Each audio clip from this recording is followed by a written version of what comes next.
Make France Great Again. This video is purely for entertainment and does not infringe on copyrights or laws. The rights to the novel and image belong to the original author. We do not claim ownership. Don't like waiting and want to listen to this fanfic in full now?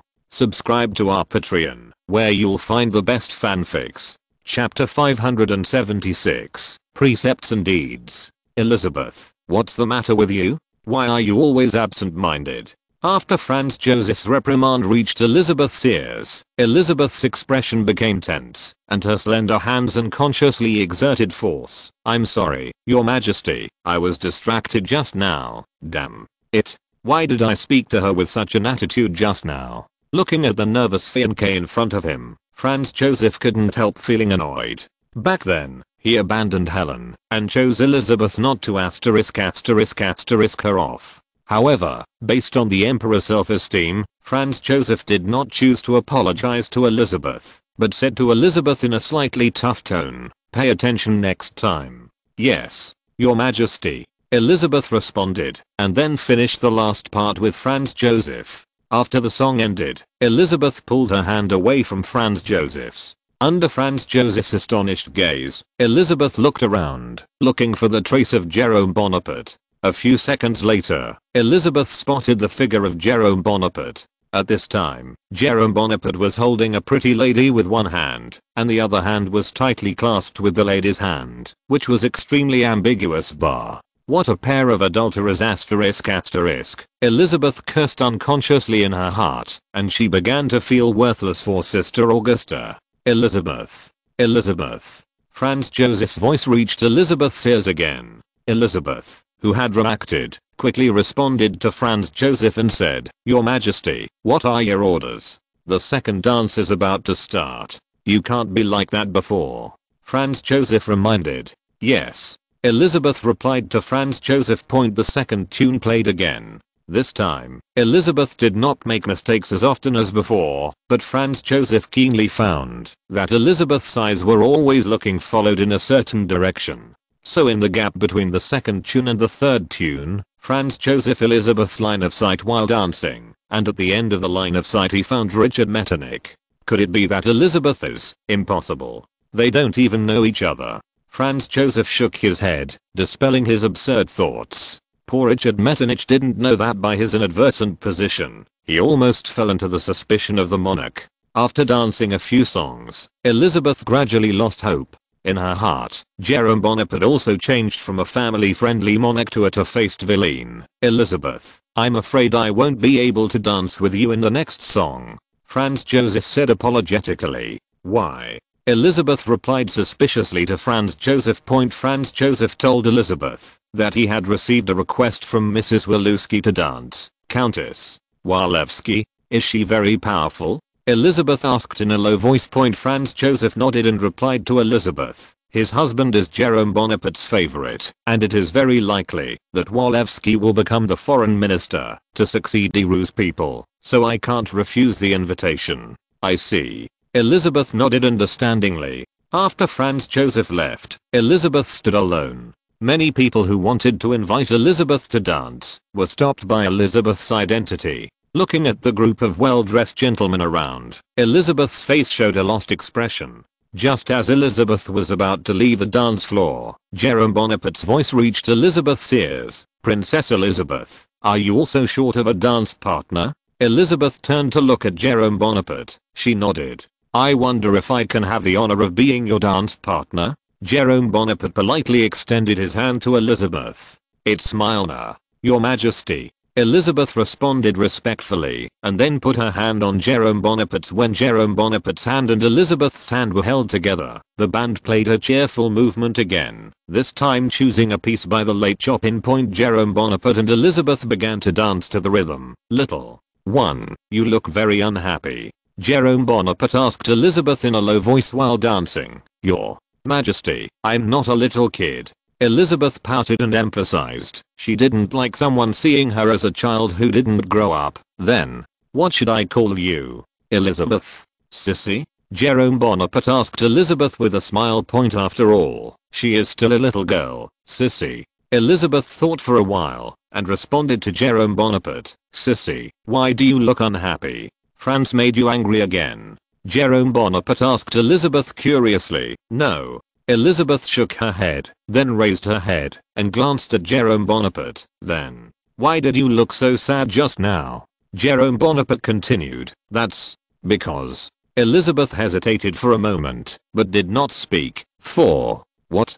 Jerome Bonaparte asked suspiciously. You are all liars. Elizabeth said something that made Jerome Bonaparte feel dumbfounded. When did I become a liar? Jerome Bonaparte pretended to be aggrieved and said, I risked my life to dance with you. Humph. You were in the room just now. Weren't you still talking about your love for Sister Augusta? Elizabeth asked with a slight scolding in her tone. That's right. I do love Augusta. Jerome Bonaparte was stunned for a few seconds, then answered confidently. Then, you just wrapped your arms around other people's waists and made such an intimate gesture. Speaking of this, a slight blush appeared on Elizabeth's face point after a long time of trouble. This little girl has never experienced so many dance parties. Intimate? Jerome Bonaparte adjusted his position slightly so that Elizabeth could see Franz Joseph point at this time. Franz Joseph also put a hand on Mrs. Waluska's waist, making a gesture that made Elizabeth look very intimate. Elizabeth lost her mind for a moment, and her rhythmic steps suddenly became messy. If it wasn't for Jerome Bonaparte's quick-witted arms, Elizabeth would have been embarrassed at the ball. Thank you. Elizabeth expressed her gratitude to Jerome Bonaparte, and she immediately realized that Jerome Bonaparte was also somewhat ambiguous with what he was doing now. The bodies of the two were about to touch each other, and Jerome Bonaparte bent down to meet Elizabeth's eyes.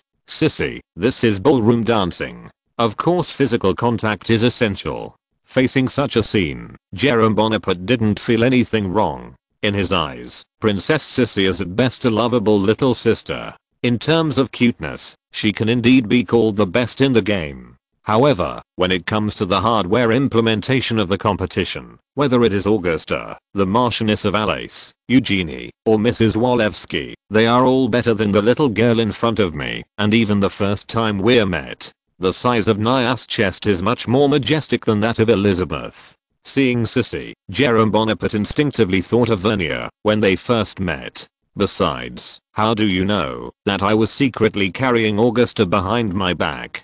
Jerome Bonaparte then asked. Ah. Elizabeth couldn't help but exclaimed in a low voice, are you French so bold? I'm not a pure French. Jerome Bonaparte responded to Elizabeth in German. Actually, I have lived in Württemberg longer than I have lived in France. Auguste Starr is also my childhood sweetheart. Elizabeth also changed into German and said to Jerome Bonaparte, even if you are not a pure French, you should not. Sissy, you don't know France. Jerome Bonaparte explained to Elizabeth, this country has a bohemian romance in its bonnes.riad1.com. Therefore, if you want to become the monarch of this country, you must cater to romance. A conservative monarch can never be the ruler of this country. I love Augusta as much as I love the Tuileries. Only children can make choices. Then you shouldn't deceive Sister Augusta. Elizabeth complained for Queen Augusta. I didn't cheat. Jerome Bonaparte said to Elizabeth, all my lovers, Augusta, know it, and they get along pretty well. Ah. Elizabeth was once again surprised by Jerome Bonaparte's remarks. Everyone cherish I love, and those who love me. Jerome Bonaparte responded to Elizabeth with a solemn expression, although I can't give everyone the same status, I'm grateful for the love is the same, and I respect all their choices. Humph. After all, what's the difference between you and other monarchs? Elizabeth deceived Jerome Bonaparte. One of the most difficult things in this world is to treat people as human beings. Jerome Bonaparte replied to Elizabeth, which monarchs you have ever seen really respect women? Women are treated as their own possessions, just small gifts. How about you? https://genius remembers the address of this site in 1 second. Mobile version reading URL. Chapter 577. Pro-French must start from the juvenile. What about you? Elizabeth looked at Jerome Bonaparte curiously. I didn't say it just now. As the tune gradually reached its climax, Jerome Bonaparte speeded up the rhythm of the dance, while Elizabeth said with a serious expression, I cherish everyone I love, and those who love me. People. I respect them as much as they respect me. Sissy, you have to remember, that one of the hardest things in this world is mutual respect. Why do you say that? Elizabeth blinked a little confusedly. I think it should be very simple. Sissy, I ask you. Jerome Bonaparte said to Elizabeth with a solemn face. Do you really want to lean down and listen to the voices of the bottom? You can endure being alone in a dark and humid environment with the same communication with a stinky poor man. After listening to Jerome Bonaparte's words, Elizabeth unconsciously showed a disgusted expression on her face point. Although Elizabeth herself does not hate the poor, the inherent cognition of the poor in her class subtly influences her cognition. There are too many people on the top in this world, and there are too few people who are willing to bend down and listen to the voices of the bottom. Look. Jerome Bonaparte chuckled lightly. There is absolutely no mutual respect between people. Nobles and commoners, rich and poor, men and women, all the same. It's not. Elizabeth felt guilty for what she had just done, and her face flushed slightly. She quickly retorted, you are stealing a concept. Where did I steal the concept? Jerome Bonaparte kept dancing while asking Elizabeth, Sissy, did you really want to be the Empress of the Austrian Empire? Elizabeth was speechless. Of course she did not voluntarily become the Queen of the Habsburg family. The person who was supposed to be the Queen of the Habsburgs was her sister. It was just because the Emperor himself did not like her sister. Forced to take her sister's place as the future Queen of the Habsburgs. From the time she was told that she was going to be the Emperor's fiancée to now, not a single decision was made by herself. Everything was decided by her mother and the Queen Mother Sophie. From beginning to end, Elizabeth has no right to regret. As for repentance, that's even more impossible. Not to mention her, even the Bavarian Wittelsbach royal family could not afford the price of repenting with the Habsburgs. Thinking of this, Elizabeth couldn't help but feel a burst of sadness for her future, which is the fate she had to face as a royal family. Elizabeth's dance steps gradually became messy with her heart, so that Jerome Bonaparte had to adjust her movements to follow her dance steps. After a few seconds, Elizabeth, who had come to her senses, realized her mistake. She quickly apologized to Jerome Bonaparte. Your Majesty, I'm sorry. It's nothing. Jerome Bonaparte shook his head and responded to Elizabeth. Actually, your future husband still loves you very much. Just, you have to be careful of the Queen Mother Sophie. Why? Elizabeth asked Jerome Bonaparte in a daze. I think the Queen Mother Sophie is a very... Elizabeth suddenly remembered that the Queen Mother Sophie had complimented her against her attitude. Very nice person. That's because you haven't married into the Habsburgs yet.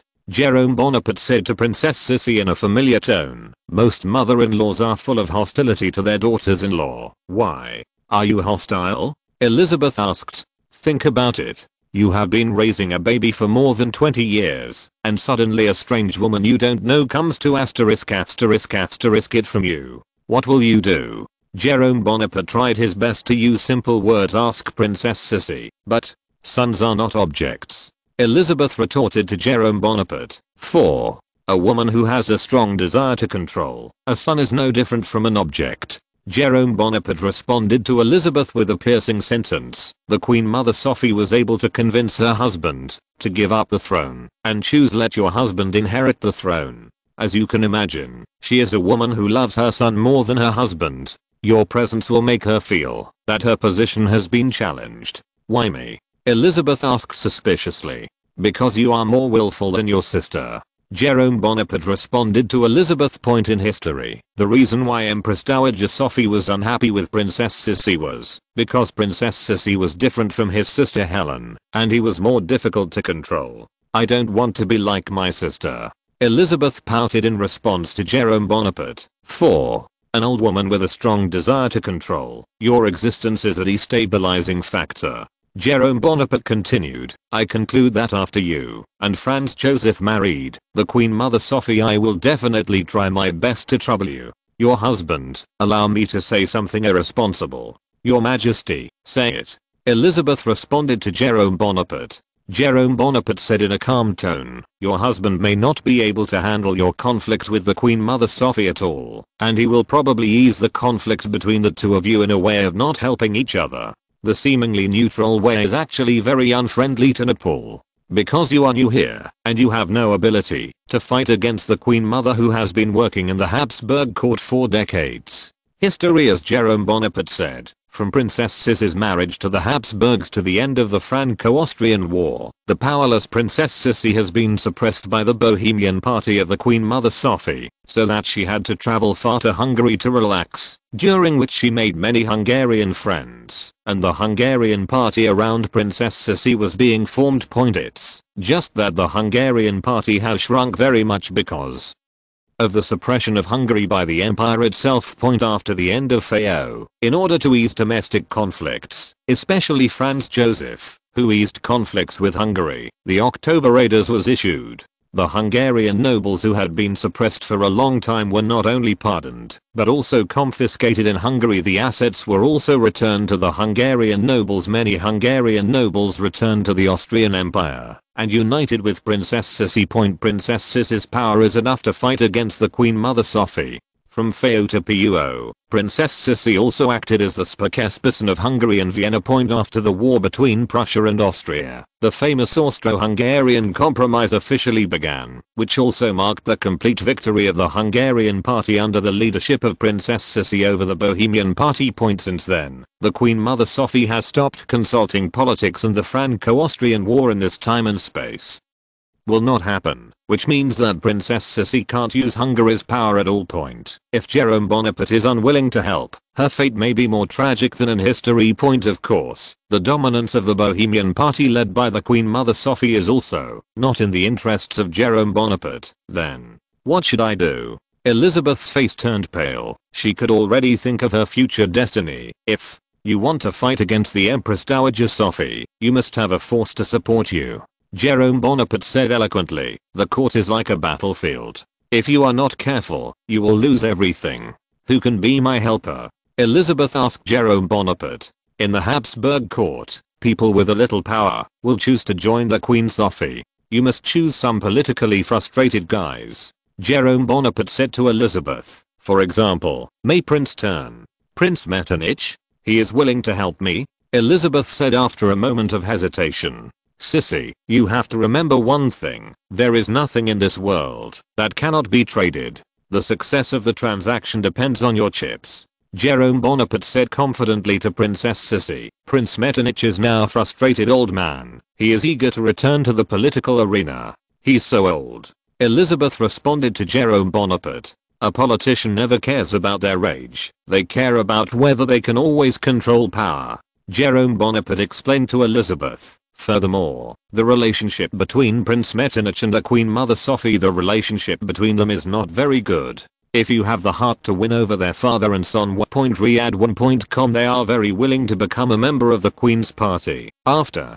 the death of Emperor Franz, the first emperor of the Austrian Empire and the last emperor of the Holy Roman Empire, in order to help the cerebral palsy Emperor Ferdinand I, literally cerebral palsy, to establish his rule, the Regency Council was established. Prince Metternich and Sophie. It is precisely in the Regent Committee that the contradictions of the Empress Dowager gradually accumulate. Then, how should I win them over? Elizabeth asked Jerome Bonaparte. Prince Metternich has a daughter, said Jerome Bonaparte, standing there watching Elizabeth take his hand and circle around him. You can apply to your husband for Prince Metternich. Your daughter will teach you manners, so you can test Prince Metternich's attitude. Elizabeth, who had circled around Jerome Bonaparte, once again put her other hand in Jerome Bonaparte's and asked curiously, Your Majesty, why do you want to help me? Is this a compensation? Jerome Bonaparte said vaguely. Compensation? But you didn't do anything to me. Elizabeth looked at Jerome Bonaparte suspiciously. You can understand that I can't bear to see a little girl being bullied in the palace alone. At the end of the dance, Jerome Bonaparte gently picked up Elizabeth's hand, kissed it, and turned to leave. https://genius remembers the address of this site in 1 second. Mobile version reading URL. Chapter 578. War and Peace. Looking at the back of Jerome Bonaparte leaving, Elizabeth fell into contemplation. She didn't know whether she should obey Jerome Bonaparte. Hey. Elizabeth sighed for her unfortunate fate. At this moment, Franz Joseph's voice reached Elizabeth's ear and said, Elizabeth, what's wrong with you? Did something happen? Elizabeth moved when she heard the sound, turned around with a smirk and said, It's nothing. That's good. Franz Joseph did not suspect him, and then asked in a low voice, "What did you talk about when you were with the Emperor of France just now?" Looking at the fiancé in front of her who wanted to get to the bottom of it, Elizabeth unconsciously remembered what Jerome Bonaparte had said. As the saying goes, if there is a son, there must be a mother. His fiancé has such a strong desire to control, not to mention his mother. Here is Elizabeth's subjective thoughts. "I talked a lot with His Majesty Jerome Bonaparte, who told me how he and the Queen Augusta came together, and said that you were the youngest monarch he had ever seen. The Austrian Empire will definitely be stronger under your leadership." Elizabeth lied to Franz Joseph with a sincere expression. Franz Joseph, who had enough trust in Elizabeth, believed Elizabeth's words. He couldn't help showing a smile on his face. Then he took Elizabeth's hand and said to her, "Let's dance one last dance." Franz Joseph and Elizabeth start dancing in a new round of music. And Jerome Bonaparte, who was standing on the edge of the dance floor, also had another man beside him at this moment. He was the ambassador of the Kingdom of Württemberg. "Your Majesty, can I take up some of your time?" The Württemberg ambassador respectfully said to Jerome Bonaparte. "Of course." Jerome Bonaparte nodded, then left the ballroom with the ambassador of Württemberg once again, and went to the reception room of the Tuileries Palace to talk. As soon as he was seated, the ambassador of Württemberg took out the gems in his pocket and placed them in front of Jerome Bonaparte. "Mr. Ambassador, what do you mean?" Jerome Bonaparte asked half jokingly. "Today is not a special holiday. Why did you give me this?" "Your Majesty, I didn't give this gem to you, and the ambassador of Saxony asked me to hand it over to you." The ambassador of Württemberg responded to Jerome Bonaparte. "Ambassador of Saxony?" Jerome Bonaparte was stunned for a few seconds, then pointed to the gem and asked, "Who did he give it for?" "Your Majesty, this is a gift from Minister Nesselrode. It is said to celebrate the birth of a child by Queen Augusta."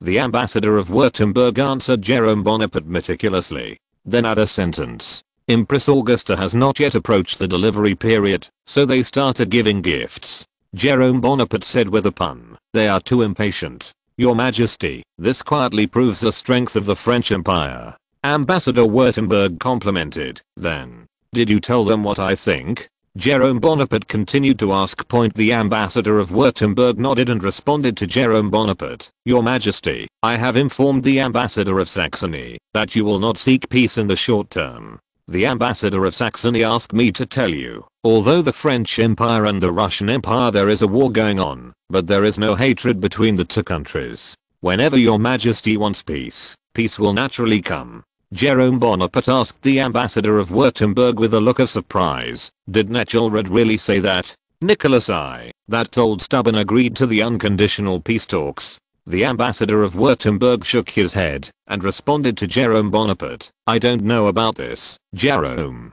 Bonaparte." The ambassadors of Württemberg and even the ambassadors of Saxony did not know that Nesselrode's plan for peace talks was a secret trial behind Nicholas I's back. However, this plan was instructed by Alexander II, Dolgorukov, and Orlov. It can be said that this was a peace negotiation that completely kept Nicholas I in the dark. If they were lucky enough to negotiate successfully, they would jointly force the palace to ask Nicholas I to negotiate with him. But Nesselrode himself had no hope at all about the success of the first contact. His purpose was simply to open a gap for the communication between the French Empire and the Russian Empire, so that the two countries could think about when you want peace, you can immediately usher in peace. It is estimated that it was an action carried out by Nesselrode and the others with their backs to the Tsar. If I were Nicholas I would definitely not conduct peace talks at this time. Although Jerome Bonaparte did not know the current political situation in Russia, he was still able to make certain inferences based on history. After listening to Jerome Bonaparte's inference, the ambassador of Württemberg said with a shocked expression, "They are so courageous. If there is Crown Prince Alexander behind Nesselrode, then this behavior is not an arrogance." Jerome Bonaparte replied calmly, "Prince Alexander himself is not like his father, but a devout Slavic Orthodox. His thinking is closer to Britain." The ambassador of Württemberg stared at Jerome Bonaparte in a stunned manner. He suddenly realized why Jerome Bonaparte must insist on communicating with them in person. Seeing the ambassador of Württemberg speaking in his heart, Jerome Bonaparte said again, "Mr. Ambassador, a qualified diplomat must not only be guided by the situation, but also be good at analysis. The character of the monarch is to a certain extent. It affects the direction of diplomacy, especially in a country with an absolute monarchy. This is especially true, Your Majesty. You are a terrible fellow." The Württemberg ambassador felt fortunate for his country to be able to embrace Jerome Bonaparte. For a moment, he felt that he was not facing a person, but a ghost, the ghost of a cardinal. "Can I take it as your compliment to me?" Jerome Bonaparte said with a happy smile on his face. "Of course." The Württemberg ambassador responded to Jerome Bonaparte without hesitation. "Okay, I'll accept the gift for Augusta." Jerome Bonaparte put the gem in his pocket and jokingly urged the Württemberg ambassador to prepare the gift. The ambassador of Württemberg also responded with a joking tone, Jerome Bonaparte, that his gift would not be delivered to the Tuileries until after the birth of the little prince/princess. "I'm looking forward to your gift." Jerome Bonaparte got up with a smile and said to the Württemberg ambassador, "It's getting late. Let's hurry back to the ballroom." "Yes, Your Majesty." The Württemberg ambassador also got up and left the room with Jerome Bonaparte. Jerome Bonaparte, who returned to the ballroom, danced a few more dances at the invitation of several ladies, and gradually the time came to 12 o'clock in the evening. The ball ended at 12 o'clock, and Jerome Bonaparte, Franz Joseph and a group of German princes accepted the salute before the guests left. After all the guests in the ballroom, except those invited to the Tuileries, Franz Joseph, Elizabeth, King William I of Württemberg, Prince Metternich, have left. Jerome Bonaparte called Mocha and ordered Mocha to bring Franz Joseph, Elizabeth and Prince Metternich to the prepared room. "Your Majesty, Princess, Prince, please come with me," Mocha said respectfully to Franz Joseph and others after Franz Joseph and the others left. William I said, "Joseph, full name Jerome Joseph Bonaparte." "Father." Jerome Bonaparte responded respectfully to the old man in front of him. "What happened to you and Emperor Franz's fiancée Elizabeth?" William I asked Jerome Bonaparte in a bad tone. As a king, William I knew too well what a man with power would do, and he was a little worried that Jerome Bonaparte would do something out of the ordinary. If the French Empire and the Austrian Empire had a bad relationship because of one woman, it would be too bad. Father.Riyadh1.com. "You don't know me too well." Jerome Bonaparte shook his head and responded to William I, "Am I the kind of person who has no taste?" William I thought for a while. Indeed, his son-in-law seemed to be not very interested in Elizabeth's type. "The reason why I'm willing to talk to Princess Elizabeth is that, by cultivating Princess Elizabeth's love for Paris, the alliance between the Austrian Empire and the French Empire will be more stable." Jerome Bonaparte spread his hands and responded to William I. "Then he used Augusta as a shield, and your daughter is a little worried about Princess Elizabeth, so I made her stand up for her. The treatment of a princess with Bavaria and a princess with Paris is very different." "My daughter? Why did she help Elizabeth?" William I was a little puzzled. "How do I know this?" Jerome Bonaparte shrugged and said helplessly, "Maybe this is the friendship between women." "Forget it. Father, my brother-in-law has the result." "Have you?" William I glanced at Jerome Bonaparte and said angrily, "How can there be such a quick result? Just wait." "Ah. How long will it take?" Jerome Bonaparte responded to William I with a bitter face. "I'll ask again after I return to Württemberg. That's it." William I responded to Jerome Bonaparte with disgust. https://genius remembers the address of this site in 1 second. Mobile version reading URL. Chapter 579. First thoughts on annexing Luxembourg. Hearing William I's response, Jerome Bonaparte was immediately overjoyed, and he hurriedly gave his old father-in-law 2 nasty praises. Jerome Bonaparte's praise made William I's wrinkled face show a look of joy. No one didn't like being flattered, especially being flattered by the current leader of the most powerful country in Europe. However, this joy only lasted for a while, and William I returned to his serious expression and asked Jerome Bonaparte how he would face the British Kingdom and the Austrian Empire once his plan was successful. After all, one of them was the chairman of the German Confederation, and the other was wary of the annexation of European Territories by the French Empire. During the period of the Kingdom of Orleans, the Netherlands, which was full of desire to be the French king and became a part of the territory, was forced to become a country independently under the interference of European powers. Luxembourg is both a member of the German Confederation and a part of European territory, which is doomed to never get around these two countries. Whether the annexation of the Grand Duchy of Luxembourg by the French Empire will cause a violent reaction from the British Kingdom and the Austrian Empire, and what impact will it have on the Netherlands and the French Empire, is a question that Jerome Bonaparte has to consider. William I knew his son-in-law in the Netherlands too well, and he would never sit and put himself in danger. The German Confederation, especially the states of South Germany, please help me get in touch. As long as the vassal states of South Germany agree, then the Austrian Empire must have no reason to oppose it. The current Austrian Empire is asking us. Jerome Bonaparte paused and said confidently, as for the Kingdom of Britain, as long as the Kingdom of Britain wants to continue fighting, they will also rely on us. Despite what Jerome Bonaparte said, William I still had some doubts whether the Kingdom of Britain would really go according to Jerome Bonaparte's ideas. Father, please tell my Dutch brother-in-law, and he can sell it with confidence. If there is a problem, I will bear it all by myself. Jerome Bonaparte responded to William I in a comprehensive manner. Since Jerome Bonaparte has already planned for Luxembourg, he will never allow himself to face failure. Okay, then. Looking at the confident Jerome Bonaparte in front of him, William I nodded and said, just be sure. After a while, Mercury returned to Jerome Bonaparte and William I and reported to him the placement of Franz Joseph and Princess Sissi. I see. You did a great job. Jerome Bonaparte immediately praised Mocha. This is what I should do.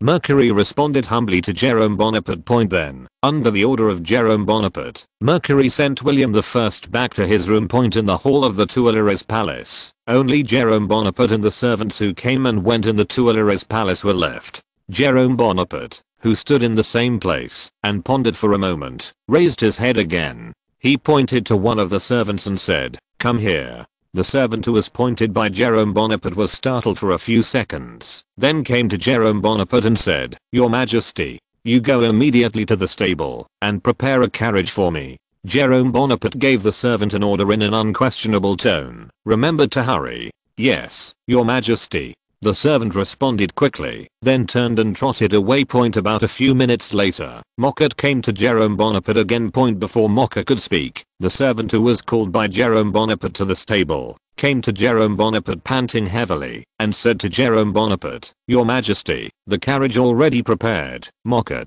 looked at Jerome Bonaparte in astonishment. "Your Majesty, where are you going?" Dorsage. Jerome Bonaparte said where he was about to go. "Your Majesty, why don't you go tomorrow? It's so late. I'm afraid that in the middle." Mercury was a little worried about the safety of Jerome Bonaparte. "No." The resolute Jerome Bonaparte firmly rejected Mocha's opinion. "Then, I'll accompany you there," Mercury said to Jerome Bonaparte. "Okay." Jerome Bonaparte nodded and agreed with Mocha to follow him. The master and servant entered the carriage one after the other. Dark carriage carrying Jerome Bonaparte and Mocha set off, and soon hid in the darkness, leaving only the wind lamp waving back and forth at the rear of the carriage. At this time, Jerome Bonaparte and Mocha didn't know yet. Franz Joseph, who lived in the Tuileries Palace, happened to see them clearly when they left the Tuileries Palace in a carriage. Standing by the window, watching the carriage gradually disappearing into the night, Franz Joseph's face showed a hint of vigilance. "Where are they going?" Franz Joseph, who has been feeling inexplicably irritable since he entered France, feels like a puppet being led. Every word, every movement, and even every step of his are carefully controlled by his courtiers. As designed, this is simply an unbearable thing for a monarch who is accustomed to self-reliance in Austria. The paranoia caused by boredom has caused Franz Joseph to have a kind of "there are always bad people who want to harm me" psychology. The fact that Jerome Bonaparte and Mocha had left the Tuileries Palace late at night aggravated Franz Joseph's mentality. He began to pace back and forth in the room, thinking about where Jerome Bonaparte might go. Are they going to negotiate peace with the Russian Empire? An absurd thought welled up in Joseph Franz's mind. After a while, He shook his head and rejected the idea. After thinking twice, Franz Joseph decided to find Prince Metternich for answers. He quickly walked to the door, opened the door, and walked out of the room. The servant in charge of patrolling the corridor saw Joseph Franz standing in the corridor and said respectfully, "Your Majesty Franz, what are your orders?" Franz Joseph put on a dignified face and asked the servant, "Do you know where Prince Metternich's room is?" The servant nodded and responded to Franz Joseph, "Please come with me." Under the guidance of the servant, Franz Joseph came to a door made of fir wood. "His Excellency Prince Metternich is inside." The servant responded respectfully to Metternich, "Thank you for your hard work." Franz Joseph nodded and thanked the servant. "It's my honor to be able to guide you." The servant, who was thanked by Franz Joseph, responded to Franz Joseph with an excited expression on his face. After the servant left, Franz Joseph gently knocked on the door. "Who?" An old but majestic voice came from inside the door. Hearing Prince Metternich's voice, Franz Joseph's restless heart finally had a trace of peace. "Advisor Metternich, it's me, Franz Joseph." Franz Joseph responded to the door. After half a minute, the door opened, and Prince Metternich appeared in front of Franz Joseph. "Your Majesty, please come in." Metternich didn't ask Franz Joseph's intention. He directly extended his hand to invite Franz Joseph into the room. After Franz Joseph entered the room, Prince Metternich closed the door again, and the two of them sat on the sofa near the window. "What's the matter with your Majesty's late night visit?" Prince Metternich, who was sitting on the sofa, asked Franz Joseph with a smile. Franz Joseph told Prince Metternich about what he saw just now, and then asked Metternich's advisor, "Where did the French Emperor go in the middle of the night?" "Your Majesty, are you worried that the French Empire will be detrimental to the Austrian Empire?" Prince Metternich asked Franz Joseph to the point. "Consultant Metternich, I can't help but worry about this." Franz Joseph put on a bitter expression and replied to Metternich in a low voice, "When Bonaparte caused damage to the empire last time, it has not been completely healed up to now." He refers to the national debt issued by the Austrian Empire during the Napoleonic Wars and has not been repaid to this day. "Our Austrian Empire cannot repeat the mistakes of the past. Read 1.com. Your Majesty, I would like to ask, do we still have a choice?" Metternich's advisor asked back, "The Austrian Empire has already offended the Russian Empire, so should we offend the French Empire?" Facing Prince Metternich's question, Franz Joseph fell silent. Indeed, it is impossible for the Austrian Empire to offend the French Empire after offending the Russian Empire. Annoying Bonaparte, the Austrian Empire may find it difficult to find allies. If the French Empire and the Russian Empire conclude a peace treaty, what will happen to the Austrian Empire? Franz Joseph also raised his own concerns. "Your Majesty, sooner or later, the French Empire and the Russian Empire will conclude a peace treaty." Prince Metternich responded to Franz Joseph with a firm tone. "Because the French Empire is unable to conquer the Russian Empire, they can only keep cutting the branches of the Russian Empire. Do it so that the Russian Empire cannot interfere in Europe for a while. Then the situation of the Austrian Empire." Franz Joseph said worriedly to Prince Metternich, "Your Majesty, as long as the Empire cannot sit back and watch the Russian Empire penetrate into the Balkans, then we will inevitably have a conflict with the Russian Empire." Prince Metternich said bitterly to Franz Joseph, "So now the Empire needs France, and it's not that France needs an empire." https://genius remembers the address of this site in 1 second. Mobile version reading URL. If you're listening to this novel on a channel other than Fanfic World, it means they downloaded and uploaded it without effort. We cordially invite you to visit our channel, Mundo Fanfic Novelos. There you'll find the original version of this story and you can explore many other novels of various genres. We're waiting for you to immerse yourself in a world of incredible novels. Chapter 580, Capital Appreciation and Austrian Industry. Hey, when did the empire become what it is now? Franz Joseph sighed at the predicament faced by the Austrian Empire. In his heart, he even complained about his grandfather, Emperor Franz, who had been out of date for more than 10 years. If it wasn't for his grandfather's repeated mistakes in judgment, the Austrian Empire would not have been reduced to this point. However, after complaining, Franz Joseph still knew what to say and what not to say. "Your Majesty, the reason why the empire has become what it is now is because of me."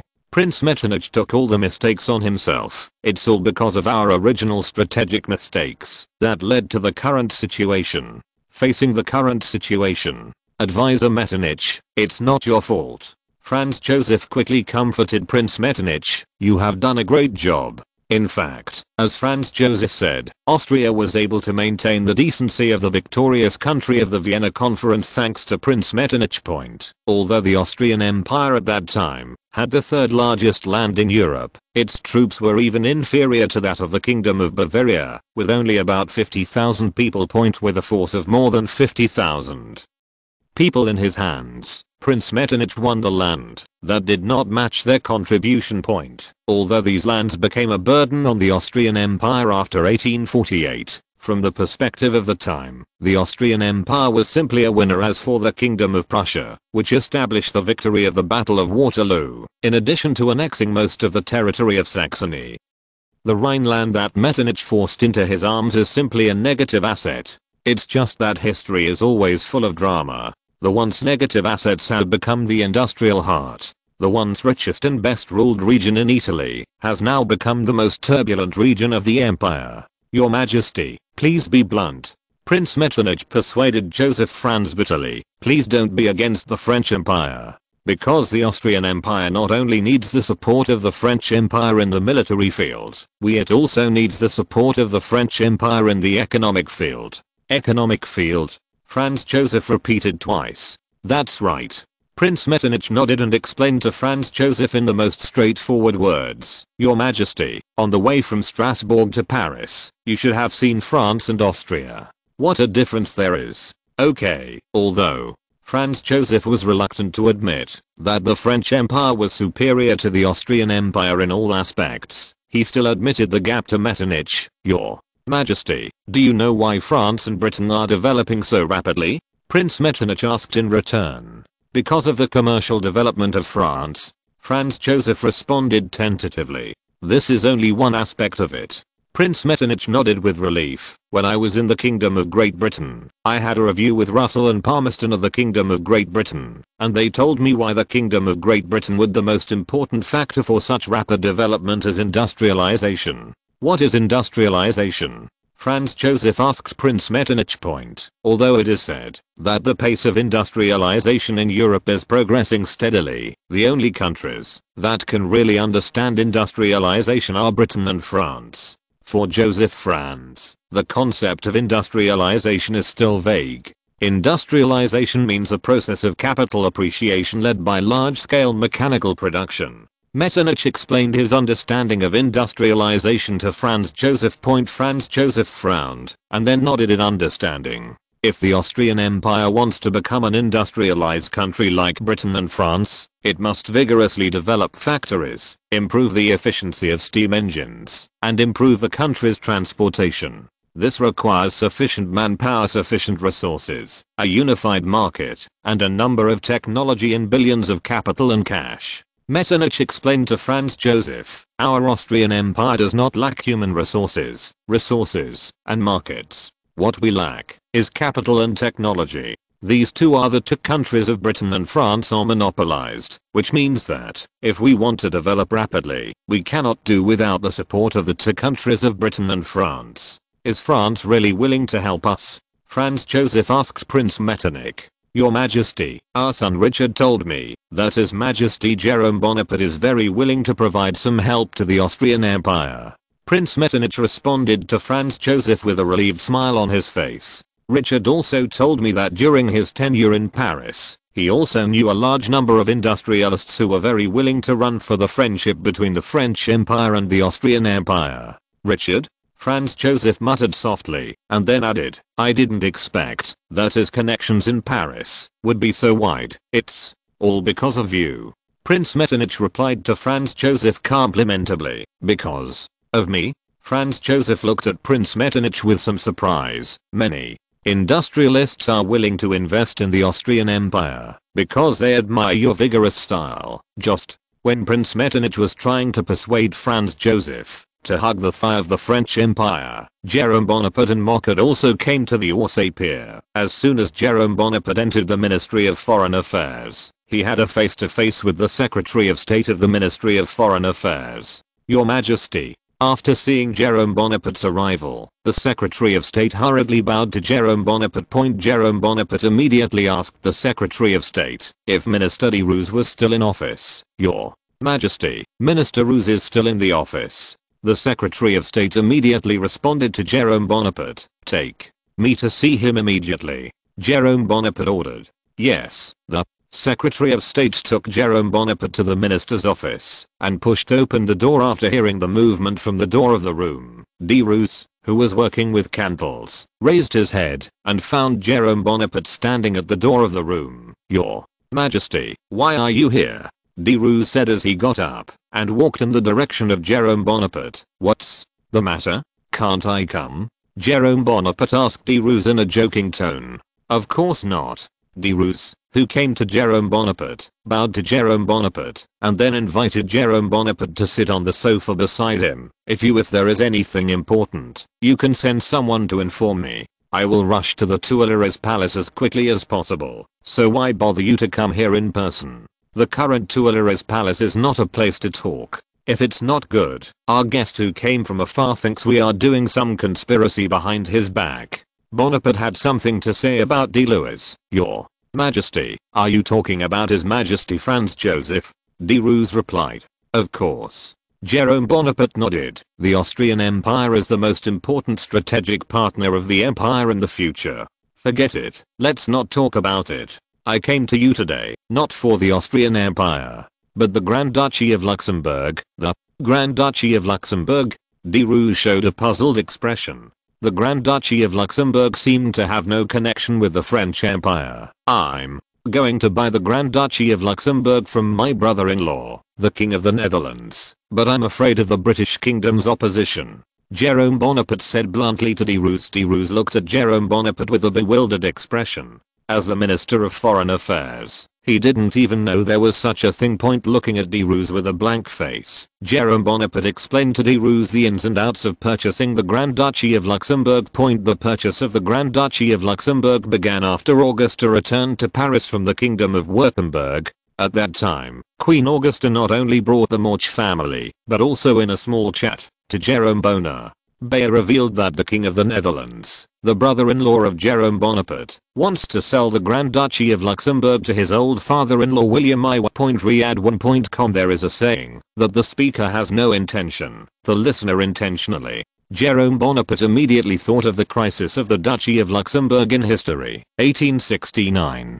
The King of the Netherlands at that time also wanted to sell the Grand Duchy of Luxembourg to Napoleon III, who knew that Bismarck was killed halfway, and the transaction was completely shaken out. As a result, the French Empire was under pressure from Prussia, Russia, and Britain, and was forced to give up the redemption of the Grand Duchy of Luxembourg. He immediately realized that this was an opportunity for France to expand its territory, so Jerome Bonaparte, without anyone's notice, sent his most powerful confidant, Persigny, to Württemberg in secret. The kingdom discussed with the old father-in-law. Persigny lived up to Jerome Bonaparte's expectations and established contact with the old father-in-law, and then directly maintained contact with his brother-in-law William III of the Netherlands through the old father-in-law. Jerome Bonaparte and William III discussed with the old father-in-law of the same country for half a year, and it is only now that a preliminary consensus has been reached. My brother-in-law is very timid. He wants to buy the Grand Duchy of Luxembourg at a good price, but he is afraid of Britain and the Austrian Empire. Jerome Bonaparte explained the ins and outs to de Louis, and then explained the character of William III, so I told him through the Kingdom of Württemberg, let him relax. All the consequences are left to France to bear. https://genius remembers the address of this site in 1 second. Mobile version reading URL, chapter 581. Prying the crowbar of Luxembourg. So I told him through my father-in-law to let him relax. All the consequences will be borne by the French Empire. Knowing the ins and outs of the matter, de Roos fell into contemplation. He was weighing the pros and cons of annexing the Grand Duchy of Luxembourg to France, as well as the situations that France might encounter in the process of annexation. After a while, D. Lewis asked, Your Majesty, in what form are you going to rule the Grand Duchy of Luxembourg, Jerome? Bonaparte was stunned for a few seconds, and a smile appeared at the corner of his mouth. Besides direct annexation, is there any other way to rule this place? Of course. D. Lewis nodded with a sly smile and said, Your Majesty, please forgive me. In the current diplomatic environment, the reckless annexation of the territory of an independent and sovereign European country has a real impact. It's too bad. If you don't make trouble, the French Empire may once again face the situation that your uncle, Emperor Napoleon, faced. Derousse's words reminded Jerome Bonaparte of the old story of the annexation of Savoy by the French Empire during the Italian War. At that time, his cousin sent 200,000 troops to help the Kingdom of Sardinia solve the rule of the Austrian Empire in the Italian region, and when he sought his own spoils of war, Savoy and Nice, the French Empire immediately suffered from everyone, including Alexander II. The hostility of European countries, the diplomacy of the French Empire fell into a stage of isolation and helplessness for a time point. If it wasn't for the fact that the countries did not have any plans for a large-scale war in the 1860s, and the Apennine Peninsula itself was a backdoor to Central Europe, so it did not receive much attention from the foreign powers, then it would be difficult for the French Empire to annex successfully. Nowadays, the annexation of Luxembourg by the French Empire is like kicking the main gate of Central Europe. It is difficult to make the German region unresponsive. Thinking of this, Jerome Bonaparte suddenly felt that he and his old father-in-law would annex the Grand Duchy of Luxembourg too simply. Then, what do you think we should do? Jerome Bonaparte responded sincerely to Derousse, Your Majesty, since we can't use the French Empire to directly rule the Grand Duchy of Luxembourg, why don't we let the Bonaparte family rule it? Derousse responded slowly to Jerome Bonaparte, You mean to choose a Bonaparte and let him rule in Luxembourg? Jerome Bonaparte showed a look of resistance. He didn't want to make the Grand Duchy of Luxembourg, which he won after busy work, become someone else's wedding dress. Do you still want to rule a country just with the treasures of the Bonaparte family? I think it's enough for them to rule a small town. Jerome Bonaparte can be said to be full of malice towards his aristocratic relatives. Derousse saw Jerome Bonaparte's reluctance, and he hurriedly explained to Jerome Bonaparte, Your Majesty, the Bonaparte people I'm talking about are not the current Bonaparte princes, but the future crown prince. After listening to Derousse's words, Jerome Bonaparte's face returned to a smile, and he understood what Derousse meant. You mean the Union? That's right. Derousse nodded and responded to Jerome Bonaparte, Your Majesty, after you take over the Grand Duchy of Luxembourg, you can declare that His Royal Highness the Crown Prince will become the Grand Duke of Luxembourg. After 100 years, when His Royal Highness the Crown Prince inherits the throne, the French Empire can justifiably become the territory of the Empire. In fact, Derousse still didn't say the last sentence. That is, if the Crown Prince could not maintain his rule in Paris, then the Grand Duchy of Luxembourg would become a private plot of the Bonaparte family. However, it is better not to say these words in the presence of Jerome Bonaparte. This is indeed a solution. Jerome Bonaparte nodded. He also realized that it was better to annex the alliance than to directly annex it. For France, the Grand Duchy of Luxembourg embedded in the German Confederation is the most perfect excuse for intervention, which is very similar to the repeated application of the Russian Federation to join NATO in later generations for the Bonaparte family. The existence of the Grand Duchy of Luxembourg can indirectly help the Bonaparte family point. If the Bonaparte family is really unable to maintain their rule in France, the Grand Duchy of Luxembourg is the best place for them. The enthusiasm of the people of Paris for the revolution made every ruler of Paris feel afraid. Even Jerome Bonaparte himself is not sure whether the Bonaparte family's rule over the French Empire can be maintained until he completely shuts his eyes. Historically, Napoleon III established his reign in France for only 22 years. But even in the form of union, we still have to consider the ideas of the Kingdom of Great Britain and Germany. Derousse continued. The German side doesn't need to worry too much. As long as Prussia and Austria are not united, we don't need to be afraid at all. Jerome Bonaparte expressed his thoughts to Derousse, and I'm also planning to conduct more in-depth cooperation with the Austrian Empire. I believe that for the sake of money, those Austrians will not take that for us. As for South Germany, my father-in-law will help us mediate. As for the Kingdom of Great Britain, the only thing I can think of is to use the ongoing Crimean War to force the Kingdom of Great Britain to admit the established facts. After listening to Jerome Bonaparte's thoughts, Derues said euphemistically that the vassals of South Germany might have to agree to France's opinion because of the force of the French Empire, but the Kingdom of Britain might find it difficult to obey. Then what shall we do? Jerome Bonaparte asked. Derues pondered for a moment, then said to Jerome Bonaparte, "Your Majesty, just a few days ago, I received a letter from the French counselor in Egypt, and I wanted to give it to you in a few days." While talking, Derues walked to the desk and took out a letter from the French counselor in Egypt. "Louis, we are talking about the Principality of Luxembourg. Why did you suddenly go to Egypt?" Jerome Bonaparte said, slightly dissatisfied. "Your Majesty, please be sure to read this."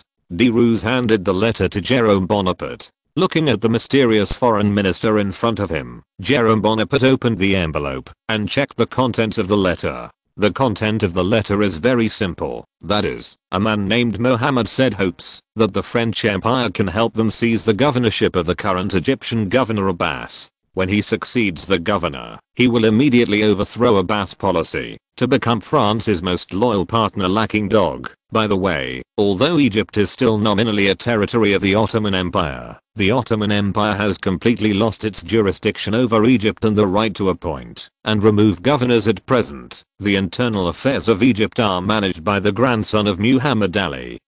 That is, Governor Abbas. The Governor Abbas was a typical pro-Turkish and British faction. During his reign, the capital of the French Empire in Egypt could not be said to be smooth, but it could also be said to be struggling. Said is the uncle of Abbas, and he is also one of the heirs of Egypt. Now Said is being imprisoned by Abbas. It can be said that he is a waste prince. After Jerome Bonaparte read the letter, he put down the envelope, got up and paced back and forth twice, and said to Derues in a serious tone, "Is the news true, Your Majesty? I can guarantee that the news is 100% true." Derues assured Jerome Bonaparte with an oath. Sighed. After listening to Derues' words, Jerome Bonaparte murmured in a low voice and kept searching for the information of Side in the letter in his mind. "I remember that there seemed to be an assassination in the history of Egypt, and then the governor died. Could it be this?" Jerome Bonaparte thought to himself. At this time, Jerome Bonaparte couldn't help but regret why he didn't read it carefully, and now he has to judge from the limited information sources. "Louis, what does your foreign ministry say about the son of Muhammad Ali?" Jerome Bonaparte asked. Louis Derues introduced Side to Jerome Bonaparte about his life and experience, including being educated in Germany since he was a child, and then studying in France, according to the news from the council. Riyadh1.com, this said, has a strong liberal ideology, and is also a person close to us. If he serves as the governor of Egypt, the interests of the empire in Egypt you can be guaranteed. Derues responded to Jerome Bonaparte. "So, do you agree to do something against Abbas?" Jerome Bonaparte asked Derues in a cold tone. "That's right." Derues nodded and responded to Jerome Bonaparte. "As long as the empire can help Said win the governor of Egypt, then Said will definitely repay the empire. The status of the British Kingdom in Egypt will also be impacted. You're trying to leverage the Principality of Luxembourg through Egypt." Jerome Bonaparte immediately understood Derues' strategy. No one knows better than him the impact of the Suez Canal on the Kingdom of Britain. As long as France influences Egypt, then he can force the British Kingdom to retreat in certain places through the Suez Canal. After all, the Kingdom of Great Britain is not willing to offend an army power and a navy inferior to death.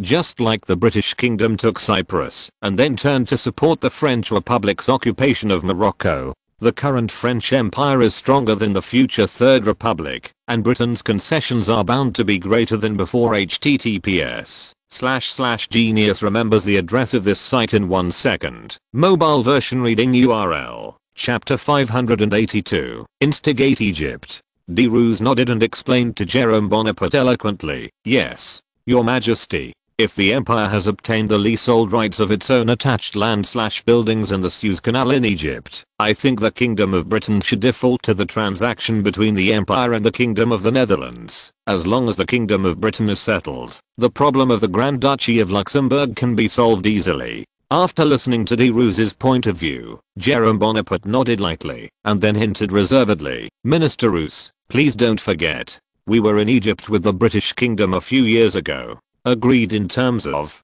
The so-called agreement in Jerome Bonaparte's mouth refers to the fact that Walewski was appointed by Jerome Bonaparte to the Kingdom of Britain, and he negotiated with Palmerston, who was still serving as the foreign minister of the Kingdom of Britain at the time. The actions of the Russian Empire point at that time, Walewski not only talked with Palmerston about the Russian Empire, but also reached an understanding on Egypt, Niger, Nigeria and other issues. See previous chapter for details. It was also after Walewski's mission to the Kingdom of Great Britain that the official level of the Kingdom of Britain, especially the Navy, was slightly less hostile to France. It's only been a few years since Jerome Bonaparte was about to overturn the original agreement. Of course, Jerome Bonaparte does not mean that the agreement must be obeyed. For a pragmatist like him, there is no treaty that cannot be broken. After all, the greatest virtue of a monarch is not to keep his promises. Therefore, Jerome Bonaparte's subtext is that the Ministry of Foreign Affairs led by Jane de Roos used the power of the people to attack Abbas without the official presence of the French Empire. Such said can be logical succession to the position of governor at that time. Even if the British Kingdom knew that Abbas was related to the French Empire, they would also have to swallow the bitter fruit alone, because there was no evidence to prove it. Your Majesty, please rest assured. De Lewis naturally understood his subtext, and he hurriedly explained to Jerome Bonaparte, I promise that this time against Abbas, there will be no single incident. An official of the French Empire, what are you going to do? Jerome Bonaparte asked de Roos curiously. He wanted to hear what the resourceful ambassador could do. Your Majesty, I wonder if you still remember Mr. Ferdinand de Lesseps? De Roos asked Jerome Bonaparte. Ferdinand de Lesseps? Jerome Bonaparte pondered for a while, then lowered his head and muttered in a low voice, let me think about it. This name sounds familiar. De Roos, who was sitting beside Jerome Bonaparte, waited quietly for Jerome Bonaparte. After a while, Jerome Bonaparte raised his head again to face de Roos said, I remember he was not the previous consul in Egypt. The reason why Jerome Bonaparte remembers him is because of a letter written to him by the former Lesseps, and a check attached to the letter. In the letter, Lesseps said that his father, Matthew de Lesseps, was a diplomat in Napoleon's expedition to Egypt. After the withdrawal of the French army, he followed the order of Emperor Napoleon to become a consul in Egypt. Hardcore Bonapartist. Lesseps himself became a Bonapartist under the influence of his father, and he has been waiting for Napoleon's return. Although Lesseps at the time tried to explain how he lived under the Bourbons and Orleans, Jerome Bonaparte was convinced that Lesseps was just a traditional speculator. What's more important is that the time when Lesseps speculated was not when Jerome Bonaparte had just assumed the presidency, but after he defeated Changanir and completely won half of the French regime. In Jerome Bonaparte's camp, the first-class heroes are those who have always stood firmly with Bonaparte, such as Pessigny, Morkel, Taylor, and Rouet, or those who have always stood firm with Bonaparte, or who are like rich bankers and industrialists like D. Magnet and Dick, and the second-class heroes are those who helped Jerome Bonaparte complete the coup d'etat, like St. Arnault, Robert, and Neil, because the Roma Bonaparte was wary of bayonets, so they tended to be second in Jerome Bonaparte's mind.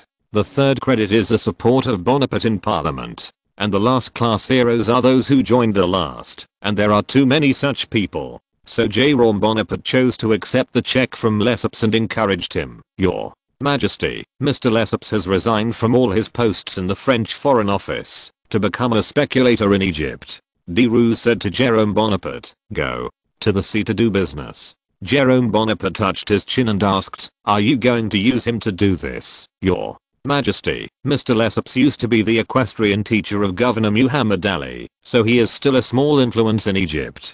De Roos responded to Jerome Bonaparte, since he is inextricably linked with Egypt, how could he be willing to kill Abbas? Jerome Bonaparte asked back.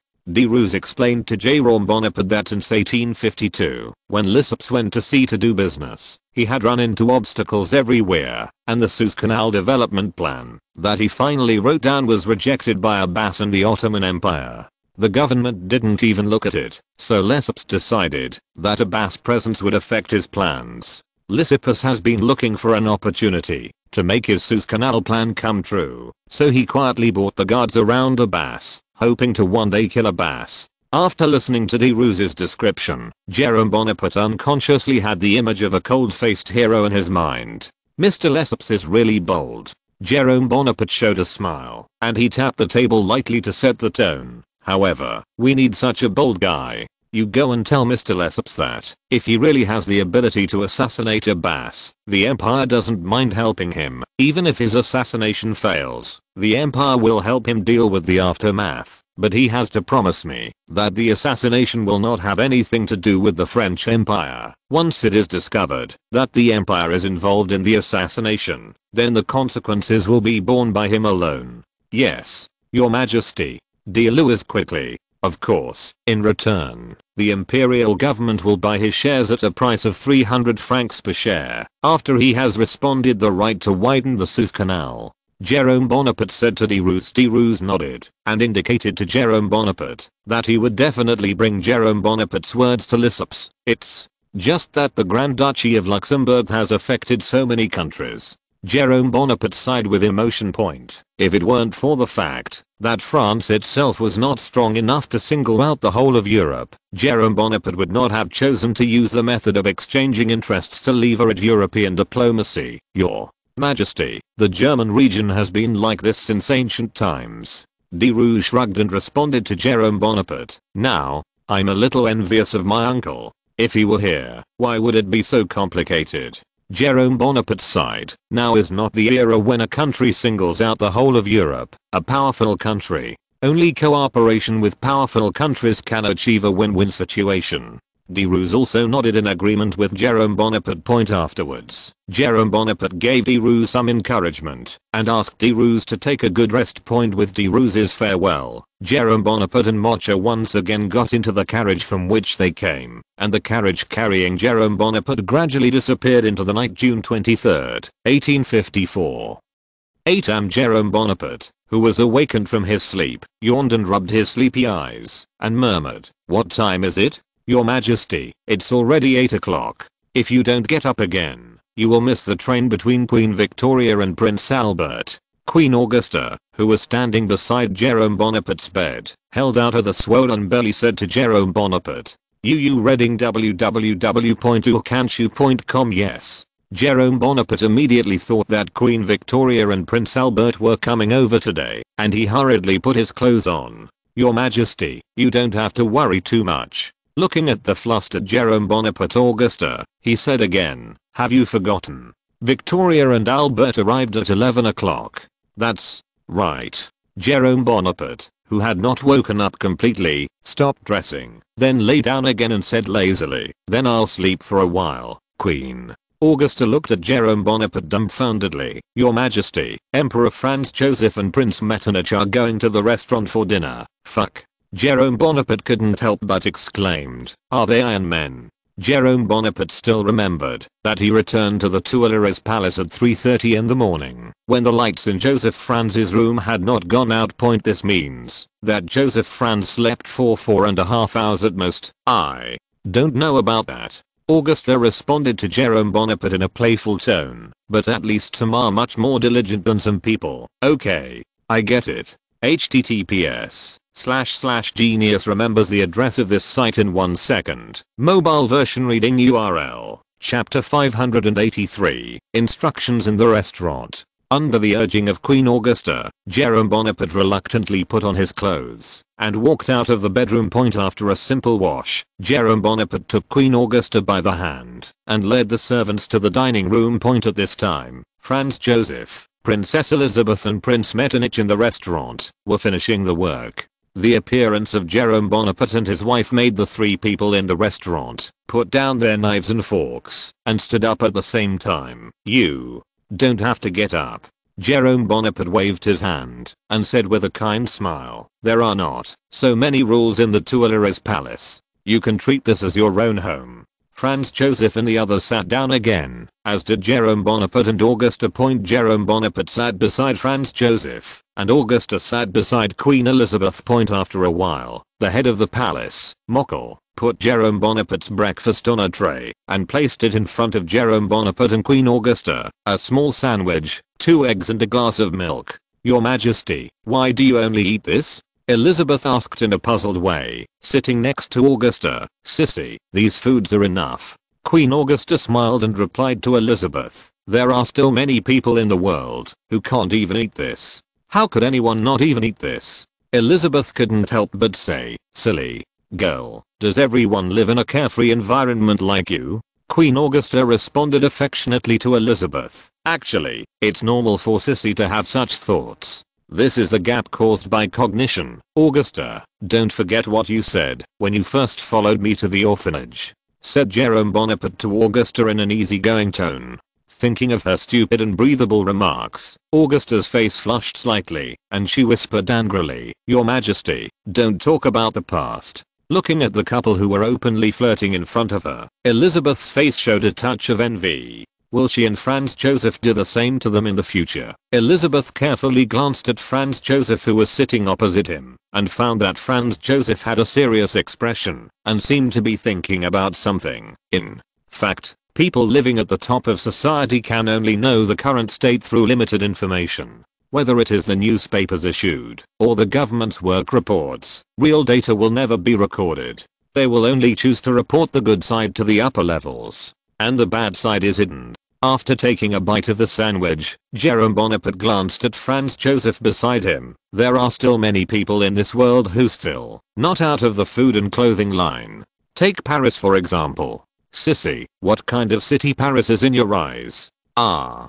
Princess Sissy pondered for a moment, and then Jerome Bonaparte responded carefully, "Your Majesty, I think Paris is a beautiful and hard-working city, which is very important to France and the world. It's a huge fortune." "Sissy, thank you for your compliment to Paris." Jerome Bonaparte responded to Princess Sissy, "Paris is, as you say, a beautiful and industrious city, but behind this beauty and industriousness, it is a city supported by more than 100,000, hundreds of thousands of sans-culottes. They are like worker bees in a hive, working tirelessly in this huge hive to produce high-quality honey for our enjoyment. These people are both the pillars of Paris and the silent majority. They can be seen everywhere, but they can be forgotten at any time. However, it is these people who have built the whole of Paris, and the salary they get can only make them struggle on the line of food and clothing. Point in Paris, nearly 70% of the workers cannot get enough food to support their lives, and bread hard enough to fill a wooden stick has become what they rely on to support their lives. Just a little turmoil can drive them into extreme poverty, and poverty will undoubtedly lead to large-scale turmoil. Those sans-culottes who can't survive don't care whether you are a king or an emperor. They will put their lives at stake to overthrow all those high above. God, it's so scary."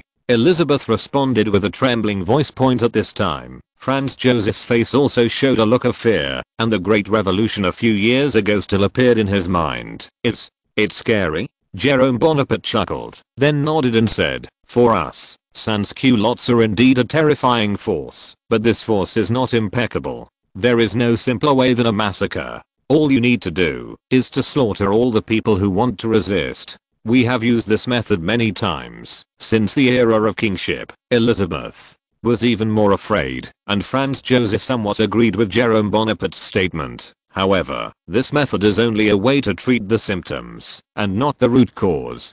Killing the rebels will not solve the problem. On the contrary, some people will spontaneously unite to fight against each other, especially now that we are going through a change. Bonaparte changed his words and gradually brought the topic to the industrialized system. In an industrial revolution, the old agricultural production system will gradually disintegrate with the development of industrialization. Ancient aristocrats who do not adapt to the new system will also gradually decline in this shock, or even die. Impossible. Franz Joseph shouted out of fear. With conservative thinking, he couldn't accept Jerome Bonaparte's point of view. "Franz, why do you think this is impossible?" Jerome Bonaparte asked Franz Joseph in sharp words. Because.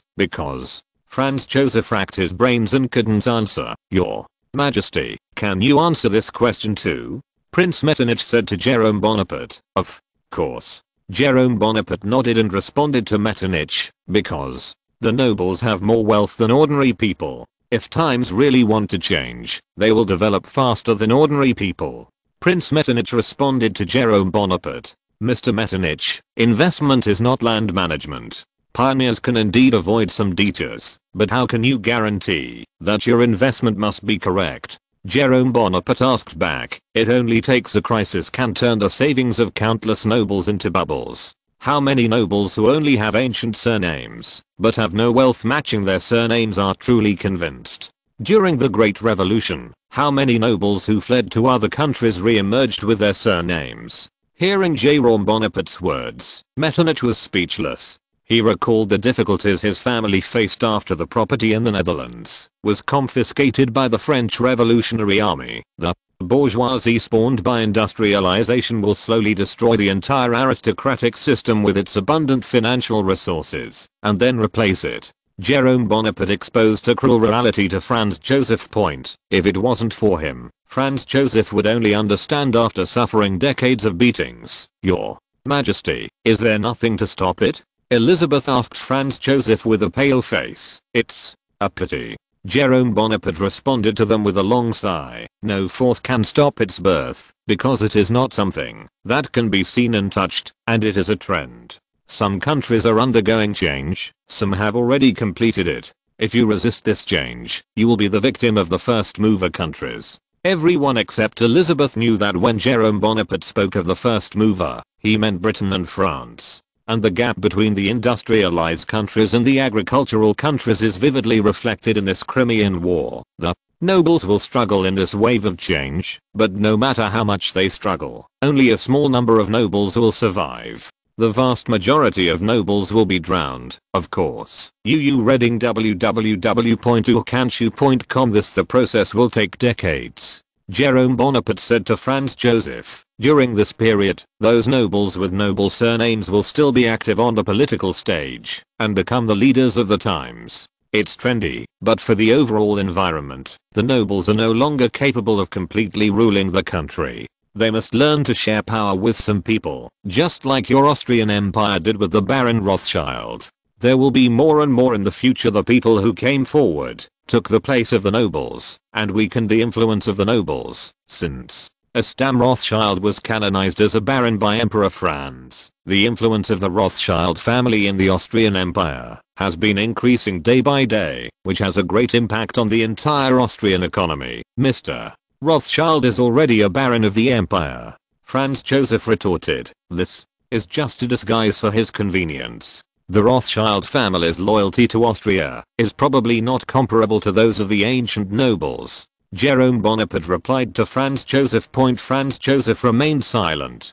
Jerome Bonaparte was right. The Rothschild family's loyalty to the empire was limited to their apparent loyalty. France, an era called industrialization has arrived. Those who are unwilling to embrace industrialization will inevitably be abandoned by the era. Even the oldest empires will only be crushed if they cannot conform to the wheels. https://genius remembers the address of this site in 1 second. Mobile version reading URL. Chapter 584. Rich first, then rich. An era called industrialization has arrived, and those who are unwilling to conform to the times will be crushed by the times. Franz Joseph, who left the restaurant, still echoed what Jerome Bonaparte said in the restaurant. Although he was still a little confused, he was still able to use the words of Jerome Bonaparte. I felt a rush of wind and rain. What should I do if the Austrian Empire really faces the dilemma that Jerome Bonaparte said? Franz Joseph unconsciously brought himself into the world that Jerome Bonaparte called the disappearance of the aristocracy.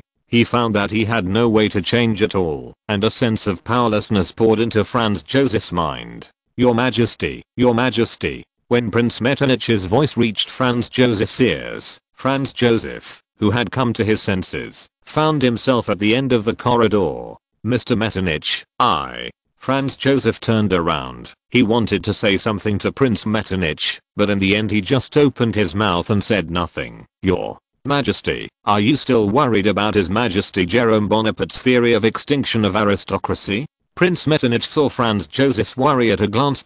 Franz Joseph hesitated for a moment, then nodded and acknowledged Prince Metternich's guess. Your Majesty, in my opinion, you don't need to worry so much. Some things will come. We can't worry about the future all day long. Prince Metternich comforted Franz Joseph and said, besides, what His Majesty Jerome Bonaparte said is not necessarily correct. Hearing Prince Metternich's words of relief, Franz Joseph barely felt a trace of comfort in his heart. He nodded and replied to Prince Metternich, you are right. However, I think His Majesty Jerome Bonaparte said something right. Metternich then responded to Franz Joseph, which sentence? Franz Joseph asked curiously. The industrialized first mover countries have completed the transformation. If the Austrian Empire does not catch up, we may become the victims of the first mover countries.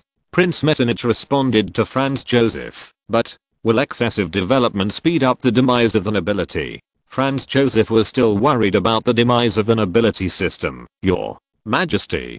Prince Metternich couldn't help but sternly said, if the Austrian Empire does not even exist, then how can the nobles who are attached to the soil of the empire continue to survive?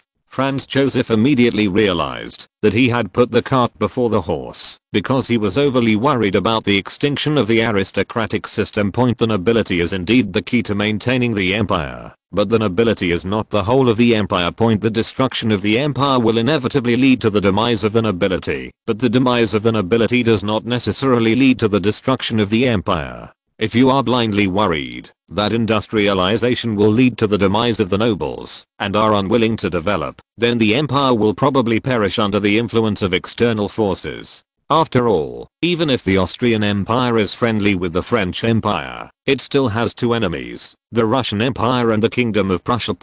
If the Austrian Empire had to rely on the French Empire for everything, then the independence of the Austrian Empire would gradually disappear. If the Austrian Empire wanted to maintain its independent and self-reliant status in the system constructed by France, although this status was relative, it had to have strength that matched its status. Even if the Austrian Empire cannot defeat the Russian Empire, at least the Austrian Empire cannot have the ability to defeat the Kingdom of Prussia alone. The problem of the industrialization of the empire, you have to worry about it. Franz Joseph said to Prince Metternich. In the entire Austrian Empire, the only person who really understands the concept of industrialization is this Prince Metternich, so Franz Joseph had to choose to reuse Prince Metternich. Yes, Your Majesty. Prince Metternich, who was instructed by Franz Joseph, responded to Franz Joseph in a sonorous tone. There was a hunch telling him that, as long as he could do this well, he would be able to get rid of the title of advisor and be reactivated. So, Prince Metternich assured Franz Joseph that he would use this time in Paris to sort out a path for the Austrian Empire that belonged to the Austrian Empire. However, Prince Metternich also hopes that his son, Richard Metternich, can help him ride together, because Richard Metternich not only stayed with him in Belgium and Britain, but also has a deep understanding of France. Research. Facing Prince Metternich's request to push his son out, Franz Joseph did not object. If Richard Metternich is a good candidate, of course Franz Joseph would not mind letting him hold the post of Prime Minister. For Franz Joseph, it doesn't matter who is the Prime Minister, but who can make the Austrian Empire stronger. Thinking back to when Prince Felix Schwarzenberg was in power, he didn't satisfy all Felix Schwarzenberg's conditions as much as possible. Mr. Metternich, I am looking forward to your official document. Franz Joseph responded to Prince Metternich, and then went straight back to his room. Prince Metternich, who watched Franz Joseph leave, immediately found Mocha, the head of the palace, and asked Mocha if he could call his son Richard Metternich to the Tuileries Palace. Your Majesty, if it's someone else's word, I might consider it. Mocha said to Prince Metternich, but if it's Mr. Richard Metternich, then there's nothing wrong. My son is very popular at the Tuileries Palace. Prince Metternich asked Mocha curiously. Your Majesty is a person who likes to be a teacher. Mocha lowered his voice and said, Richard Metternich, I once heard him say that two of the students he taught were the Crown Prince of the Kingdom of Two Sicilies and the other it's your son. We are deeply honored to be valued by His Majesty. Prince Metternich said in a complimenting tone. Okay, you must never tell anyone these words. Mocha said to Metternich, if His Majesty finds out, I will be guilty of a great sin. Definitely. Certainly.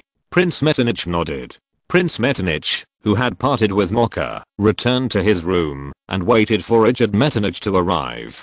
After about half an hour, Richard Metternich pushed the door open. "Father, did you call me?" Richard Metternich, who entering the room, asked Prince Metternich in a submissive tone. "You've grown up." Looking at the son in front of him, Prince Metternich recalled how happy Richard Metternich was when he was still in his infancy. 20 years have passed in the blink of an eye. 5 years later, he couldn't help but sigh with emotion. Richard Metternich also nodded and then asked why Prince Metternich called him here. Prince Metternich told Richard Metternich that he asked Richard Metternich to come and say that he wanted Richard to assist him in formulating the road to industrialization of the empire.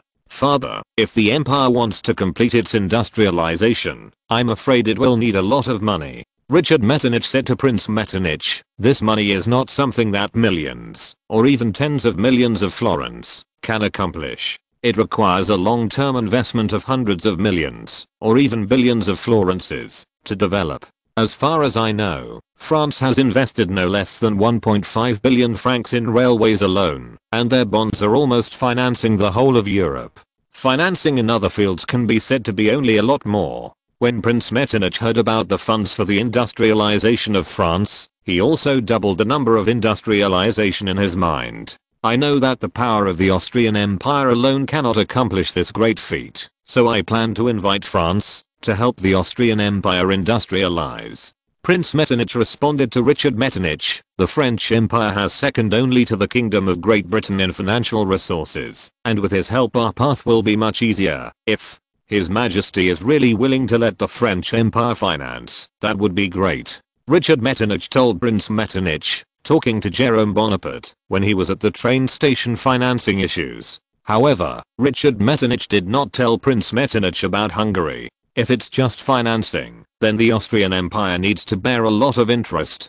Prince Metternich frowned and said to Richard Metternich, "Can you attract some companies and let them open a branch in the Austrian Empire? The Austrian Empire can give lower prices than French workers." If Jerome Bonaparte was also in this room, he would have been surprised by Prince Metternich's shocking words. Because Prince Metternich's thinking has completely detached from this era, he uses cheap labor to attract foreign companies to invest, so as to achieve the goal of the first pot of gold. This is exactly the idea of industrial transfer in the 20th century. Developed countries transferred some low value added industries to the third world to reduce costs, and then use the costs earned abroad to buy off the domestic proletariat, making the proletariat internal differentiation. This is indeed a good idea. Richard Metternich also nodded. Even a group like the French workers who work all day has the highest salaries in Europe. The factory in the British Kingdom next door is called a 3-year change of people. The factory in France is tired, but at least it does not consume as fast as in Britain. If the workers of the Austrian Empire are really lower than that of France, then many entrepreneurs can be attracted to invest in Austria. https://genius remembers the address of this site in 1 second. Mobile version reading URL. Chapter 585. Industrial Nationalization and Industrial Regionalization. Richard Metternich and Prince Metternich, you have sorted out all the advantages of the Austrian Empire. The region of the Kingdom of Bohemia has a large amount of iron ore and coal, which can serve as the industrial heart of the Austrian Empire. Hungary and Galicia have abundant agricultural resources. If they are organized, they will surely become the most important granary of the empire. Lombardy, Venice, is the most important textile industry base of the empire, and it can also provide a lot of finance for the empire. So, under the arrangement of Prince Metternich and Richard Metternich, the entire Austrian Empire was divided into several regions. Among them, the Lombard Venice Kingdom is the main. Slovenia, Croatia, due to the decisive action of Josip Jelačić during the 1848 revolution, Croatia's independence is far greater than that of Croatia during the Austro-Hungarian Compromise. As auxiliary light industry, tourism region mainly Bohemia, Vienna, Budapest, these 3 big cities were set up to prevent the dominance of Bohemia heavy industry as the auxiliary heavy industry area. There are also agricultural concentration areas and food processing industrial areas headed by the Hungarian Plain and Galicia.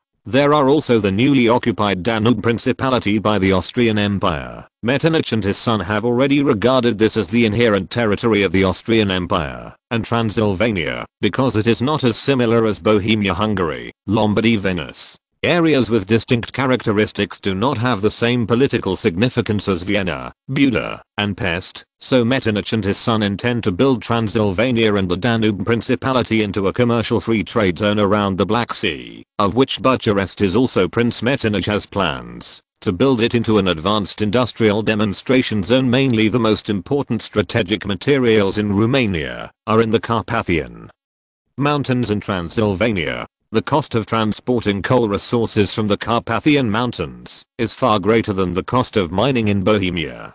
Before being applied to industrialization, the role of the Danube Principality was only to satisfy the monarch, to expand territory and act as a buffer zone. It's just that Prince Metternich forgot one thing. The labor cost of the Carpathian Mountains is far less than that of Bohemia and Hungary, where French capital is unwilling to set foot. It does not mean that the local capital of the Austrian Empire is unwilling to set foot in it. Sweet shops more draconian than Bohemia will be built in the Carpathians. Metternich's practice of assigning heavy industry, light industry, tourism and agriculture to different regions is actually a disguised practice of using economic means to bind nationalists from all over the world.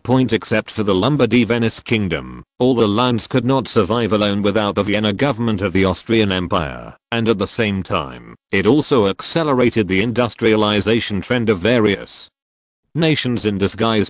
Take the Kingdom of Bohemia as an example. If the future Kingdom of Bohemia leaves the Austrian Empire, then Bohemia will face competition from the German region, while losing the huge market of the entire Austrian Empire. After the First World War, Czechoslovakia faced the dilemma of lack of market after the disintegration of Austria-Hungary, which led to Czechoslovakia having to cut wages for domestic workers to resist the invasion of foreign capital. Once the industrialization of various ethnic groups is formed, the connection between the upstream industrial chain and the downstream industrial chain needs to rely on the regulation of the imperial government, and the Kingdom of Hungary can no longer influence the areas that it does not occupy the vast majority of. In this case, the resistance of various ethnic groups will be smaller, and the imperial government is fully capable of using economic means to isolate a small group of resistance forces. After Metternich told Richard Metternich about the responsibilities of the future industrialization of various regions and the means to prevent future national revolts, Richard Metternich also recalled what Jerome Bonaparte said to him when he was at the train station. Who is our enemy and who is our friend is the first priority of maintaining an imperial regime. Who was the enemy of the Austrian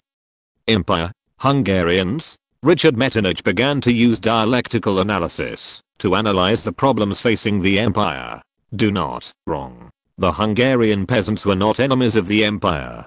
The real enemies of the empire are those big nobles who are entrenched in the land of Hungary, and they are the confidants of the empire. Richard Metternich, who had figured out the internal enemies of the empire, said to Prince Metternich, "Father, I think the empire should distribute all the land that was confiscated from the Hungarian nobles to the Hungarians, and at the same time end the military rule of Hungary." Prince Metternich looked at the son in front of him with a look of surprise. He didn't know whether this sentence was what his son realized, or whether it was what Jerome Bonaparte conveyed to them through the mouth of his son. "Tell me, what do you think?"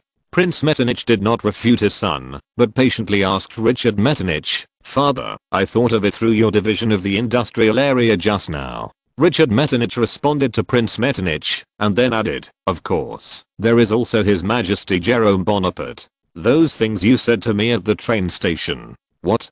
Prince Metternich asked curiously. Richard Metternich repeats Jerome Bonaparte's words to Prince Metternich. Prince Metternich showed a dignified expression on his face. After a while, he eased his eyebrows and praised, as a descendant of the Bonaparte family, his achievements are likely to surpass his uncle. Impossible. Richard Metternich couldn't believe his old father's evaluation. His Majesty Napoleon almost defeated the whole of Europe. His Majesty Napoleon did almost defeat the whole of Europe, but he also almost destroyed the whole of Europe. Prince Metternich shook his head and said, "A monarch only knows how to destroy, but if he can't build, he and his empire will sooner or later facing destruction. It is easy to destroy a thing, but it is difficult to rebuild it." Although this Napoleon is far inferior to his uncle in the military field, his achievements in the diplomatic field and at home will greatly surpass his uncle. At this time, Prince Metternich basically no longer considered that the French Empire would one day threaten the Austrian Empire. He believed that anyone who could say this would take every step he took with careful consideration. The Habsburgs no longer have to face the capricious monarchs like Napoleon. As long as the Austrian Empire has no ability to threaten the French Empire, the Habsburgs will always be the most loyal ally of the French Empire. If the Austrian Empire is a threat to the French Empire, what a joke. Unless the Austrian Empire can defeat the Prussian Kingdom in the north and the Russian Empire in the east. Prince Metternich, who made a brief evaluation, once again led the topic to Hungary. You are right. The Kingdom of Hungary really cannot use brutal military rule, which will only aggravate the resentment of the Hungarian people for the Habsburgs. But Prince Metternich paused, spread out his hands, and responded to Richard Metternich. But do you think a monarch with a character like His Majesty would listen to you and end his military rule over Hungary? Richard Metternich shook his head subconsciously. He knew his own monarch too well, whether he was pedantic or arrogant. In short, he was a difficult monarch to get along with. Although his willpower is weak and will be guided by external things, Jérôme Bonaparte showed a little dissatisfaction with the Austrian Empire. Franz Joseph brought his fiancée here, but he is often dissatisfied with the ministers he appoints. Maintain a ruthless style. Such an emperor would never allow him to destroy the current political environment without setbacks, not to mention Richard Metternich's words of confiscating the land of the great nobles and distributing them to the peasants and ending Hungarian rule invisibly offended some Hungarian nobles and Bohemian civil servants headed by Bach. Their interests in Hungary are contrary to the policy proposed by Richard Metternich. Father, what do you think we should do? Richard Metternich was a little unwilling in his heart. He clearly saw the problems Hungary was facing, but he was unable to reform it. Richard, work hard to become prime minister. Prince Metternich responded to Richard Metternich, you can only change the entire empire with your own hands. If you become the prime minister of the empire with more power than me, it's ours. The future is yours. But, after Richard Metternich hesitated for a few seconds, Yu reading www.urkanshu.com said to Prince Metternich, can I really do it? Of course. Prince Metternich nodded, comforting Richard Metternich in a confident tone. You are my son. Hearing Prince Metternich's affirmation of himself, Richard Metternich nodded firmly. Okay. Hungary's problem is not something we can solve now. Prince Metternich said to Richard Metternich, now let us father and son sort out the measures of imperial industrialization. Richard Metternich and Prince Metternich began to organize the industrialization of the empire in the form of official documents. The contents include 1.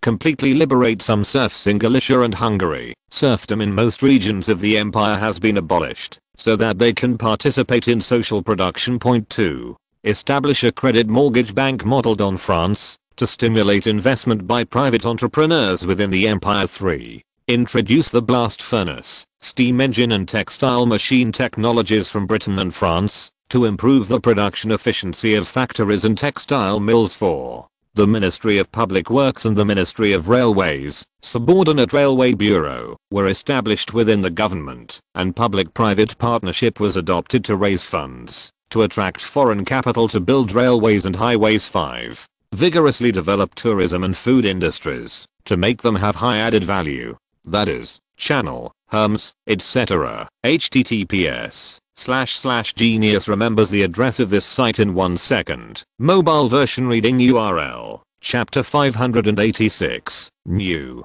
Newspaper censorship system. In the afternoon of that day, Richard Metternich and Prince Metternich brought the manuscript of guidelines for the industrialization and future of the empire, that they spent several hours writing in the hands of Franz Joseph.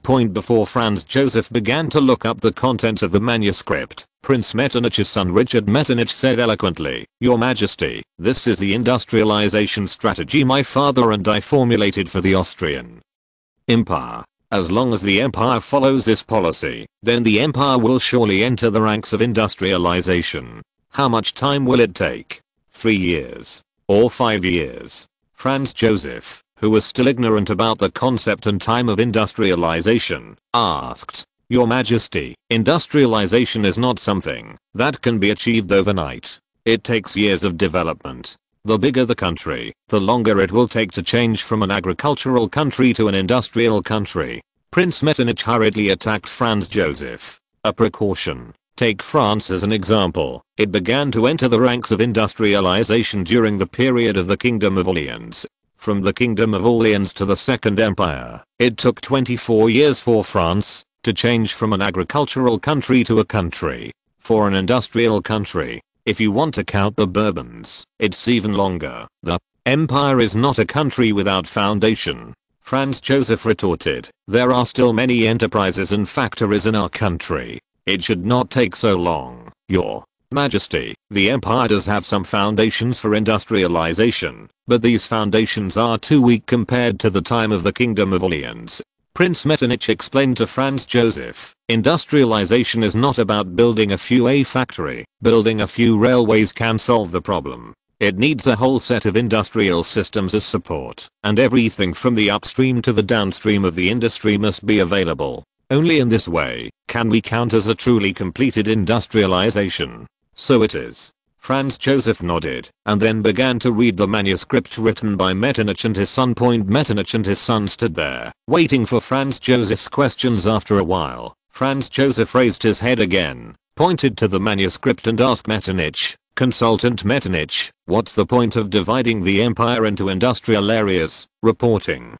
To Your Majesty, we must prevent the industry from being too complete in one area. Because the more complete the industry, the stronger their willingness to break away from the imperial government. Prince Metternich responded to Franz Joseph unhurriedly. The imperial government must play a leading role in the face of this industrial transformation. Dividing industries according to ethnic groups within the empire can prevent them from being able to coordinate and control after they are separated from the imperial government. This is indeed a good idea. Franz Joseph's eyes lit up when he heard Prince Metternich's answer, and he started to go down. In the following 5 articles, Franz Joseph asked one by one the meaning of each article and what benefits it would bring to the imperial government. Prince Metternich explained the benefits to Franz Joseph one by one, especially in the tourism sector involved in Slovenia and Venice. Prince Metternich even suggested that the imperial government should spend money on advertising to European countries to link Venice with Venice.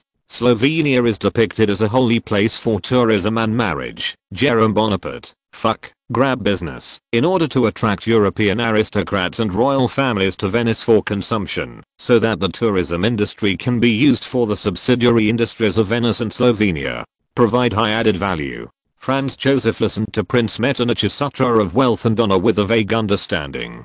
He suddenly felt that the teacher in front of him seemed to have awakened to something extraordinary after traveling around Britain and France. When he was Prime Minister before, the feeling it brought to him was even more impactful. Fairy, would Your Majesty, the newspaper is a good propaganda tool. We should pay attention to it. Prince Metternich said to Franz Joseph with a serious expression. Blindly blocking speech will only make more and more people to join the ranks of opposition. The government should properly guide the subjects in the territory to express their dissatisfaction and allow them to make some voices. As long as the fundamental problems of the empire are not touched, they can be released. At the same time, the imperial newspapers will also publish some novels. Prince Metternich talked about the issue of the newspaper again, thinking that if Metternich knew this, how could he be overthrown? The people of any country in this world maintain a rebellious mentality towards the government. The more you don't let them do things, they will do it. During the 20 or 30 years Metternich was in power, how many newspapers were closed down, and how many books were banned? But does what he does work? Nothing works at all. Subjects of the Austrian Empire can still find them through various channels, but the harsh censorship system of the empire has caused countless complaints. Until recently, after Prince Metternich took a closer look at censorship in the British Kingdom and the French Empire, a whole new door opened for Prince Metternich. The empire should not formulate strict rules and regulations for newspaper offices. Instead, it should imitate the censorship system to a certain extent, so that some newspapers can be censored or not. In this way, even after closing down the newspapers, the subjects will spontaneously look for the shortcomings of the newspapers. Why hasn't the newspaper office of others been closed down, but yours has been closed down? When Prince Metternich finished talking about the censorship system of newspapers, Franz Josef was completely dazed. He felt that he understood something, but he didn't seem to understand. In short, how to control the size of the censorship system is indeed a problem for the current Franz Josef. So Prince Metternich once again made a proposal for Franz Josef. A group of journalists could be recruited in Vienna to act as reviewers for newspaper censorship. Just like when Felix Schwarzenberg handed over the position of Interior Minister to Bach, who was not a nobleman. Only his own people know them best. Since it's up to you to ask the question, then it's up to you to complete it. Franz Josef decided to hand over this unimportant position to Prince Metternich. Yes, Your Majesty. Prince Metternich, who heard Franz Josef handing over the right of newspaper censorship to him, couldn't help but chuckle. On the surface, this right is actually only responsible for censoring newspapers, but if there is any intention to expand the censorship system regulations, the censorship right itself is not as simple as censoring newspapers. Prince Metternich, however, was reluctant to extend the censorship powers the emperor had granted him, because now he is just getting rid of the embarrassment of the consultant, and he can't be too flamboyant, giving people a sense of power struggle. By the way, will these measures of yours bring losses to the imperial nobles? Franz Josef asked Prince Metternich worriedly. He didn't want to be an accomplice in destroying the aristocratic system. Your Majesty, no. Prince Metternich shook his head and replied to Franz Josef, many nobles in the empire have more or less established businesses, and the empire only needs to give some resources to the nobles. They will be able to transform quickly. Even if some nobles fail to invest, as long as the empire is willing to back up the loyal nobles, they can still rise again very quickly. In the majestic blueprint of Prince Metternich, the nobles will serve as the vanguard to guide the industrial reform and become the first group of first rich groups for those successful businessmen. We must try to absorb them as much as possible and make them part of the nobles. Only in this way can the nobles of the empire be prosperous. Prince Metternich vowed to respond to Franz Josef. However, their loyalty is far inferior to the nobles, who have followed us for many years. Franz Josef responded to Metternich with a sigh. Your Majesty, ability is sometimes more important than loyalty. Prince Metternich responded to Franz Josef. Riyadh1.com. Although Franz Josef scoffed at the statement that Metternich's ability was greater than loyalty, but he has to admit that today's empire really needs a group of capable strongmen. In the end, Franz Josef agreed with Prince Metternich's reform policy. He told Prince Metternich that he would convene a royal meeting for a second discussion. After returning to Schönbrunn Palace. Prince Metternich and Richard Metternich showed smiles at the same time, and their efforts were finally not in vain. Afterwards, Richard Metternich and Prince Metternich said goodbye to Franz Josef. Franz Josef nodded and agreed to their departure, while he carefully read the contents of the manuscript in the room. Not long after Richard Metternich and Prince Metternich left, there was a knock on the door. Franz Josef hurriedly put down the manuscript and asked, "Who?" "His Majesty Franz, I'm Mocker." Mocker's voice came from the door. "Come in." Franz Josef, who hid the manuscript in the drawer, slightly adjusted his shirt, and then responded to Mocker outside the room. Mocker entered the room and bowed to Franz Josef. "What's the matter?" Franz Josef asked Mocker. "His Majesty Jerome asked me to tell you that there will be a ball tonight in the ballroom of the Louvre. He hopes you can attend." Mocker replied to Franz Josef. "The Louvre?" Franz Josef said, and then asked if the Mockle ballroom was held to welcome Queen Victoria. "Your Majesty, it is indeed held to welcome Queen Victoria and Prince Albert. Queen Victoria and Prince Albert are already living in the Louvre. If you're listening to this novel on a channel other than Fanfic World, it means they downloaded and uploaded it without effort. We cordially invite you to visit our channel, Mundo Fanfic Novelos. There you'll find the original version of this story, and you can explore many other novels of various genres. We're waiting for you to immerse yourself in a world of incredible novels. Chapter 587, Meeting with Albert. Go back and tell Jerome that I will be there on time. Facing Jerome Bonaparte's invitation, Franz Joseph agreed without hesitation. The reason why he was willing to come to France to participate in the military parade held by the French Empire was not just to strengthen the relationship with the Anglo-French alliance, so that the Austrian Empire could be integrated into the Anglo-French alliance.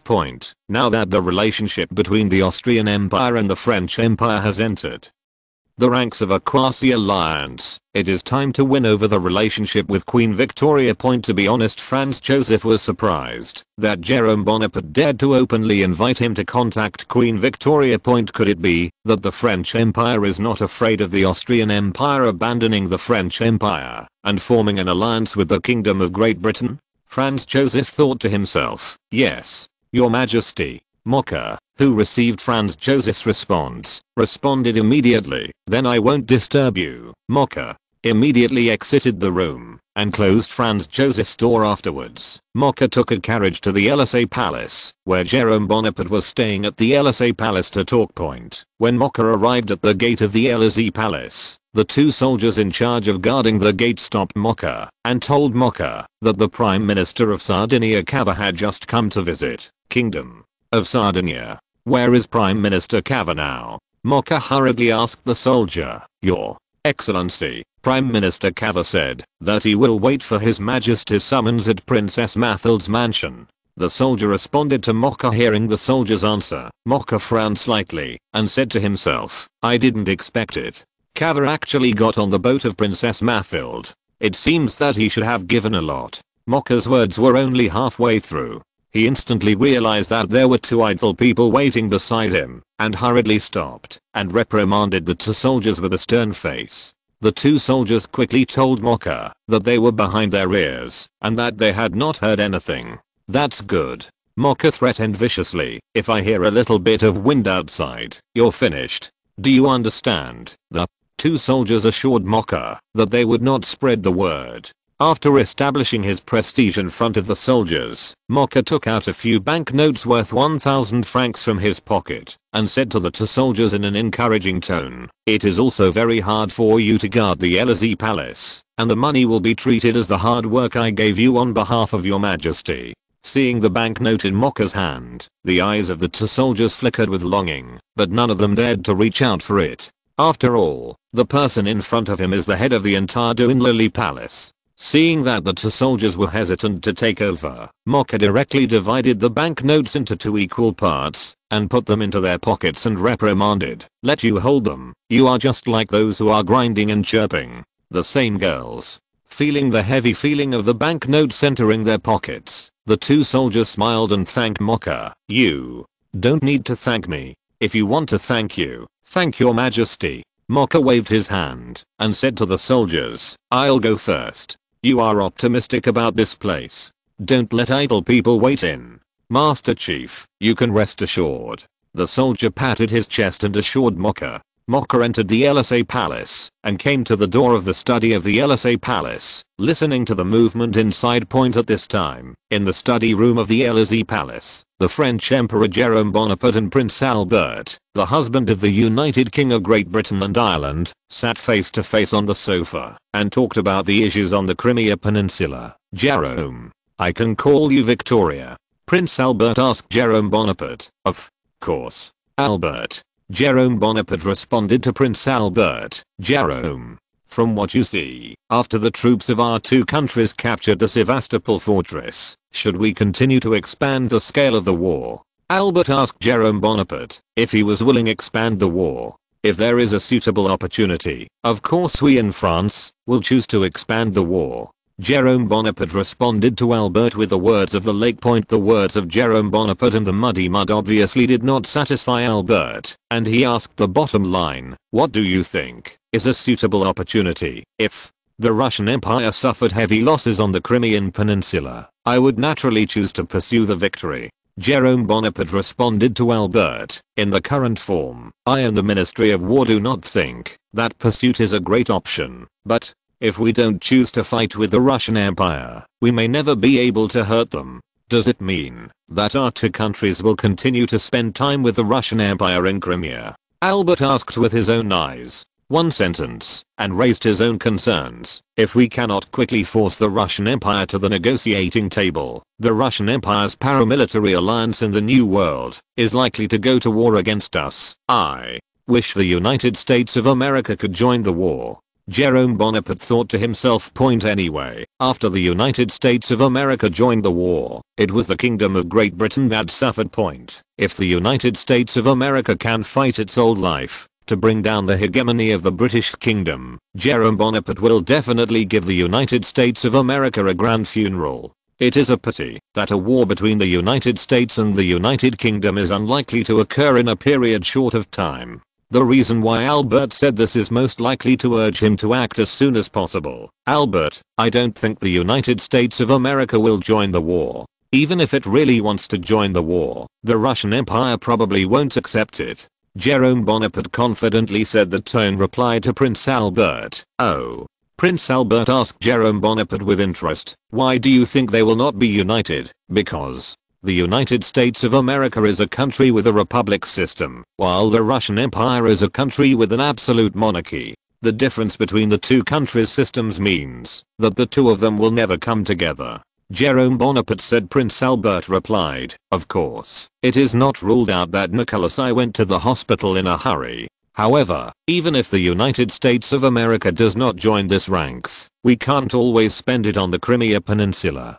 Albert paused, sighed, and continued to Jerome Bonaparte. It costs thousands of pounds for us to stay in the Crimea for an extra minute. Our army is supported by tens of millions of taxpayers. If we always stay in one place and don't go, our taxes people will complain.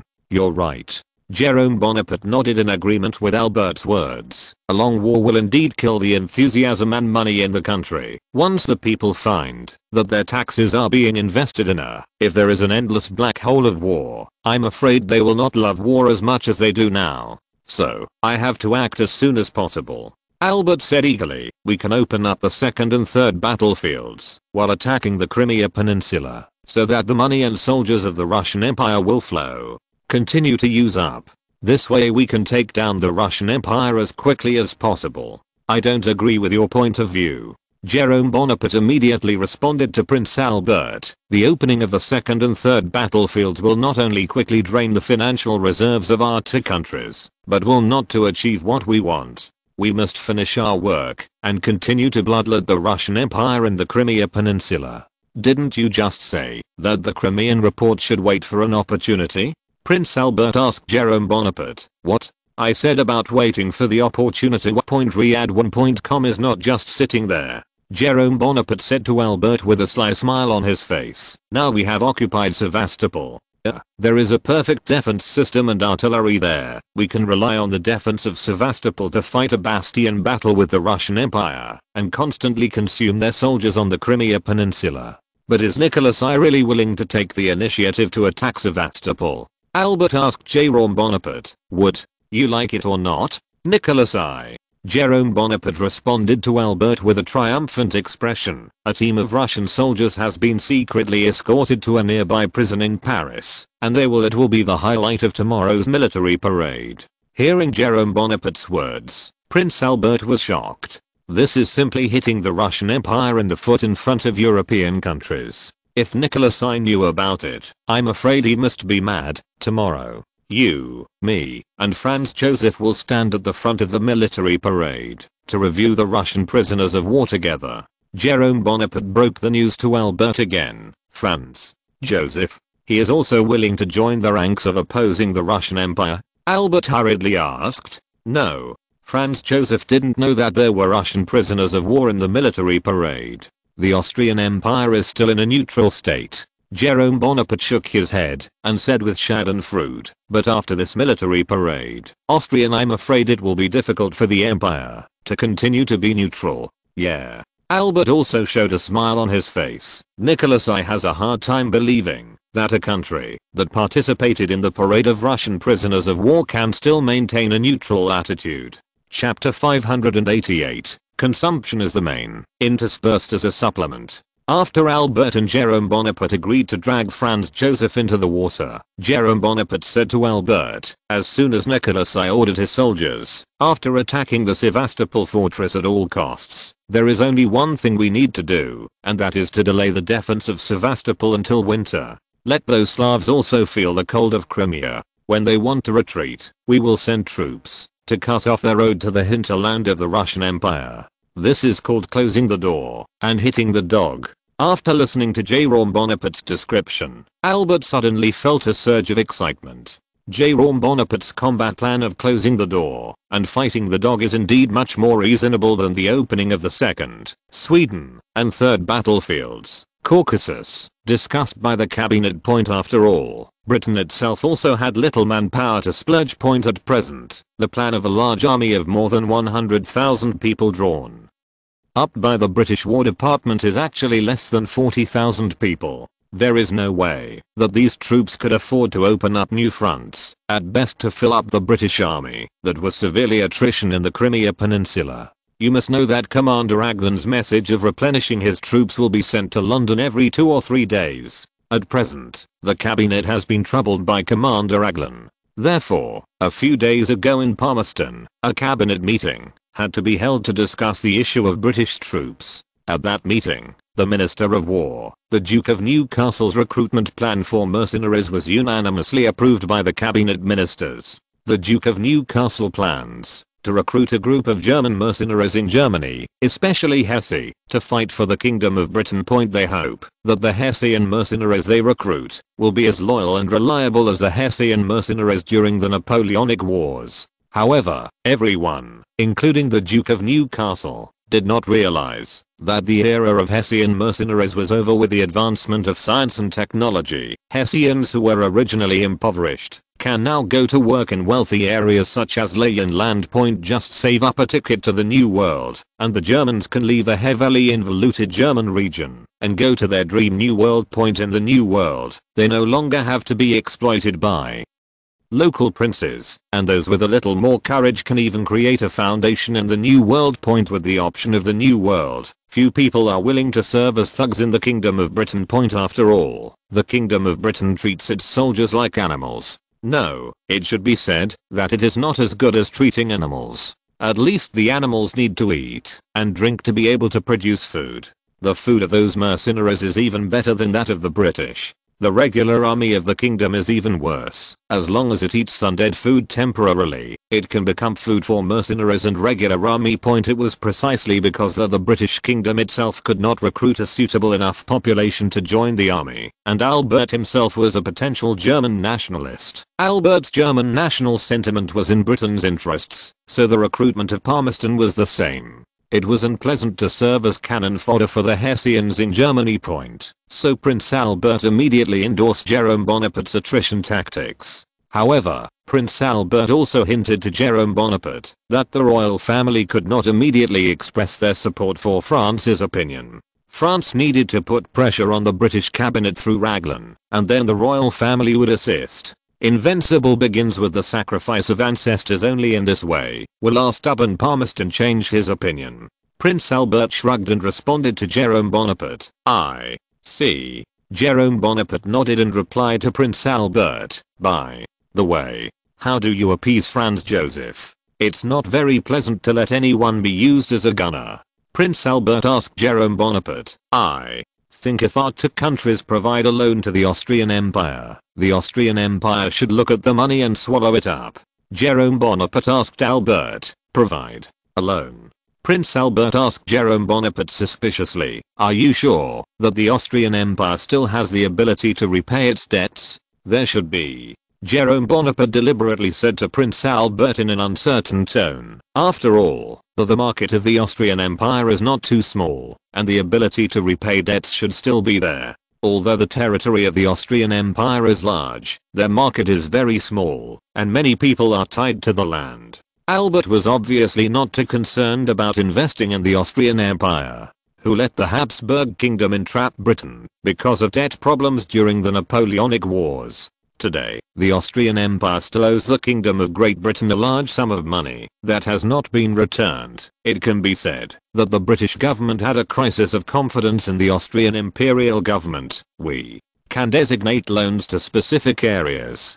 Jérôme Bonaparte hurriedly responded to Albert, for example, railways and infrastructure. No country can give up the construction of these two items and maintenance. We just need to get off the field at the right time. Then not only will we not have an accident, but we can also make a lot of money. You mean railway speculation? Prince Albert immediately understood what Jerome Bonaparte meant. That's right. Jerome Bonaparte nodded and replied to Prince Albert, this is indeed a good project. Prince Albert thought for a moment, then raised his head again, and responded to Jerome Bonaparte, it depends on the situation. If Franz Joseph really resisted, if so, then we'll tell him about the loan. Afterwards, Jerome Bonaparte and Prince Albert discussed the issues of Sweden, Denmark, Germany in preparation, and the Apennine Peninsula. After exchanging views, they agreed that Sweden, Denmark, and the Apennine issue better to maintain the status quo. Finally, Prince Albert got up to return to the Louvre, and Jerome Bonaparte also got up and sent Prince Albert out of the Élysée Palace. When Jerome Bonaparte, who watched Prince Albert's car drive away from the Élysée Palace, was about to take the carriage back to the Tuileries Palace, Mocha appeared in front of Jerome Bonaparte and greeted Jerome Bonaparte. Bonaparte reported, Your Majesty, M. Cava of Sardinia came to look for you while you were talking to Prince Albert. Cava? Jerome Bonaparte was stunned for a few seconds, then said with a headache, what does he want to do? Although it is said that Jerome Bonaparte is not going to help Cava unify the Apennine Peninsula, it does not mean that Jerome Bonaparte does not want Sardinia, this little brother. The existence of Sardinia can be said to be a nail that Jerome Bonaparte buried in the Apennine. The purpose is to warn the Austrian Empire not to think about confronting France, otherwise Sardinia will lead France into the Apennine and sweep the entire Apennine Peninsula. How to use Sardinia without being bound by Sardinia is indeed a problem point, especially in the face of a talent like Cava who is proficient in both foreign and domestic affairs. Had Cava not been in Sardinia, his stage might have been wider than it is now. Where is Cava now? Jerome Bonaparte asked mocked. Mr. Cava said that he is now waiting for your summons in Princess Mathilde's mansion. Mercury said to Jerome Bonaparte, my sister. Jerome Bonaparte shook his head and sighed again. Forget it, I want to go back. Let's take advantage of this time to meet our guests from afar. Go to my sister's mansion. Yes, Your Majesty. Mocha responded hurriedly. The carriage took Jerome Bonaparte to Mathilde's mansion. Jerome Bonaparte, who got off the car in front of the mansion, went straight to the gate of the mansion and knocked gently on the door. Who? The mansion's maid's voice came from outside the door. Open the door. I'm an admirer of Princess Mathilde. Jerome Bonaparte said to the door with a shrill voice. You are late. The princess is holding a salon.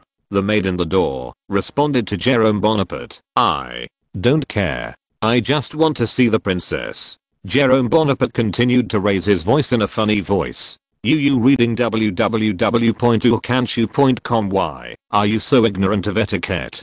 The maid's voice got closer and closer, and the door opened. I'm not afraid to tell you, Your Majesty. Only then did the angry maid realize that the person standing outside was none other than Jerome Bonaparte. The original anger immediately turned into fear. OMG. What did I just do? Shh. Jerome Bonaparte made a silent gesture and then asked the maid, Mr. Cava is inside now. Yes. The maid nodded hurriedly in response. The maid can be said to have a fresh memory of the fat and somewhat excessive gentleman. Then, you take me to a room with no one, and then go and tell my sister quietly that I want to meet Cava and ask her to call him out. Do you understand? Bonaparte instructed the maid word by word. The maid nodded and then took Jerome Bonaparte to a room with no one. Your Majesty, wait here for a moment. Immediately, the maid left Jerome Bonaparte's room and went to the room where Princess Mathilde was at this moment. The gentlemen and ladies around Princess Mathilde were quietly listening to Princess Mathilde's comments on Paris literature, and the voice of the maid pushing the door caught everyone's attention. What happened? Princess Mathilde stopped and asked the maid. The maid came to Princess Mathilde's side, leaned into Princess Mathilde's ear, and told Princess Mathilde what Jerome Bonaparte told her. Everyone, please wait a moment. Princess Mathilde paused the ongoing book review, then turned her eyes to Cava. Mr. Cava, can you come out with me? Chapter 589, Banging Cava. Cava, who was called by Princess Mathild, was stunned for a moment, and then immediately realized that Princess Mathild called him out alone must have something to talk to him about. Could it be that there is news from your majesty? Cava thought to himself. Mr. Cava. Mr. Cava. After Princess Mathild's voice reached Cava's ears, Cava, who came back to his senses, first apologized to the gentleman sitting around, and then agreed with him. Princess Mathild left the room together. When Cava and Princess Mathild came to the corridor, Mathild pointed to the maid beside him and said to Cava, Mr. Cava, she will take you to see my brother. Princess Tilda doesn't like to call Jerome Bonaparte Emperor, and Jerome Bonaparte is happy about it. I won't give you away. Mathild paused and pointed to the original room. His Royal Highness, thank you very much for your hospitality.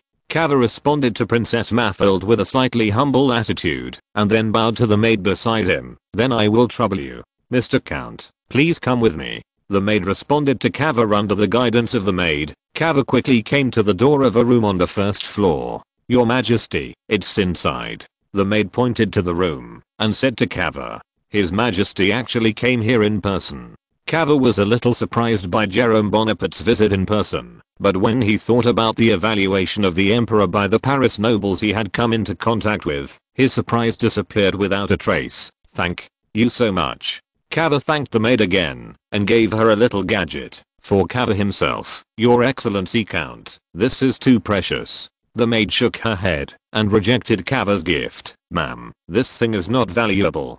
Cava emphasized, and then pretended to be rich and continued, if you think it is too valuable, you can give it to Princess Mathild. My thing once shot, there is absolutely no plan to take it back. The maid glanced at the gold coin that Cava handed over. After hesitating for a few seconds, she finally took the gift from Cava, and told Cava intimately how Jerome Bonaparte was feeling at the moment. After hearing the maid's answer, Cava was even more sure that a small amount of money could accomplish great things. Sometimes, it only takes a little favor and a small favor to get information that can't be detected by a lot of money. After parting from the maid, Cava gently knocked on the door. The door is unlocked. Come in. Jerome Bonaparte's voice came from the room. Cava hurried into the room, where Jerome Bonaparte was sitting on the sofa tasting the green tea he had just brewed. The arrival of Cava made Jerome Bonaparte put down the teacup in his hand and get up to greet him. Your Majesty, sit down. Cava hurriedly responded to Jerome Bonaparte. Then Cava sat on the sofa with Jerome Bonaparte, and while making a cup of tea for Cava, Jerome Bonaparte asked Cava, Mr. Cava, do you know the tea ceremony? Cava shook his head. How could he understand the tea ceremony, even though he was busy with all kinds of things? This is a tea tasting method inherited from the ancient empires of the East, and the person who is particular about it is a word. Jerome Bonaparte put the brewed tea in front of Cava. The brewing before tasting tea in the tea stage. Filter the tea first. Don't be too impatient. When tasting the tea, you should also taste it carefully, and don't drink it whole. Not only will you be scalded, but you will not be able to taste the tea leaves that unique flavor. Jerome Bonaparte picked up the teacup made of purple sand in his hand again, took a sip, then closed his eyes, and felt it quietly. Sitting next to Jerome Bonaparte, Cava also imitated Jerome Bonaparte's attitude and tasted tea, but he did not feel the unique charm that Jerome Bonaparte said. Look, I told you not to hurry. Don't hurry. Why are you in such a hurry? Is time so precious to you? Prime Minister Cava, who was among the best in political wisdom, immediately understood what Jerome Bonaparte meant, and he hurriedly apologized to Jerome Bonaparte. Your Majesty, it's true that I'm too impatient. One product. Jerome Bonaparte showed a teachable expression, and poured another cup of tea for Cava this time. Cava finally tasted the unique charm of this cup of tea. This charm contains sourness and helplessness, and only Cava, who is the party, knows these two feelings best. Have you felt it? Jerome Bonaparte's voice reached Cava's ears. Cava nodded and responded to Jerome Bonaparte. I feel it, Mr. Cava. You have already comprehended the tea ceremony. Jerome Bonaparte seemed to applaud Cava's quick understanding of the tea ceremony. Your Majesty, I have a question to ask you. Cava said to Jerome Bonaparte in a submissive manner. Ask. You can ask anything. There's nothing you can't ask. Jerome Bonaparte responded to Cava. Your Majesty, what I want to ask is how long does it take for this pot of tea to be brewed? Cava said to Jerome Bonaparte. Jerome Bonaparte's smile gradually subsided, and his expression became serious. Seeing Jerome Bonaparte's rapidly changing expression, Cava couldn't help but feel uneasy. At least 3 or 4 years, as many as 6 or 7 years, maybe even more than 10 years. Jerome Bonaparte said slowly, after all, the heat has not yet arrived. Apennine Peninsula, the problem is immature. Ruthlessly increasing the heat will only cause the whole pot of tea to become completely waste tea. If you rashly stir up conflicts on the Yapping Peninsula, it will only destroy the relative peace maintained during the Crimean War. However, I heard that between you and the Austrian Empire. Cava couldn't help but said to Jerome Bonaparte, Mr. Cava, whether the Empire and the Austrian Empire are hostile or peaceful does not seem to require the consent of the Kingdom of Sardinia. Jerome Bonaparte snorted coldly and asked Cava, all countries in the world, countries recognized by France, enjoy independent sovereignty and diplomacy, and no country is allowed to interfere. Your Majesty, that's not what I meant. Cava's expression changed slightly, and he hurriedly pleaded with Jerome Bonaparte. I understand that the French Empire made diplomatic relations with the Austrian Empire because of the purpose of the war. Jerome Bonaparte was satisfied with Cava's claim of washing the land for Jerome Bonaparte. It's just that poor Cava would not have thought that the unification of Italy by the Kingdom of Sardinia would only exist in his dreams after all. In Jerome Bonaparte's script, Sardinia only exists as a nail to deter the Papal States and the Austrian Empire, and he doesn't want this nail to pierce his hands from time to time. The Austrian Empire was used to intimidate Sardinia diplomatically, which made them feel a sense of tension, and only then could they be able to rely closely on the French Empire. Mr. Cava, I can understand that you want to free the Apennine Peninsula from the control of the Austrian Empire and achieve a desire for unity like the German Confederation. Jerome Bonaparte comforted Cava. That's right. In his heart, he hopes to establish Cava, which is dominated by the Kingdom of Sardinia. Echoing Jerome Bonaparte, our Italian nation has been divided for many years, and many people hope to establish a confederation system-s country. Just now, I also talked about the Apennine with Prince Albert. Jerome Bonaparte continued to Cava, although Prince Albert shares my desire to establish a German confederation model of the Italian Confederation, but he also believes that, in its current form, we can only have a certain relationship with the Austrian Empire. Therefore, some problems in the Apennine Peninsula can only be considered after the end of the war. However, you reading www.ukanshu.com, please rest assured that we will not remember your contributions in this war. If you have time tonight, I would like to invite you to the ball at the Louvre. Of course. Cava nodded and hurriedly responded to Jerome Bonaparte. Very good, Mr. Cava. Now it seems that the two of us have reached a consensus. Jerome Bonaparte smiled again and responded to Cava. Your Majesty, I'm sorry for bothering you to meet me in person because of this little problem. Cava apologized to Jerome Bonaparte again. I hope my presence will not disturb your mood. It's nothing. Jerome Bonaparte shook his head. Actually, I quite like chatting openly with people like you, and chatting with Franz Joseph made me feel that I'm living in the same 18th century monarch's chat. Your Majesty, this is the usual Habsburg style. Cava seized the opportunity to slander the Habsburgs and said, old and decadent. That's right. Jerome Bonaparte unified Cava's views with a smile. Then Cava said goodbye to Jerome Bonaparte, who also quietly left Princess Mathilde's mansion. Jerome Bonaparte, who had left the Mathilde mansion, did not return to the Tuileries Palace, but went to the Dock d'Orsage to meet with de Luynes. Go and tell the papal envoy and say that Cava has found me again and talked with me about the Apennine issue. I agree with Cava's opinion too. Jerome Bonaparte told de Luynes. Your Majesty, this may cause panic in the Papal State. De Luynes reminded Jerome Bonaparte, without causing panic in Pius IX. How could Pius IX succumb to us? Chapter 590, Frightened Papal Envoy. I just want to cause Pope Pius IX to panic. If Pius IX does not panic, how could Pius IX succumb to us? Jerome Bonaparte showed a wicked smile on his face, and he could imagine the panicked look of the Pope's envoy. In that case, he would be able to negotiate terms with Pius IX in a calm manner. Although Jerome Bonaparte himself did not care about the sanctity of the crown, he had to think about it for his unborn child. Point after all, his own child is not like him to kill a throne with real swords and real guns. Point. If his unborn child is a mediocre person, Pius IX acts as his child's godfather and can fool the old peasants living in the French countryside. Point. By the way, won the support of some Orthodox people. Point. However, Jerome Bonaparte guessed that Pius IX, the stubborn old god, would probably not come over in person. Point. Even if Pius himself did not come to Paris in person, he would have to send me a cardinal. Jerome Bonaparte thought so. From a certain point of view, the kingdom of Sardinia is the vicious dog that Jerome Bonaparte holds in his hands. As long as it grins and threatens the Apennine Peninsula, both the Austrian Empire and the Papal States will have to worry about it. Your Majesty, what do you want the Papal States to do? Delusions asked Jerome Bonaparte. I hope Pius IX can send blessings to my child after he is born. Jerome Bonaparte replied to Delusions. Hearing the conditions proposed by Jerome Bonaparte, Delusions breathed a sigh of relief. He was really afraid that Jerome Bonaparte would make an unrealistic condition. Your Majesty, please rest assured, I will definitely pass on your conditions to them.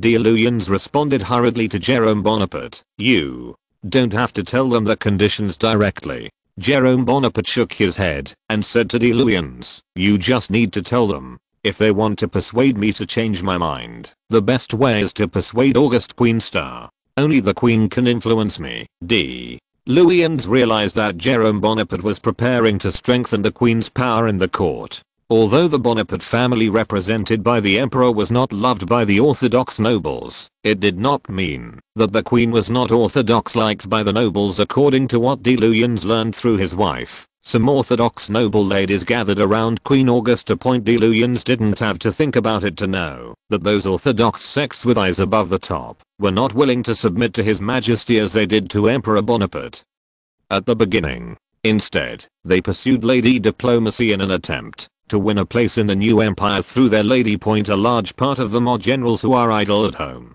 If there is a church power behind Queen Augusta, then the power gathered around the Queen will become the second largest power after the Emperor. It seems that in the future, the wife will be dispatched to walk with the Queen more. Delusions was determined to let his wife show a sense of presence in front of the Queen.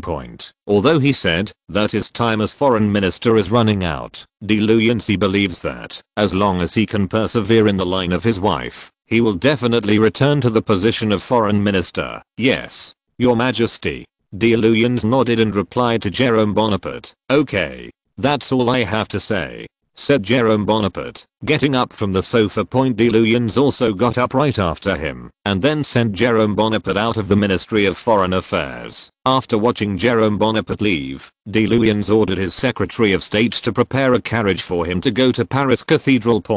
Although the Secretary of State had some doubts as to why Delusions went to the Paris Cathedral at this time, he did not ask too many reasons based on the obedience of his superiors and subordinates. He quickly found a car marked with diplomatic carriage of the ministry's character symbol. Take the carriage Delusions all the way to the east along the Seine River, then cross a pontoon connecting Paris Island, and arrive at the gate of the Paris Cathedral. Delusions, who got off the carriage, entered the cathedral, where he saw the Bishop of Paris Cathedral. At this time, the bishop was praying to the empty seat with a solemn face. The arrival of Delusions caused the bishop to stop praying. Minister Delusions, what kind of wind brought you here? The bishop, who closed the scripture, asked Delusions with a puzzled expression. Your Excellency, may the envoy sent to France by His Majesty the Pope is with you. Delusions asked Delusions immediately. What is your business with Minister Mirror? Bishop K asked. That's right. I have heard a piece of news. Delusions told the news of the connection between Jerome Bonaparte and Cava, this guy who likes to fan the mob again. A look of disgust flashed in the bishop's eyes. That's right. Cava really likes to stir up national sentiments on various occasions. Delusions shrugged noncommittally and replied to the bishop. Please come with me, the bishop said to Delusions the bishop, and Delusions entered the confessional room behind the church and stopped at the gate of one of the confessional rooms. Lord, forgive me. I really am not Minister Mirror's voice came from the confessional room. D. Luyens asked the bishop in a low voice. What was Minister Mirror repenting for, Your Excellency? It is very ungentle to inquire about other people's privacy in private. The bishop responded calmly to D. Luyens. He would not accuse Ambassador Mirror of forcing a little boy to cause an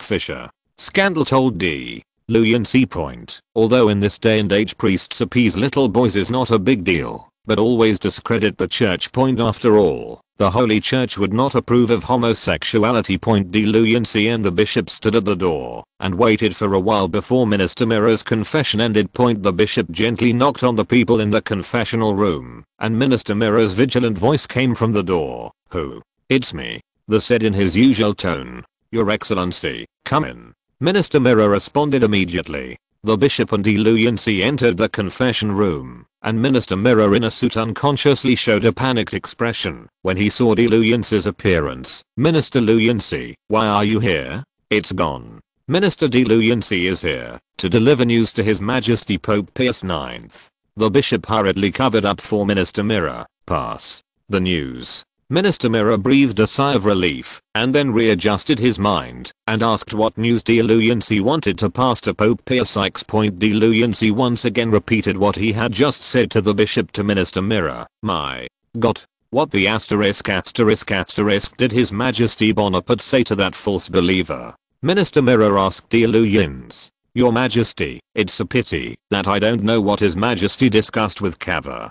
D. Luyens replied to Minister Mirror. However, I can probably guess. The most likely discussion between His Majesty and Cava is it's about the Apennine Peninsula. Does Your Majesty still want to help Sardinia unify Italy? Minister Mirror shouted involuntarily. Your Excellency Minister, this possibility cannot be ruled out.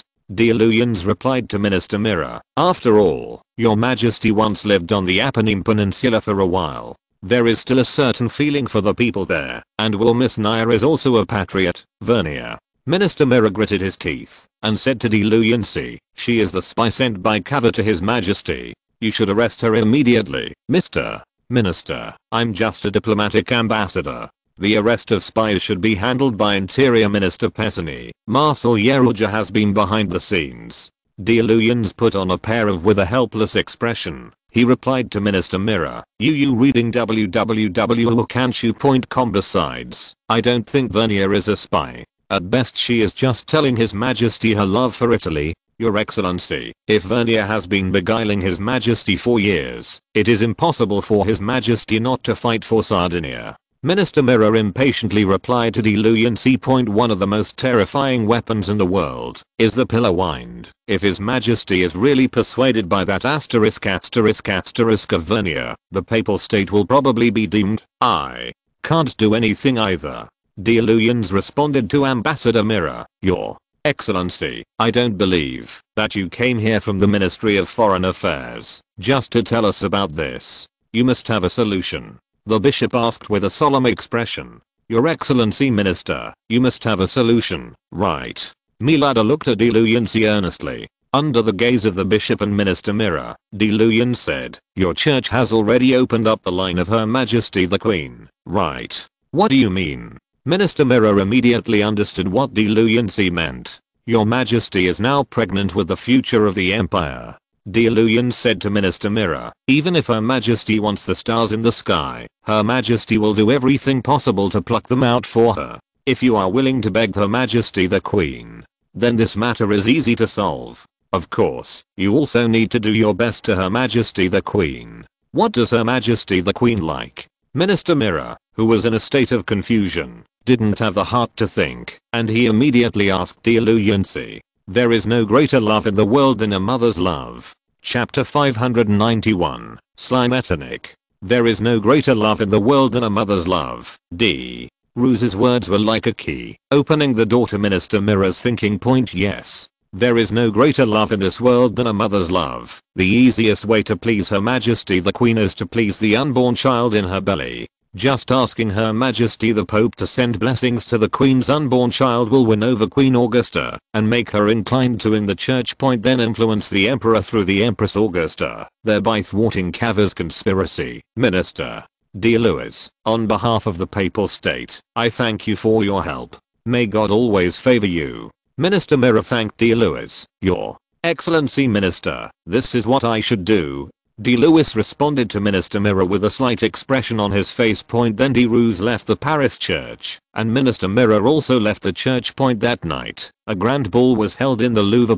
In addition to the Victoria couple, Jerome Bonaparte, Franz Joseph and his fiancée, German princes, envoys from various countries, generals of the empire, and members of the Austrian Empire and the British Kingdom group. In short, a little ballroom is loaded with some of the most powerful forces from Central and Western Europe. On behalf of the French Empire, I welcome the visit of Queen Victoria and his wife. Although Britain and France have experienced ups and downs, misunderstandings in various countries, and also experienced wars, but that is a thing of the past, and now Britain and France are in the same trench, to fight for Europe from the shadow of the Russian Empire, to fight for the people of all countries, to breathe freely in this land.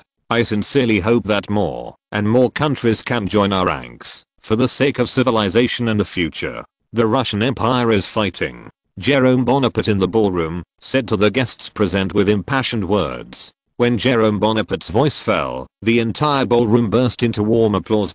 Jerome Bonaparte, who was intoxicated by the applause for a moment, signaled with his hand that they could stop. After the applause died down, Jerome Bonaparte made an inviting gesture and gave the stage to Victoria couple. Albert, come on. Queen Victoria, who was not interested in government affairs and speeches, threw all her questions to Albert as usual. In Queen Victoria's eyes, Prince Albert is her world, her everything. Of course, it is precisely because of Victoria's unreserved love for Albert that Queen Victoria has no extra love to share with his children. Queen Victoria's children felt nothing but indifference, even resentment, around Queen Victoria. The topic has gone too far. Queen Victoria's abdication to let the virtuous made Prince Albert the focus of the ballroom, and people have turned their attention to Prince Albert. Actually, Victoria and I were a little surprised after receiving the invitation from Jerome Bonaparte, because in our plan, our family should have gone to Scotland at this time.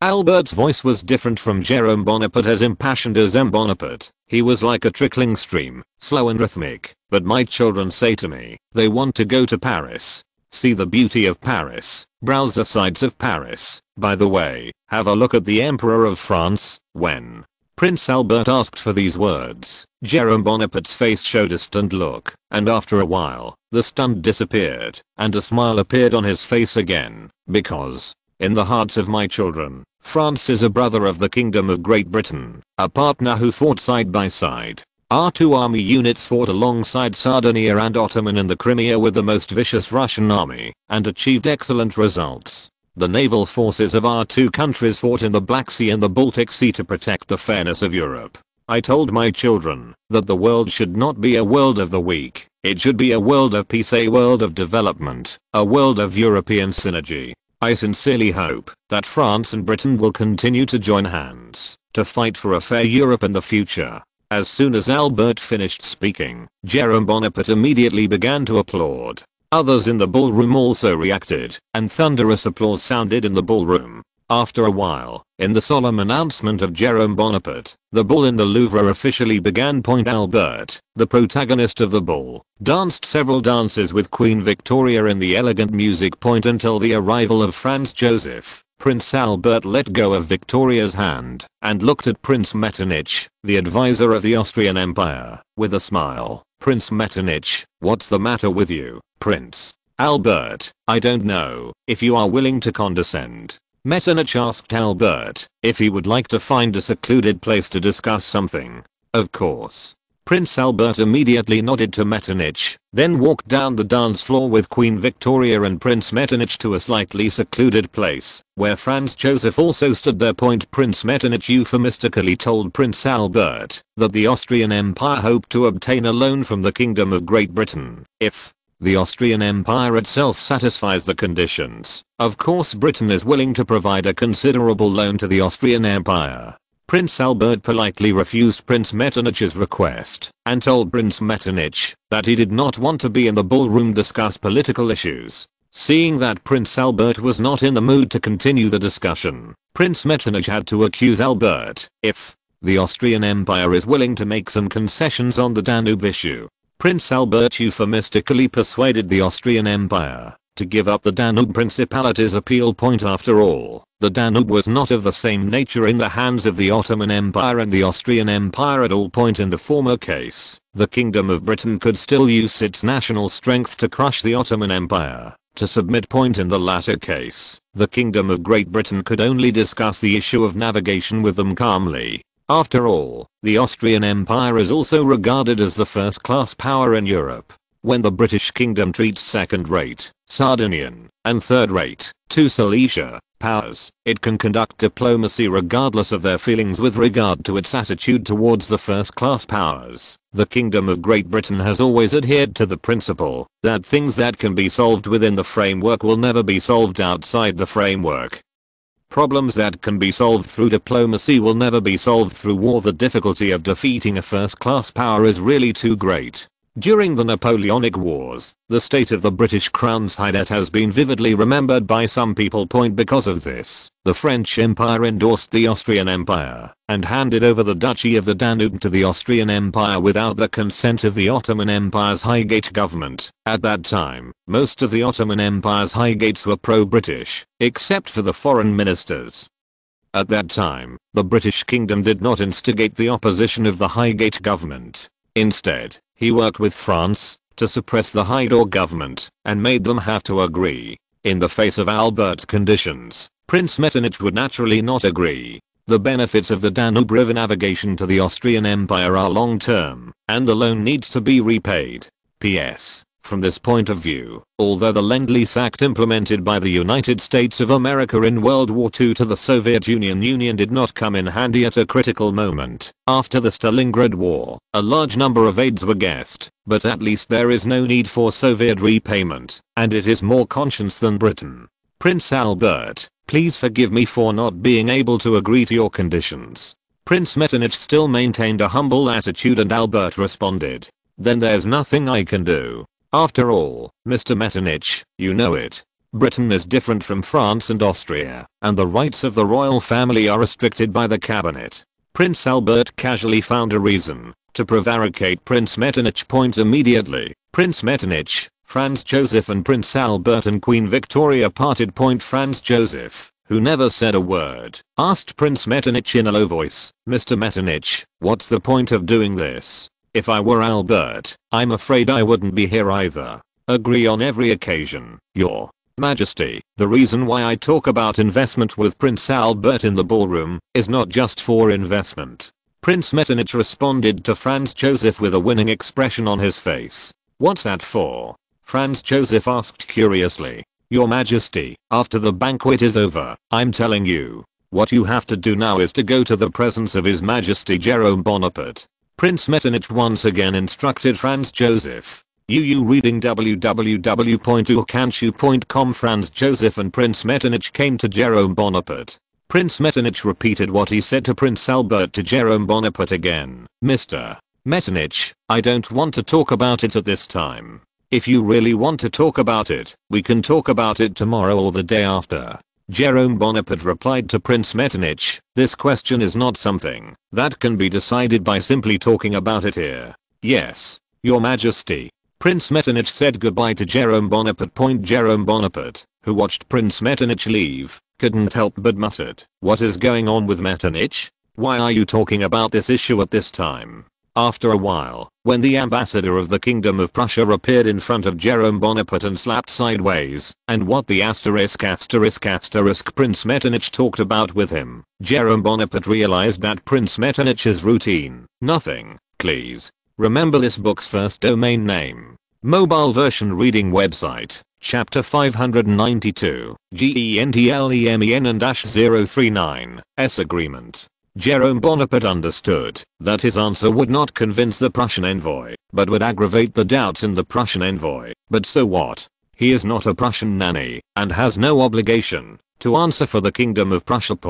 If the Prussian envoy was willing to believe it, then naturally everyone would be happy. If the Prussian envoy is unwilling to believe, or even thinks, that the Austrian Empire has a conspiracy with him, then ask the Kingdom of Prussia to directly lead the army to flatten his empire. Your Excellency the Minister, I'm going to enter the dance floor, Jerome Bonaparte said with a hint of pride in his words. Your Majesty, I am bothering you. The Prussian envoy also realized his offense, and he hurriedly responded to Jerome Bonaparte. Jerome Bonaparte, who entered the dance floor, saw Madame Voluski in front of him, and accompanied him to dance. During the dance, Madame Voluski gave him hints such as rubbing her **** with red beans.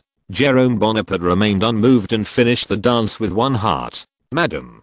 Taking advantage of the gap between the two tunes, Jerome Bonaparte whispered to Madame Walewski's ear, I prefer to dance with me last time you. After speaking, Jerome Bonaparte turned and left in a dashing manner, leaving only standing in place to stare blankly at Madame Voluski, who was behind Jerome Bonaparte. In this scene between Jerome Bonaparte and Madame Voluski happened to be seen by Princess Mathilde, who was on the edge of the dance floor. Princess Mathilde, who had never dealt with Mrs. Voluski, whispered to the people around her, that Polish woman, Mrs. Voluski, is really shameless. The gentlemen and young ladies surrounding Princess Mathilde could only nod in agreement with Princess Mathilde. The dance came to an end as it approached 12 o'clock. Jerome Bonaparte and Prince Albert met again in a corner of the ballroom. Why is everyone used to having some formal conversations during entertainment, whether in Britain or in France? Prince Albert complained to Jerome Bonaparte in a low voice. It's probably because they didn't see the ball as entertainment.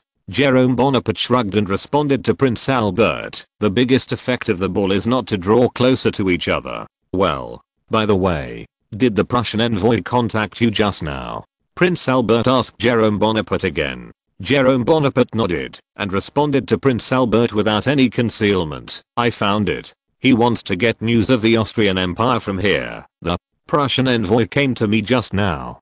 Prince Albert also responded. He asked me the same questions as you. It seems that the pressure we have brought to the Kingdom of Prussia is too great. Jerome Bonaparte said briskly. Who said it wasn't? Prince Albert also shrugged and said to Jerome Bonaparte, again, Metternich is worthy of Metternich. It only takes a few words to let the minister of a country have a sense of crisis. Mr. Metternich, after all, has dominated the entire European system for nearly 30 years. His every move can't help but make people imagine. Jerome Bonaparte responded, yeah. Albert agreed with Jerome Bonaparte, and then turned to Jerome Bonaparte and said, however, then the whole of Europe and France will be yours. As soon as Prince Albert's words fell, Jerome Bonaparte immediately sounded an alarm bell in his heart. He didn't know whether Albert's words came out of emotion or had been brewing for a while, but this for Jerome Bonaparte, it is undoubtedly a red flag.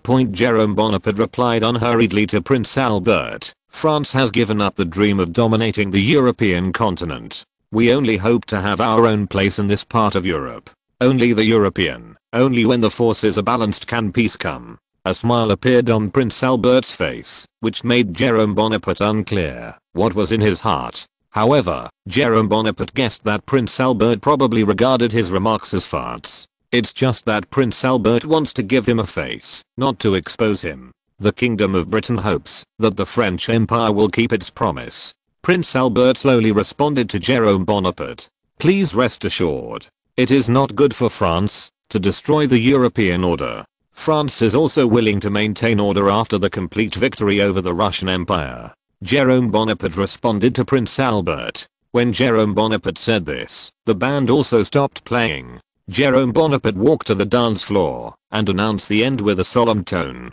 A foreign envoy said goodbye to Jerome Bonaparte, the Victoria couple, and Franz Joseph respectively. After all the foreign envoys had left, Jerome Bonaparte and Franz Joseph also bid farewell to the Victorias. Jerome Bonaparte reminded Victoria and Albert to get up early tomorrow to attend the military parade, and then Jerome Bonaparte hugged each other with the Victoria couple. With the Victoria couple's farewell, Jerome Bonaparte leaving the Louvre on foot with Franz Joseph and Prince Metternich. P.S. The distance between the Louvre and the Tuileries Palace is very close. Napoleon III in the OTL period has connected the Tuileries Palace and the Louvre.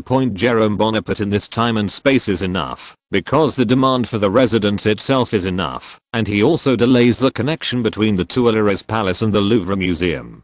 Walking on the road under the moonlight, Jerome Bonaparte felt a long lost peace in his heart. He hadn't pressed the road quietly like this for a long time. Franz. Jerome Bonaparte said to Franz Joseph. What? Franz Joseph asked Jerome Bonaparte. Why don't we make a gentleman's agreement? Said Jerome Bonaparte to Franz Joseph. What agreement? Franz Joseph continued to ask. I can assure you that, as long as the French Empire is still in the hands of me and my descendants, then France will never do anything to the Austrian Empire. Can you give me the same guarantee? Jerome Bonaparte's face turned towards Franz Joseph seriously. I can also promise you. Franz Joseph immediately responded to Jerome Bonaparte. As long as France does not attack the Austrian Empire, then the Austrian Empire will also not attack the French Empire. A high five for an oath. 5 high fives for oath. Jerome Bonaparte's and Franz Joseph's hands pressed together after Jerome Bonaparte and Franz Joseph separated their hands. Prince Metternich praised. What a sacred moment.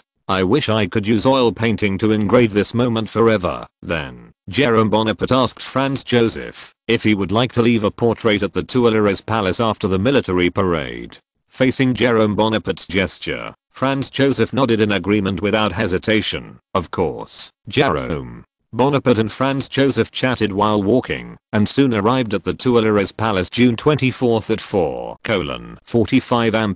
When the summer dawn just shrouded the earth, a force of nearly 10,000 people appeared near the Arc de Triomphe in a phalanx formation under the order of French Deputy Chief of Staff Neil. At the end of this 10,000 strong army, there is also a corps of Russian imperial officers with a size of nearly 100. They are the prisoners of war captured by the French army in the Crimean Peninsula. The group of Russian officers in gray uniforms looked around numbly, and when their eyes turned to the Arc de Triomphe, their faces showed a wry smile. 39 years ago, the senior members of the Russian Imperial Army arrived here as victors, and a sacred military parade was held here. 39 years later, their younger generation will come here as prisoners of war, and accept the onlookers and scolding of the Parisians. About 2 hours later, residents living near the Arc de Triomphe began to gather at 8:30 am. A large crowd had gathered near the Arc de Triomphe Point at the same time. The police department under the Ministry of the Interior also took action. Hundreds of police officers gathered near the Arc de Triomphe. Under the order of the police chief Mupper, they formed a human wall together with the army. The parade venue is separated from the crowd to prevent someone maliciously breaking into it and causing damage to the parade. Of course, the behavior of the Ministry of the Interior to set up a human wall made Parisians a little dissatisfied, because the distance between the human wall and the parade troops was more than 20 meters away from each other, which greatly affected the visual experience. However, generally speaking, this dissatisfaction is just a verbal abuse and has not caused a substantive conflict. The residents standing outside the human wall were eagerly awaiting the arrival of Jerome Bonaparte and others. At 9:20 in the morning, the parade platform was finally built after more than 4 hours of rushing by Neil. Actually, the skeleton had been built the day before. Jerome Bonaparte and others will review the French army on the parade. This is the first time the French Empire has shown itself in front of a foreign leader at 10 o'clock in the morning. The summer sun was scorching Paris, and Jerome Bonaparte arrived at the military parade venue with his wife Victoria. Franz Joseph and others. Please remember this book's first domain name.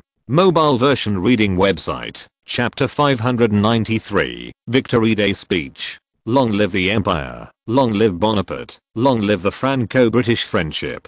Long live the Far-Austrian friendship. In the deafening cries of the soldiers, the French Emperor Jerome Bonaparte, wearing a sky blue button-down love dress, a hat and a red sash on his shoulders, joined Prince Albert, his wife, Francois Z. Joseph, as well as King Wilhelm I of Württemberg, Grand Duke of Baden, Prince Regent, Friedrich I, senior officers, and foreign envoys walked slowly to the parade stage. Shortly after Jerome Bonaparte and others arrived at the parade stage, the sound of a salute sounded from the Place de la Concorde not far from Jerome Bonaparte, which represented that the military parade officially started from this moment. As the organizer of this military parade, General Neil, who is also the protagonist of the military parade, the deputy chief of the general staff of the French general staff, raised his chest, walked out of the ranks of officers in the military parade, and strode to the military parade. In front of the stage, report to Jerome Bonaparte loudly, the number of the troops reviewed this time, and the brilliant achievements of the companies and regiments to which they belong. Most of the records are the establishment of the First Empire. Jerome Bonaparte nodded to Near with a serious face, and Near returned to the ranks of the officer corps.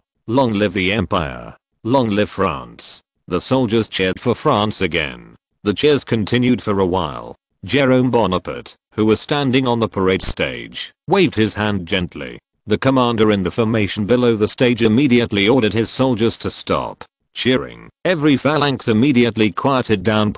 Whether it is the citizens of Paris outside the human wall, the soldiers in the phalanx, or the invited spectators, everyone is watching Jerome Bonaparte on the parade stage, waiting for Jerome Bonaparte Nabis giving a speech. In this silence, Jerome Bonaparte spoke with a solemn expression. Dear French citizens, dear veterans, soldiers and sailors, sergeants and warrant officers, generals, and marshals, and all the recipients, invite the guests who come to the military parade. My sincerest thanks to you all. When the peace of Europe is violated, when the security of France is being challenged like never before, it is you who stand up and fight with the Britons, the Austrians, the Prussians. The Prussian envoy is relieved, for the peace of Europe, for France's prosperity and stability. From the Varna landing to the Silistra offensive, to Yevpatoria, Sevastopol fighting with the nearby enemies, I saw the French, the Britons, the Sardinians, the Garfoyer showed an excited expression, as well as the heroic and fearless posture of the Turks.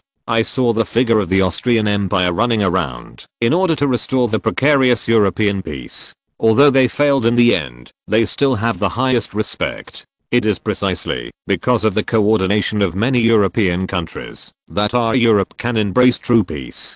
From them, I saw a dream of the United States of Europe, in which all countries are equal, reciprocal, tolerant, and restrained, and work together for the permanent peace of Europe.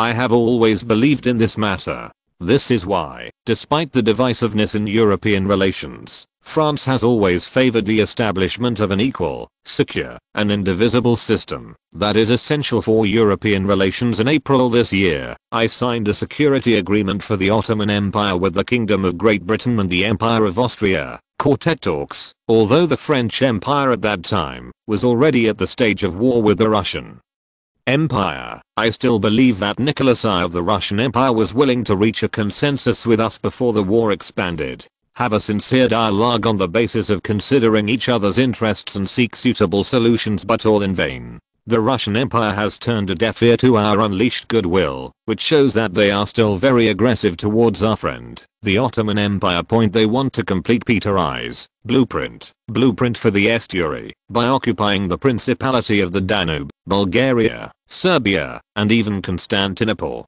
The Slavic gangs represented by Nicholas I actively respond to our approaching the area is expanding. In this way they systematically pose an unacceptable threat to European peace, against which we can only be forced to counterattack. Jerome Bonaparte spoke to the soldiers and citizens present with a touch of melancholy and pain, as if this war was not a war intended by the French Empire, but a war imposed on France by the Russian Empire. The actions on the Crimean Peninsula are only for self-preservation. Today's military parade is not to promote war, but to promote peace. We long for peace, and we are not afraid of war. Any country that tries to threaten French territory and destroy European peace in various ways will surely suffer from France and other European countries. National boycott. Here, I sincerely hope to join hands with European countries including Russia to maintain peace, resolve disputes in a peaceful way, and create a better future together. Long live the Empire! Long live peace! Long live the Empire! Long live peace! Jerome Bonaparte was like a horn to charge, and the phalanx soldiers near the Arc de Triomphe also cheered. The bayonet on the Magnum rifle behind them radiated a dazzling light under the sunlight. The cold glow is daunting. After Jerome Bonaparte's speech, a phalanx led by the commander walked past the parade stage and shouted the slogan "Long live the Empire" to Jerome Bonaparte and put the bayonet in his hand, was raised to show respect for Jerome Bonaparte. Jerome Bonaparte also took off the Napoleon cap on his head and waved it gently, and the air team of phalanxes passed by and soon came to the last phalanxes. Franz Joseph's expression also changed from indifference to consternation, and then to anxiety, and even a hint of anger. Prince Albert, who was standing beside Franz Joseph, involuntarily showed a smile after seeing Franz Joseph's expression change. Franz Joseph's expression was exactly what he wanted to see, and now the Austrian Empire might not be able to wash it clean by jumping into the Yellow River. When Franz Joseph attended the military parade, and after the news spread to the Russian Empire that he and Britain and France reviewed the prisoners of war in the Russian Empire, the Russian Empire would inevitably regard Franz Joseph as an accomplice of Britain and France. According to Prince Albert's understanding of Nicholas I would definitely be annoyed by the fact that the Austrian Empire had joined the battlefield. If the Austrian Empire wanted to continue to maintain neutrality, even if it was only superficial, it would be difficult to achieve. There was also a commotion in the observation group behind Franz Joseph. Prince Metternich and Richard Metternich showed a wry smile on their faces at the same time. They never thought that Britain and France would make a difference for the sake of to thoroughly aggravate the contradiction between the Austrian Empire and the Russian Empire. He would not hesitate to use this method. Aren't they afraid that the mad Nicholas I would pursue them and beat them, even to the point of death? When the prisoners of war in grey military uniforms appeared on the parade stage, Jerome Bonaparte did not take off his hat, but quietly watched the Slavic army come from afar from Sevastopol leave. After the military parade, Jerome Bonaparte also invited all the soldiers participating in the military parade to enjoy a feast in the open space in the western suburbs of Paris as usual. Jerome Bonaparte also took the opportunity to dump Prince Albert and others. Prince Albert and others were pulled to their destination by a carriage assigned by Jerome Bonaparte, and Jerome Bonaparte walked to the destination with the commander and soldiers, came to the commander who participated in the military parade, and chatted with the soldiers, said 2 witty words with them, which made the whole team laugh, and also asked some generals he personally promoted to say 2 things.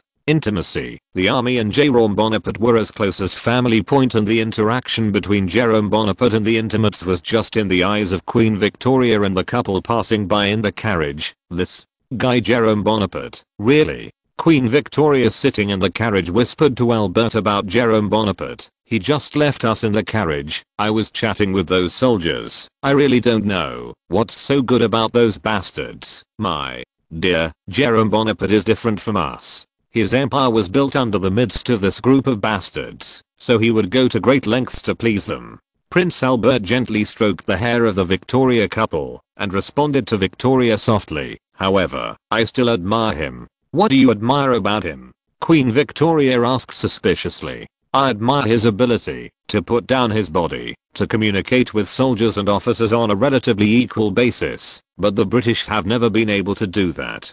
Prince Albert sighed to Queen Victoria. Victoria knew that Albert was thinking about the cold reception he had received in the Kingdom of Britain. The arrogance that the Anglo-Saxons carry in their bones makes them look down on everyone but themselves. And even though his husband has shown them his abilities, those people still think that Albert has come to the light of the Britons. The attack on Albert never ceased for a moment. The son-in-law of the family is always an annoying character, especially a German prince like me, who can grab a lot. Albert continued to show his weak side to Queen Victoria. Please remember this book's first domain name. Mobile version reading website. If you're listening to this novel on a channel other than Fanfic World, it means they downloaded and uploaded it without effort. We cordially invite you to visit our channel, Mundo Fanfic Novelos. There you'll find the original version of this story and you can explore many other novels of various genres. We're waiting for you to immerse yourself in a world of incredible novels. Chapter 594, Bad Austrian Empire. Albert, you don't need to have such a big psychological burden. I will always stand with you. Queen Victoria grabbed Prince Albert's hand and said affectionately. As the Queen of the Kingdom of Great Britain, she could never speak ill of her subjects, so she could only be vague on this issue. Fortunate to have you. Prince Albert also understood Queen Victoria's difficulties, and he decided to cut off the topic. After Queen Victoria and Prince Albert were in the carriage for a while, the carriage slowly stopped. The driver outside the carriage spoke half-baked English to Queen Victoria and his wife inside the carriage. "Her Majesty, we are here. You can get off." "Got it." Queen Victoria responded loudly, then slightly adjusted her pleated dress, and got out of the car with Albert. After seeing Queen Victoria getting off the bus, Mocha, who was in charge of the reception, trotted to them and said, "Your Majesty, please come with me." Guided by Mocha, Queen Victoria and his wife entered my castle near the Bois de Boulogne on the western outskirts of Paris. "Your Majesty, please wait here for a moment with His Royal Highness." Mocha accused Queen Victoria and left. After a while, Franz Joseph and Elizabeth also entered the castle. At this time, Franz Joseph seemed to have forgotten the unhappiness in the military parade before. He looked around the castle with a serious face, and then took Princess Elizabeth to the front of Queen Victoria and his wife. "Your Majesty." Elizabeth saluted the Victoria couple in front of her. "What a lovely princess." Seeing Elizabeth, who looked like a porcelain doll, Queen Victoria unconsciously praised, "Are you Franz Joseph's fiancée?" "Yes, Your Majesty." Elizabeth nodded obediently in response to Queen Victoria. "It can be seen that your husband is quite discerning. He can choose you among many royal families. You are really beautiful," Victoria remarked to Elizabeth unconsciously. "Dear." Prince Albert's voice increased slightly. He reminded Victoria to be careful. "I'm so sorry." Queen Victoria immediately realized that her behavior was somewhat offensive and quickly apologized to Franz Joseph and Elizabeth. "It's nothing." Franz Joseph showed a generous smile. He shook his head and replied afterwards. Prince Albert and Franz Joseph were speechless, while Queen Victoria grabbed Elizabeth's hand and took her to a secluded corner to talk about the privacy between some girls. During this period, Elizabeth occasionally peeked in the direction of Franz Joseph. After another 20 minutes, the guests who were sent into the castle by Mocha had already taken up 1/3 of the living room area of the castle. "His Majesty the Emperor is here." With a shout from Mocha, Jerome Bonaparte appeared in the castle and quickly walked to Franz Joseph and Albert, inviting them to have a meal together. The rest of the guests also went to different rooms in the castle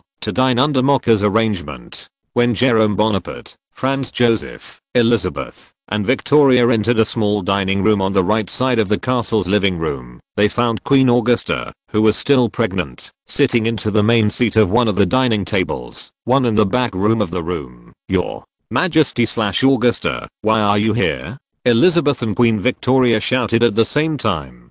"Didn't I come to accompany you?" "Princess Elizabeth, Her Majesty Victoria, come and sit." Queen Augusta cautiously got up and invited Elizabeth and Victoria. "Be careful/be careful." Elizabeth and Queen Victoria said to Augusta at the same time. "I'm not so delicate yet." Augusta came to the hands of Elizabeth and Victoria, sat down together, then cast a glance at Jerome Bonaparte and the others and said angrily, "If you have anything to talk about, if so, you can go to the back room to discuss." After speaking, Augusta complained to Queen Victoria and the others. They always like to discuss work matters during dinner. "Yes." Queen Victoria also echoed. "It's obvious that those things are some boring things, but they can always discuss it with relish. I really don't know what it means." The criticism of Queen Victoria and Augusta made Jerome Bonaparte and Prince Albert show a wry smile. Of course, these words of the two of them also found a suitable reason for Jerome Bonaparte, Franz Joseph, and Albert to enter the back room. "Since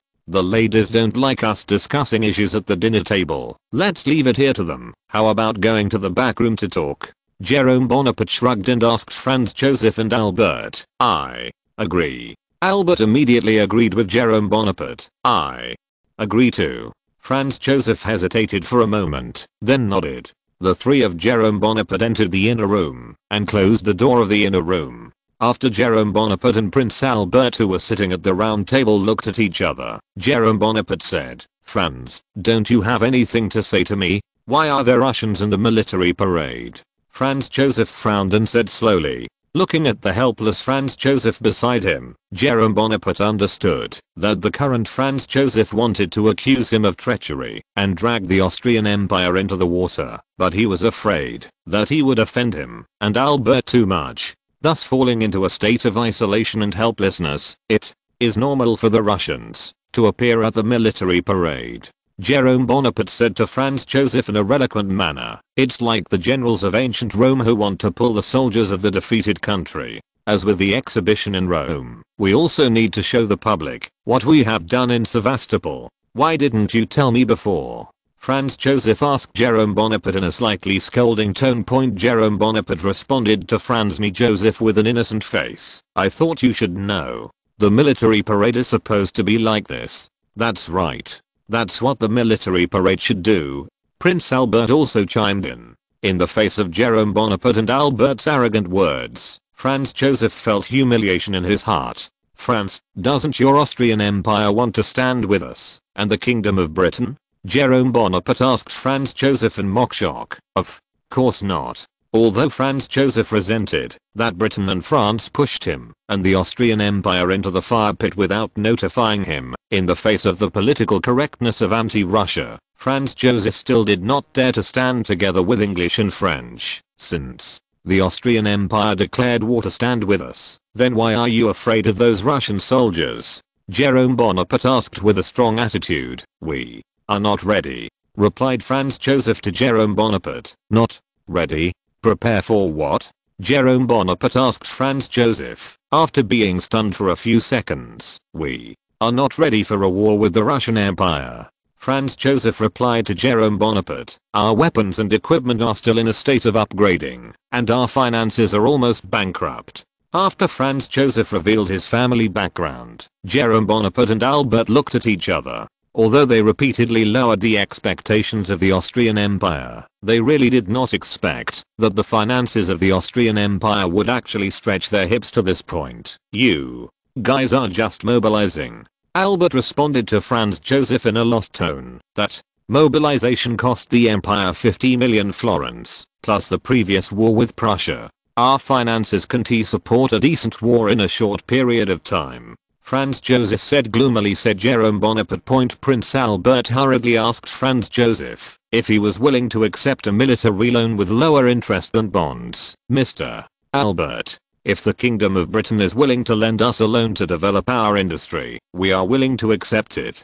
For military matters. Franz Joseph hesitated for a moment, then gritted his teeth and said, I'm afraid we won't accept it. It is not impossible for industrial loans. Jerome Bonaparte replied to Franz Joseph in the surprised eyes of Prince Albert, how much loan does the Austrian Empire need? 3.500 million francs. Franz Joseph responded with 5 fingers to Jerome Bonaparte, 500 million francs. This is not a small amount. Jerome Bonaparte pondered for a moment, then said to Franz Joseph, France is willing to provide the Austrian Empire with a low-interest loan of 500 million francs. However, part of the loan will be sent to the Austrian Empire in the form of technology.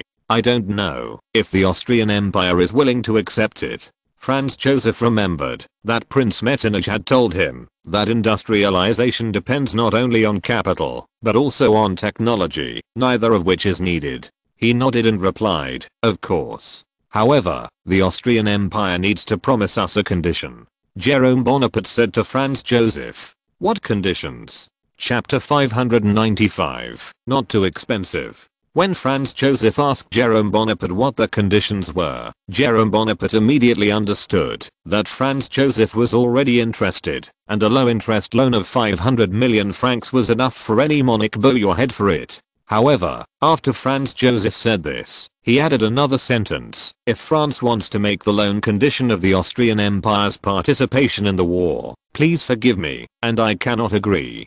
Don't worry, our condition is not this. Jerome Bonaparte said slowly, the Austrian Empire only needs to make some noise in the Principality of the Danube, such as holding a military exercise, etc., to attract people in the border area. The Russian army's attention is enough. You can leave the rest alone. The military exercise is likely to turn into a war. Franz Joseph said worriedly to Jerome Bonaparte, please forgive me, before Franz Joseph could finish speaking, Jerome Bonaparte rudely interrupted Franz Joseph and said, "Franz, my brother, there is no way in this world that you don't take risks. A good thing to be able to gain benefits. The Austrian Empire will not do this, nor will it. It is difficult for us to believe that the Austrian Empire really wants to form an alliance with us." Yeah.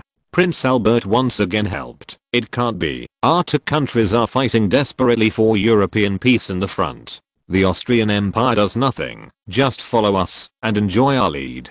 The benefits of coming. It's just for you to hold a military exercise in the border area, not for a confrontation with the Russian Empire. Jerome Bonaparte spoke again. To dispel Franz Joseph's concerns, he told Franz Joseph that, if he was really worried that the Russian Empire would launch an attack on the Austrian Empire, because of the Austrian Empire's exercises on the Russian-Austrian border, Britain and France could provide guarantees for the Austrian Empire. As long as Russia attacks the Danube Principality, then Britain and France will form an intervention army at the first time, to help them jointly resist the invasion of the Russian Imperial Army. Franz Joseph, who had cleared his concerns, recalled the prospect of industrialization that Prince Metternich had described for him, and also thought of the low-interest loan of 500 million francs that Jerome Bonaparte had promised him. "Okay, I promise you." Facing the temptation of a low-interest loan, Franz Joseph finally agreed to the conditions of Jerome Bonaparte and Albert. He turned his attention to Prince Albert and said, "Mr. Albert, I hope that Britain can also provide us with a loan of the same size as France, to help the construction of the Austrian Empire." Prince Albert hesitated for a moment, and then euphemistically said to Franz Joseph that he could only provide the Austrian Empire with a loan of £8 million, or about 200 million francs in francs. Yes. Franz Joseph nodded to Prince Albert.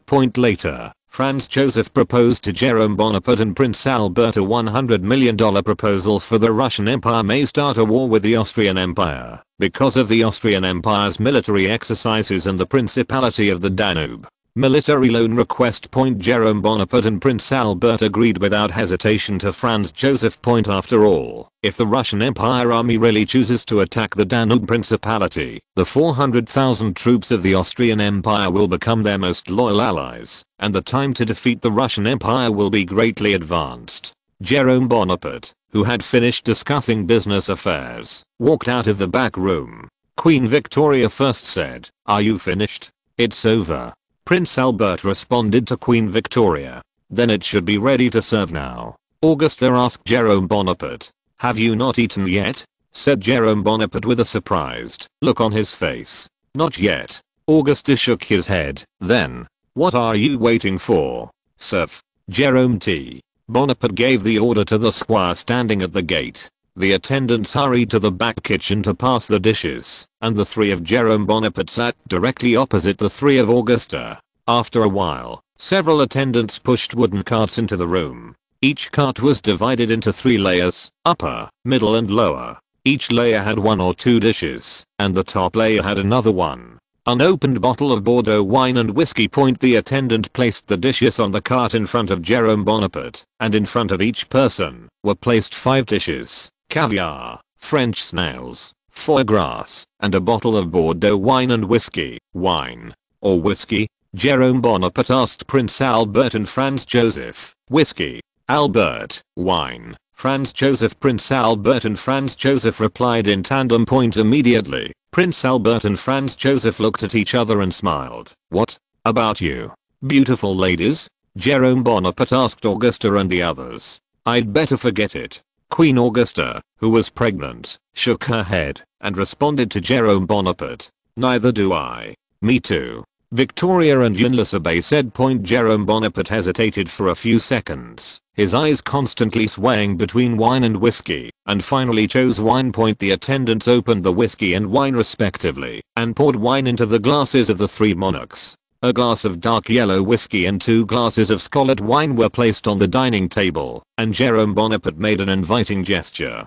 Prince Albert and Franz Joseph took their own wine, and Jerome Bonaparte also put the wine in front of him. "May the friendship between our 3 countries last forever, and I also wish you and your partners good health and happiness forever." Jerome Bonaparte stood up and raised his glass to Prince Albert and Franz Joseph. Prince Albert and Franz Joseph also stood up and raised their wine glasses. The three goblets collided with each other and made a crisp and pleasant sound.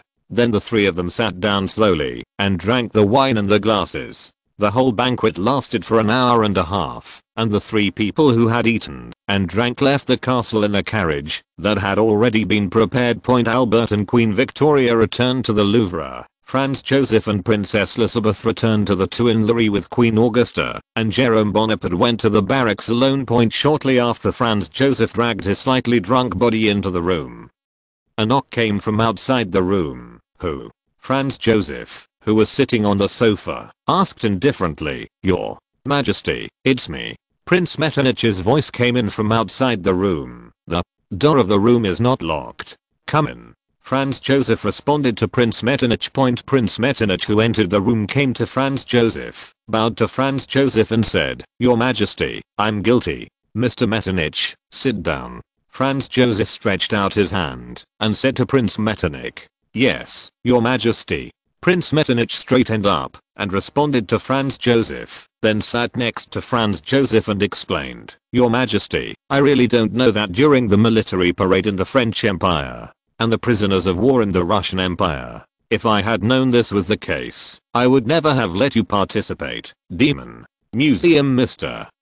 Metternich, this was a few hours ago. I was a little angry at first, but now I'm not angry anymore.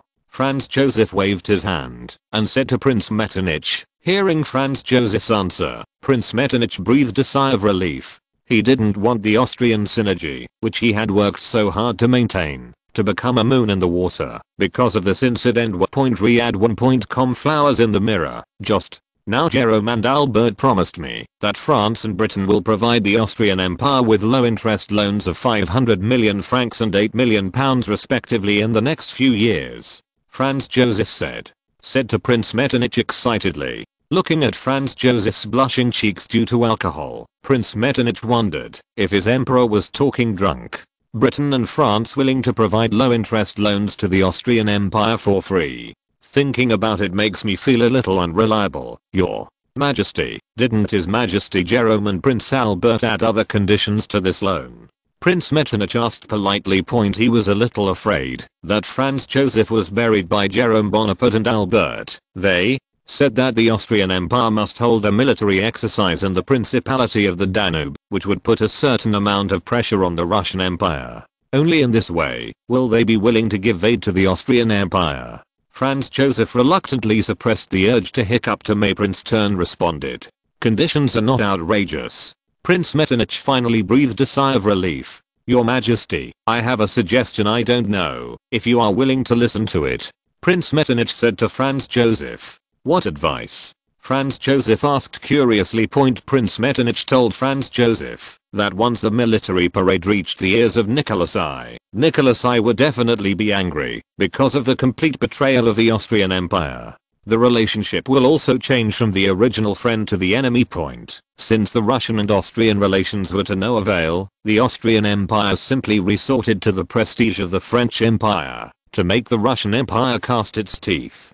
Chapter 596, Technological Revolution. Before the border military exercise, we can properly promote the friendship between France and Austria in Vienna, and suggest that, if the Austrian Empire is attacked, Britain and France will help us defend against the Russians. In this way, the Russian troops in the border area will definitely not be easy on us. Generally speaking, Metternich's approach still maintains the idea of the balance of power in Europe during his reign, but Metternich's balance of power has changed from relying on Russia and defending against Russia to relying on France and defending against Russia now. This is indeed a good idea. Franz Joseph nodded and then told Prince Metternich about Jerome Bonaparte's assurance. His Majesty Jerome Bonaparte can make such a promise to you. It is enough to prove that he still maintains his original intention for the alliance between France and Austria. Prince Metternich said excitedly, Your Majesty, as long as the French Empire is willing to join hands with the Austrian Empire to form an alliance, and the security of the empire will be guaranteed. However, if one day Jerome Bonaparte will take action on the Apennine Peninsula, then we may be in danger. Franz Joseph said to Prince Metternich with a frown point, although Jerome Bonaparte repeatedly assured that he would not take the initiative to attack the Austrian Empire. Franz Joseph was still reluctant to believe Jerome Bonaparte's words, because the promise of the monarch is the cheapest thing in the world. Just like Franz Joseph can take refuge in Britain and France without guilt, he believes that in the face of sufficient interests, Jerome Bonaparte will also have no guilt. War with the Austrian Empire. Don't look at every speech of Jerome Bonaparte. He will trumpet peace, as if he was a peace messenger with a broad mind. However, anyone who knows a little about the Crimean War knows that the reason why the Ottoman Empire problem turned into a war so quickly is not all due to the French Empire. It's just that Nicholas I himself coveted Constantinople and the Ottoman Empire, and the Kingdom of Britain, mainly Palmerston, Albert, Russell, also wanted to take action against the insatiable Russian Empire. Therefore, what Jerome Bonaparte and his subordinates said in public about the hope of peace in Europe, in the eyes of the upper echelons of European countries, is just a fig leaf for Jerome Bonaparte to maintain the righteousness. Your Majesty, we have no choice. Prince Metternich repeated in a heavy tone. The strength of the empire alone cannot resist the Russian Empire and the Kingdom of Prussia, so rely on the French Empire. If one day the French Empire is also an enemy of the empire, then Prince Metternich kept silent. He knew that he no longer had to tell Franz Joseph the end of the Austrian Empire. No. Franz Joseph muttered in despair. He understood that the empire at this time could no longer find countries with non-conflicting interests as friends, countries as allies. The conflict of interest between the French and Austrian empires was precisely the relatively minor of all conflicts. In fact, the Anglo-Austrian conflict is also small, but the British army cannot help the Austrian Empire. Whether the Kingdom of Prussia is trying to dominate the German Confederation or the Empire of Russia is trying to create a Slavic kingdom in the Balkans, it will be fatal for the Austrian Empire. Actually, Your Majesty, you don't have to worry. Prince Metternich comforted Franz Joseph and said, since His Majesty Jerome Bonaparte is willing to lend us money, it shows that the French Empire is still unwilling to tear its face with the empire. I hope so, Franz Joseph said to Prince Metternich with a reluctant smile. Just then, there was another knock on the door.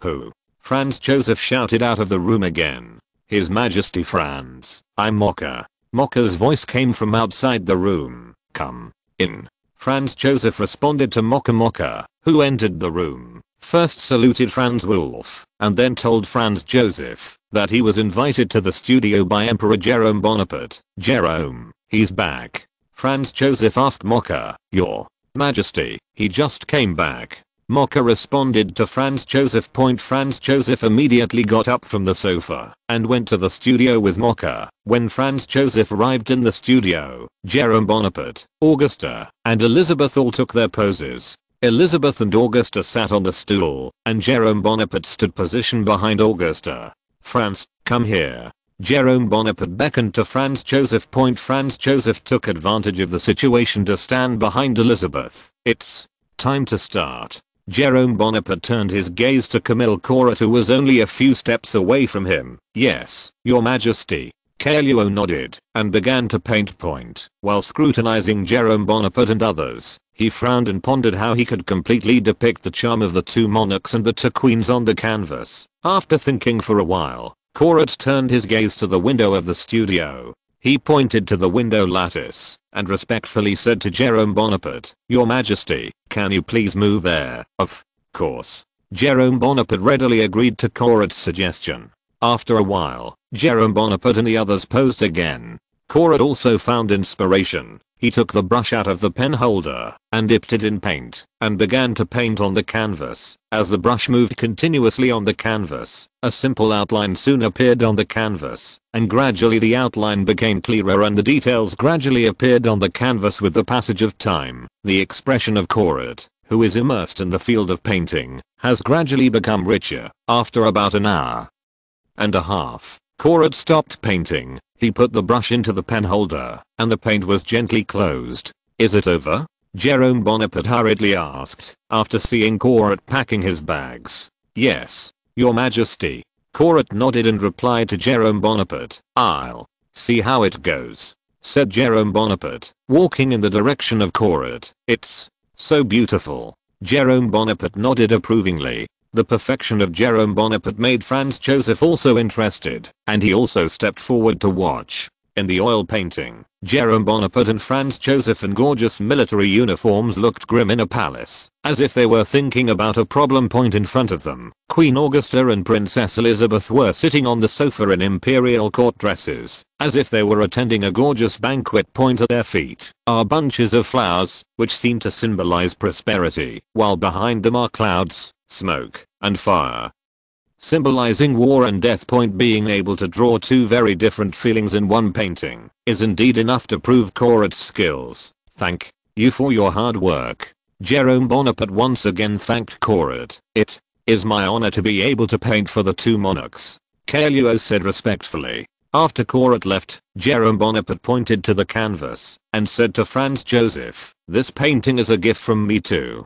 Please accept it." Franz Joseph nodded. Then, Jerome Bonaparte ordered his men to call in a photographer, who placed a wooden camera in front of them. Under the curious gaze of Franz Joseph, Jerome Bonaparte explained to him how the camera worked. P.S. As a conservative court to the extreme, while rejecting all useless innovations, the Habsburgs also passed on conservative ideas to the next generation. So Franz Joseph didn't know what the camera, which has been around for more than 10 years, actually did. However, the camera can really take pictures that are not blurred. Or after the advent of the iron plate method, you mean this thing can replace the painter? Franz Joseph asked Jerome Bonaparte, while pointing at the camera. That's right.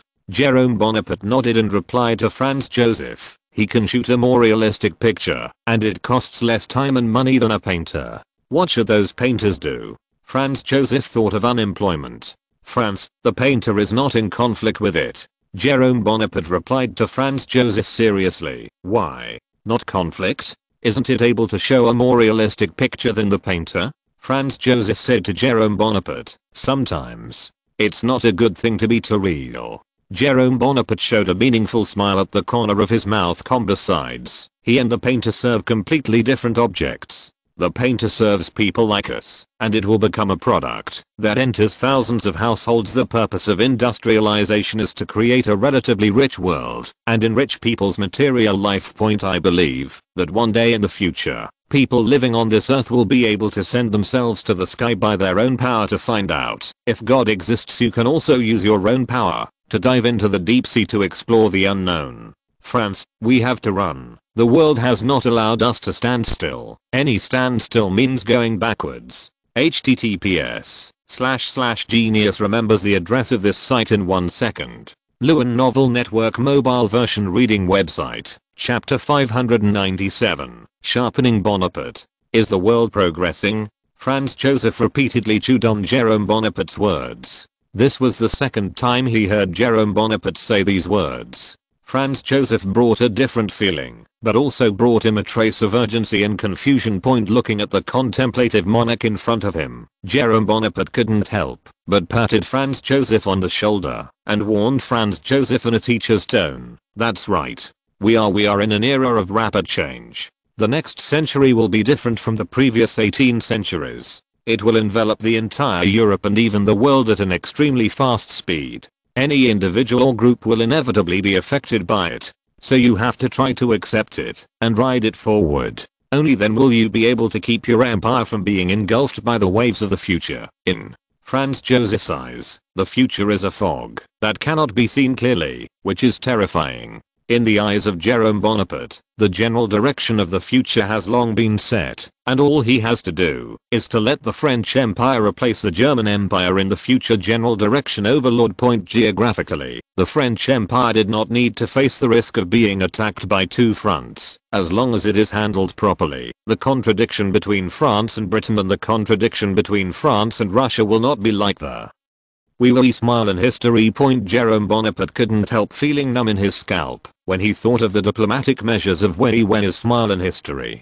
Being able to turn the British Empire from a potential ally into an enemy, We's diplomacy can also be regarded as a scorpion's only one. My son will not be the second Wee. Jerome Bonaparte glanced at Augusta's bulging belly subconsciously, praying in his heart that his descendants would not appear as pit bulls like Wee. Otherwise, Jerome Bonaparte could only grit his teeth and learn from the Lafayette of the Gratian Empire, strive to kill his son, and pass the throne to his grandson. If his son is as pitiful as we, but his lifespan cannot be as long as Lafayette, it can only be considered that the Bonaparte family is destined to have no fate with the throne, and it is also a good choice to go to the Grand Duchy of Luxembourg to become the Grand Duke. Why are you telling me this? Just when Jerome Bonaparte was thinking about it, Franz Joseph's voice reached Jerome Bonaparte's ear at this moment. Franz Joseph found that he could not see through Jerome Bonaparte's point to say that Jerome Bonaparte sincerely helped the Austrian Empire.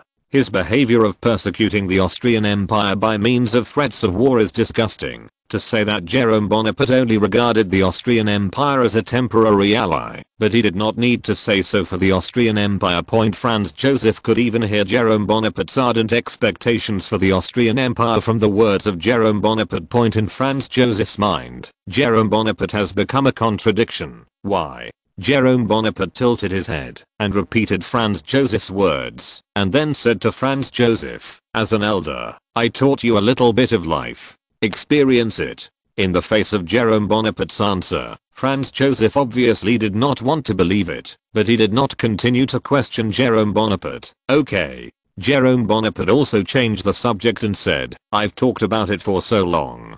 The photographers are waiting anxiously. Let's send it as soon as possible." Okay. Franz Joseph also nodded. Under the photographer's instructions, Jerome Bonaparte and others posed. With the sound of clicking coming from the camera, the photographer, who covered his head in the red curtain, stretched his head out again to Jerome Bonaparte and said, "Your Majesty, it's over." "Very good." Jerome Bonaparte nodded to the camera, then asked the photographer how long it would take to develop the photo. "Your Majesty, it will take about 5 to 7 days. The photographer responded to Jerome Bonaparte. "Okay. I hope you can do it as soon as possible." Jerome Bonaparte nodded. Immediately, he ordered Mocha to send the photographer out of the Tuileries. Jerome Bonaparte and his wife, Franz Joseph and Elizabeth, left the studio. On the way from the studio to the hall, Jerome Bonaparte and Franz Joseph talked about railways and highways, and suggested that Franz Joseph could use a public-private partnership to complete it, which would save the already stretched funds of the Austrian Empire. Franz Joseph told Jerome Bonaparte that Prince Metternich also advised him. "It looks like this. Prince Metternich and I are heroes, and see the same thing." Although Jerome Bonaparte still smiled at Franz Joseph, he couldn't help being Prince Metternich in his heart. He was surprised by his farsightedness. Actually, Metternich copied the French policy. After the discussion on the railway and highway issues, Jerome Bonaparte euphemistically told Franz Joseph that the Austrian Empire should relax its restrictions on Hungary, Lombardy and Venice, which would be beneficial to the Austrian Empire's rule in these two regions. For Jerome Bonaparte's proposal, Franz Joseph did not agree, so he responded vaguely to Jerome Bonaparte, thinking about it himself. Hearing Franz Joseph's answer, Jerome Bonaparte knew that Franz Joseph would never listen to him. Only after Franz Joseph suffered from the high-handed policy would he seriously consider his opinion. From the point of view of marginal effect, although the Austrian Empire's military rule in Hungary and Lombardy Venice can *** a lot of money in a short period of time, in the long run, the cost of maintaining the stability of military rule will inevitably rise until it exceeds the taxes it collects. By that time, it would be difficult for the Austrian Empire not to reform.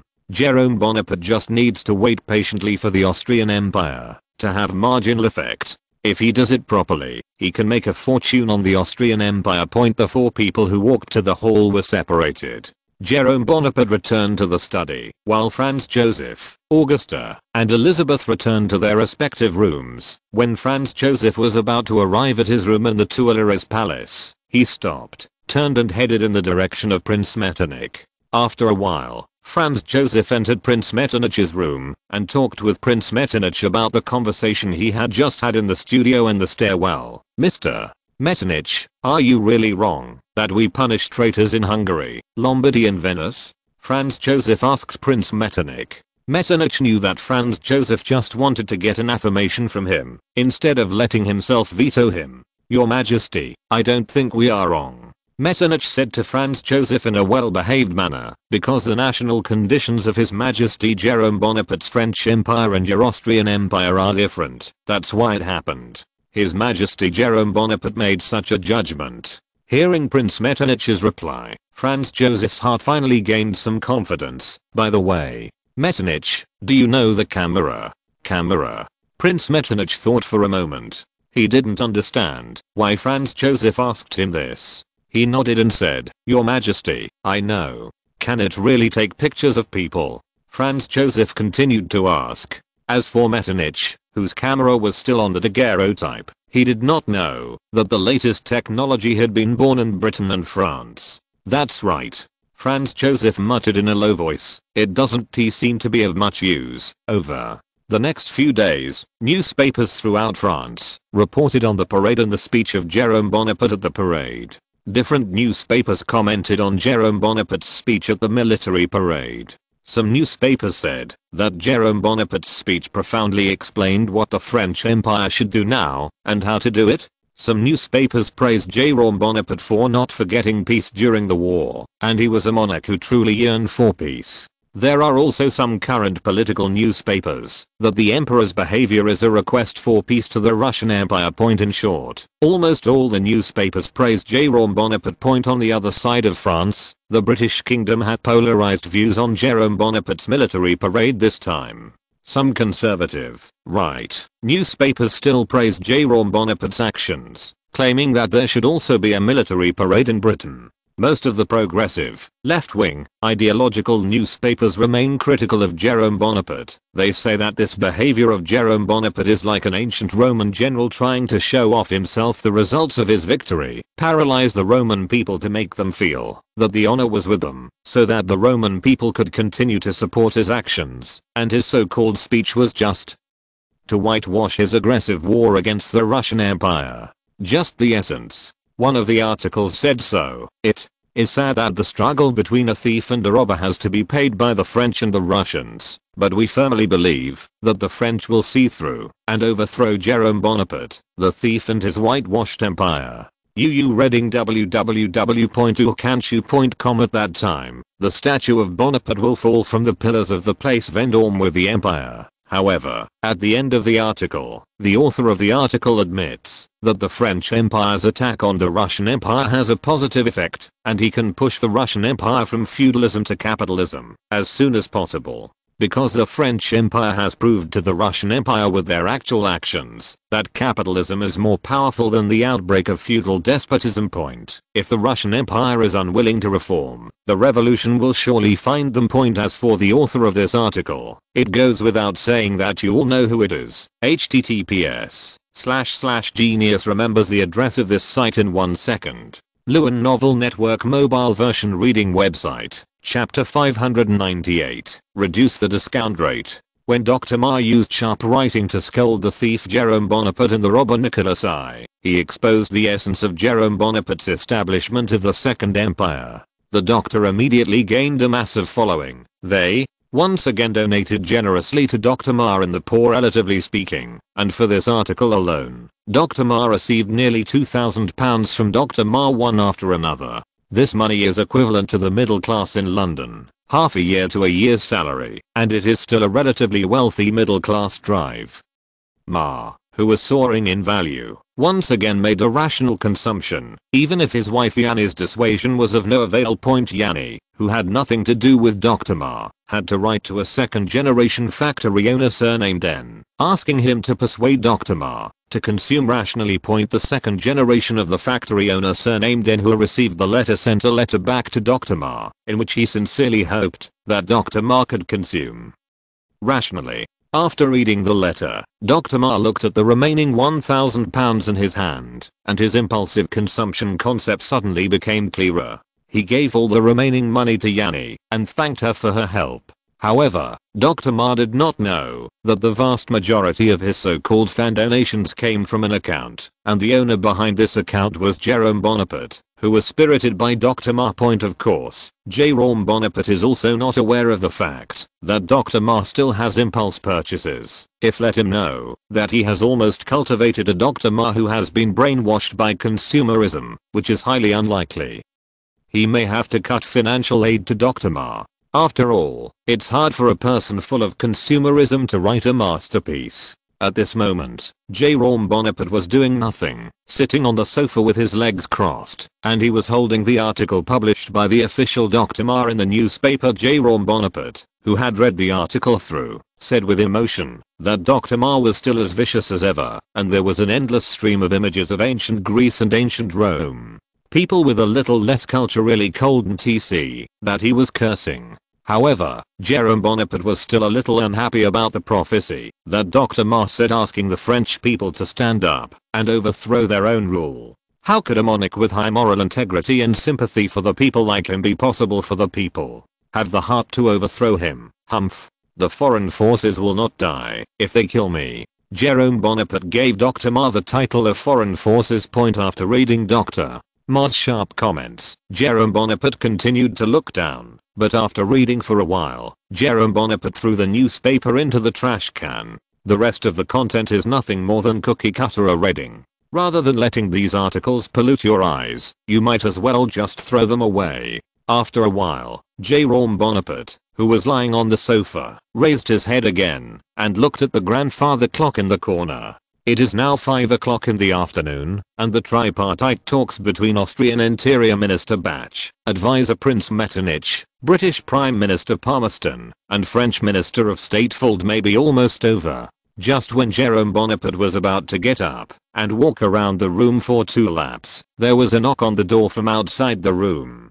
Jerome Bonaparte straightened his seated position and rushed out the door to respond. "Please come in." Minister of State Fulda and Minister of Finance Magnet entered the study. Jerome Bonaparte stood up to greet them and shook hands with them and asked, "How are things going, Your Majesty?" "Everything is going well." Minister of State Fulda responded to Jerome Bonaparte. "Tell me, in what form did the money enter Austria?" Jerome Bonaparte asked Fulda and Magnet. Fulda and Magnet told Jerome Bonaparte that 20% of the 500 million loan from the French Empire to the Austrian Empire was in the form of patented technology, which means that France promised not to charge the Austrian Empire any patent fees, and the rest 80% is in the form of bonds to cover the Austrian Empire, which means that the Austrian Empire can sell 400 million francs of national debt on the Paris Stock Exchange, and then the banking institutions in the French Empire will evaluate the Austrian Empire and then issue it. Point of course, the Austrian Empire needs to sell mortgaged materials, such as mines, forests and the like as mortgages, if the short-term bonds of the Austrian Empire could not pay interest in time. They would confiscate the mines of the Austrian Empire. Not only that, when Fulda heard Prince Metternich say that the Austrian Empire had cheap labor, he assured Metternich that he would introduce them to some industrial capitalists. What's going on with Palmerston? Jerome Bonaparte asked again about the result of Palmerston's conversation with Bach. Minister of State Fulda shook his head to Jerome Bonaparte. "We are not negotiating together. Prince Metternich is negotiating with us. Bach is negotiating with Palmerston, so neither we nor Britain are negotiating together." I know what they talked about. However, judging from Palmerston's expression, his negotiation with Bach is quite satisfactory. Can this old man Palmerston be satisfied? Jerome Bonaparte said. It seems that the Home Secretary still has 2 brushes. Speaking of which, Jerome Bonaparte paused for a moment and said to Fulda, "It's been really hard for you two during this time. This is what we should do." Fulda and Magnet said in unison. Then Jerome Bonaparte encouraged Fulda and Magnet a few words, and then asked Magnet how they negotiated with Palmerston on the Bank of England's increased discount. "Palmerston has promised us, as long as the Bank of France does not deliberately run, they can adjust the discount rate of the Bank of England back to only 2 percentage points higher than the original." Magnet responded to Jerome Bonaparte. "In other words, the discount has changed from 4 to 4.2? Jerome Bonaparte asked Magnet. "Yes, Your Majesty." Maine nodded and replied. "Not bad," said Jerome Bonaparte, smiling. "By the way, Your Majesty, Magnet suddenly remembered something, and he hurriedly responded to Jerome Bonaparte. Lionel Rothschild of the Rothschild family also gave it to me a day ago. In the letter, he told me that the Rothschild Bank is willing to repurchase the bonds held by France at a discount rate of 4.2. I hope France can take your face. 4.2%. Jerome Bonaparte frowned and said solemnly to Magnet, Lionel Rothschild is very well informed. Let's do it. Part of the bank held by the Banque de France, the bonds go to Lionel Rothschild, and the other part goes directly to the Bank of England. Eggs can't be put in the same basket. Yes, Your Majesty. Upon hearing Jerome Bonaparte's order, Manet and Fulton showed a faint smile on their faces. Obviously, Lionel Rothschild will give them certain benefits. Afterwards, Jerome Bonaparte chatted with Fulton and Mocha for a while, until the two sides felt that there was no suitable topic. Jerome Bonaparte politely said to Fulton Manet, okay, it's getting late, so I won't leave you two. When Fulton and Manet heard the words, they said goodbye to Roma Bonaparte, and Jerome Bonaparte personally sent them out of the Tuileries Palace. That night, Marcel Yeroja took advantage of the darkness to enter Jerome Bonaparte's study and reported to Jerome Bonaparte the problems between Fulton and Magnet. I said, how did Magnet suddenly? Jerome Bonaparte laughed dumbly. He shook his head and muttered to himself, Your Majesty, do you need to investigate them? Marcel Yeroja asked without a trace of emotion in his words. Forget it. Jerome Bonaparte shook his head and rejected Marcel Yeroja's suggestion. No one is perfect. Everyone is a creature of interest, and they will act for their own interests. Everyone, including me, has selfishness. If we investigate one by one, even 10 debt prisons may not be full. It is normal to have selfishness, as long as they can maintain a moderate amount. Mr. Yerg, you say that you have no selfishness? Hearing Jerome Bonaparte's question, Marcel Yeroja silently shook his head. His selfish intention is to stay in this position forever like his predecessor Fauch, and become an indispensable figure for the emperor in terms of the level of danger. Neither Fulton nor Magnet are as dangerous as Marcel Yeroja. A person like Marcel Yeroja is a double-edged sword point. If you don't handle it properly, you will hurt yourself the next moment. Fortunately, Marcel Yeroja himself is older than Jerome Bonaparte. As long as there is no accident, Jerome Bonaparte will definitely be able to get rid of him. Riyadh1.com Mr. Yeroja, even people like you have selfishness, so why should I ask others to maintain a sage's heart? Jerome Bonaparte shrugged and said to him, you must now properly turn your eyes from home to abroad. Yes, Your Majesty. Marcel Yeroja replied immediately. After Marcel Yeroja left the study, Jerome Bonaparte stayed alone in the study again.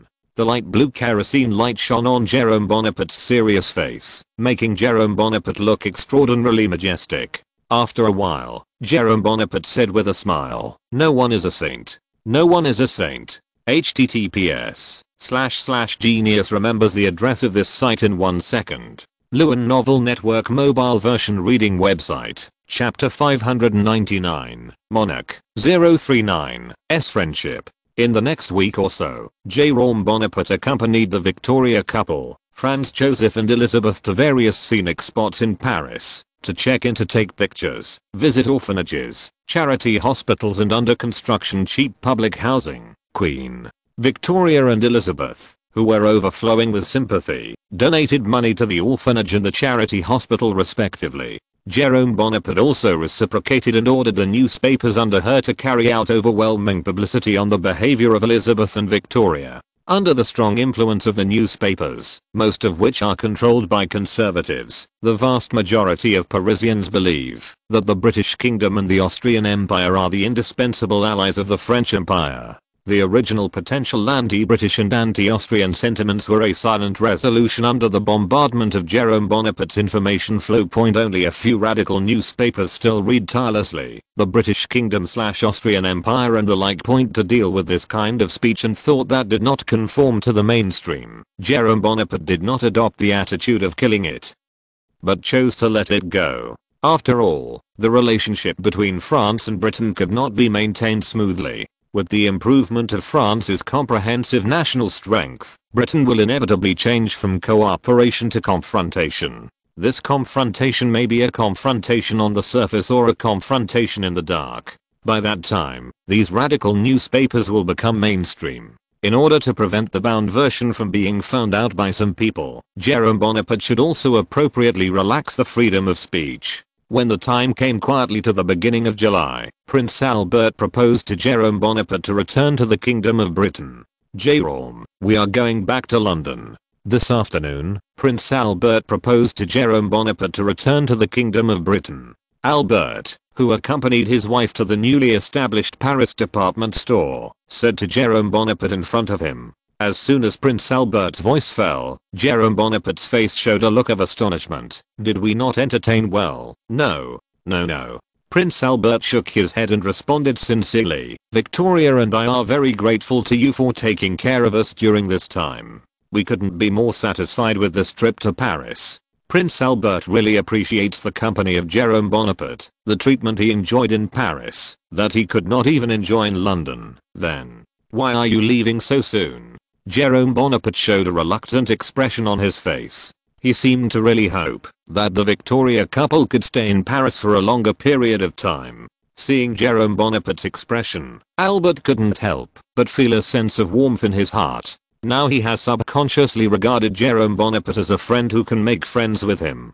He replied jokingly to Jerome Bonaparte, quick, we've been in Paris for more than 2 weeks. If we don't go back, our children will probably knock the roof over. Thinking of the naughty children in his family, Albert's mouth showed a loving but helpless smile compared with Victoria, who was indifferent to her children. Prince Albert obviously put a lot of effort into his family's babies' he hopes that every one of his children, male or female, can be qualified for a happy future. However, the little naughty ghosts in their family never let him worry. Looking at the Albert in front of him, Jerome Bonaparte thought, the reason why Prince Albert went to see God early in his early 40s, in addition to Queen Victoria's dissatisfaction, I'm afraid that he also had a relationship with his family of those children. No one in Victoria's family has ever been a fuel-efficient lamp. Hey, it's not easy for you. Jerome Bonaparte put his hand on Albert's shoulder and sighed. This is the responsibility of a father and a husband. Prince Albert responded with a smile. Jerome Bonaparte. From Albert's tone, Jerome Bonaparte heard the responsibility of a man, and he couldn't help but respect him. However, it won't take long for you to face the same problem as me. Prince Albert then said to Jerome Bonaparte, you will find out that the difficulty of educating children is as difficult as ruling a country. The difficulty is actually not much different, even more difficult than ruling a country. For a country, you can use coercive means to implement the policies you think are right. And you can't use coercive means to change your children's thinking and ask them to obey unconditionally. This will only make them rebellious. Yeah. Jerome Bonaparte nodded and also said with emotion, every parent hopes that their children can surpass themselves, but excessive hope produces a perverted desire for control that makes children must go forward according to the path they set, and they will tell some so-called big truths if they resist a little. Jerome Bonaparte told Prince Albert the experience summed up in later generations as scripted. After listening to Prince Albert, he nodded in agreement and said, how to educate children is indeed a big problem. I only hope that my future child can be a conservative monarch. Jerome Bonaparte sighed. He knew that the greater the hope, the greater the disappointment. As long as his children can hold on to the throne of France without losing it, they have already overfulfilled the task. Jerome Bonaparte did not expect his children to become the Sun King Louis XIV or his uncle Napoleon.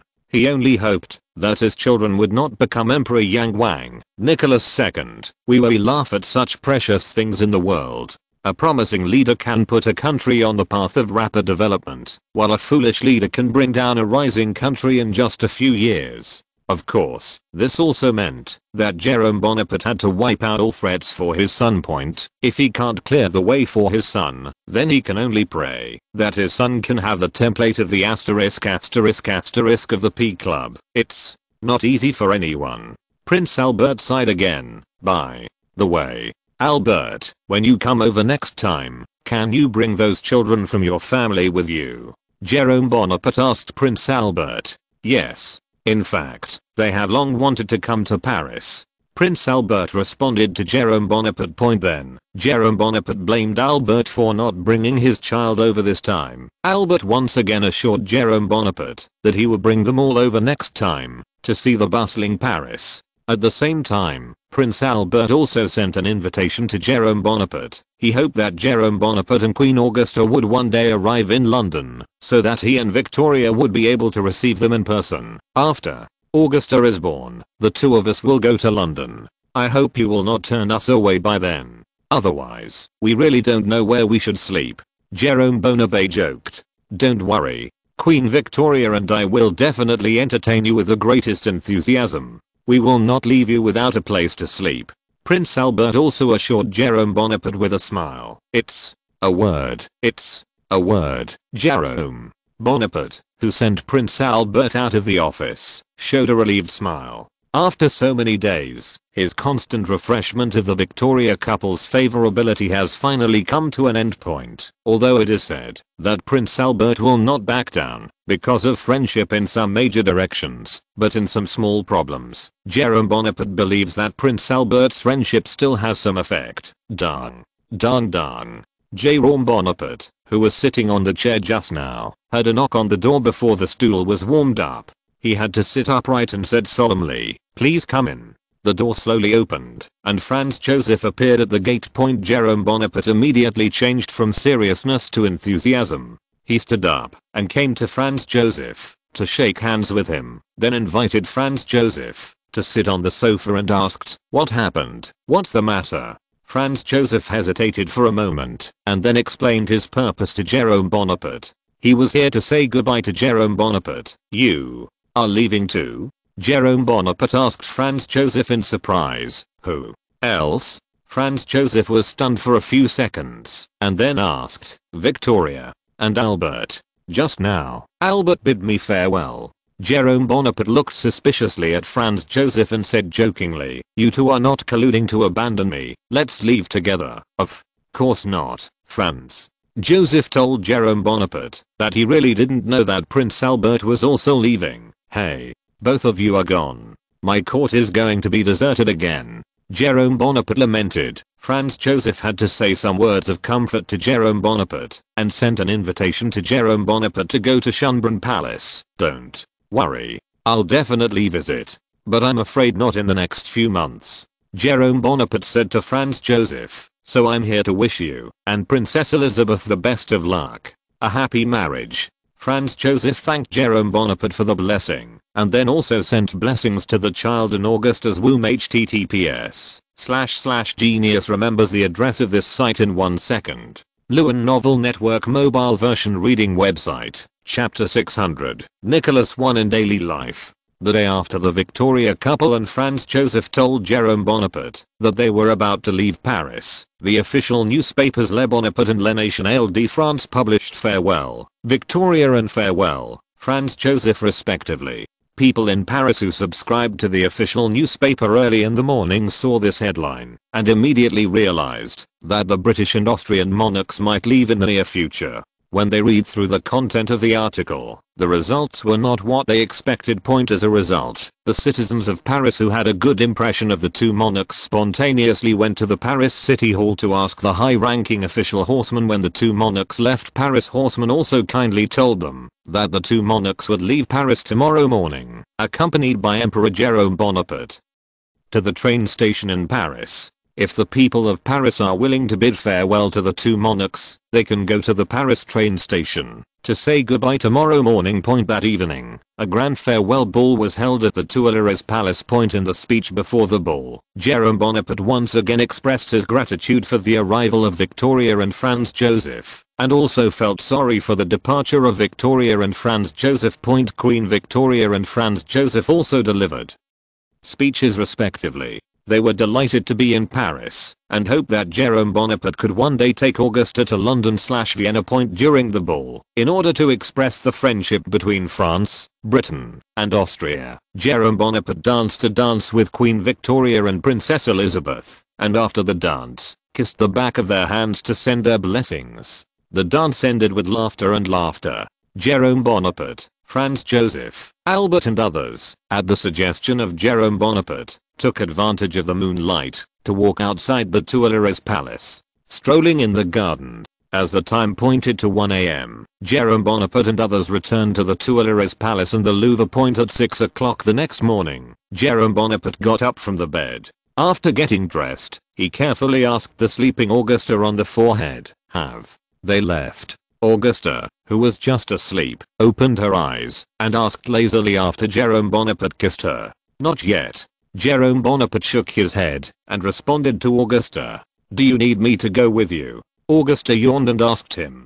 Jerome Bonaparte pointed to Augusta's bulging belly and said, "Even if you want to send you in this state, they will not agree. If something goes wrong, who can take the responsibility?" "That's right," Augusta replied in a slightly silly tone. "Okay. You should continue to sleep."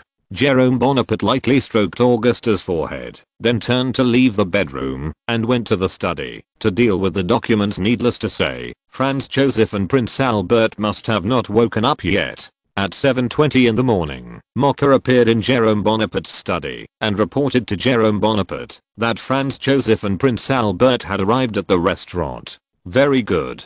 Jerome Bonaparte put down the document in his hand and entered the dining room with Mocha. After everyone had a simple breakfast, Jerome Bonaparte asked Franz Joseph and Albert whether they were riding in a carriage or riding a horse. "Ride on a horse," replied Franz Joseph and Albert, who wanted to leave a good image in the hearts of Parisians. "Okay." Jerome Bonaparte nodded, turned his head, and gave an order to Mocha, "Prepare 3 horses and a carriage." "Yes, Your Majesty." Mercury bowed to Jerome Bonaparte and left. "Jerome, you haven't asked us yet?" Queen Victoria protested. "Miss Victoria, I think you should choose to take a carriage." Jerome Bonaparte responded to Queen Victoria point afterwards. The 3 of Jerome Bonaparte rode on horses, and Victoria and Elizabeth rode in a carriage, and left the Tuileries Palace under the asterisk of French dragoons in silver armor.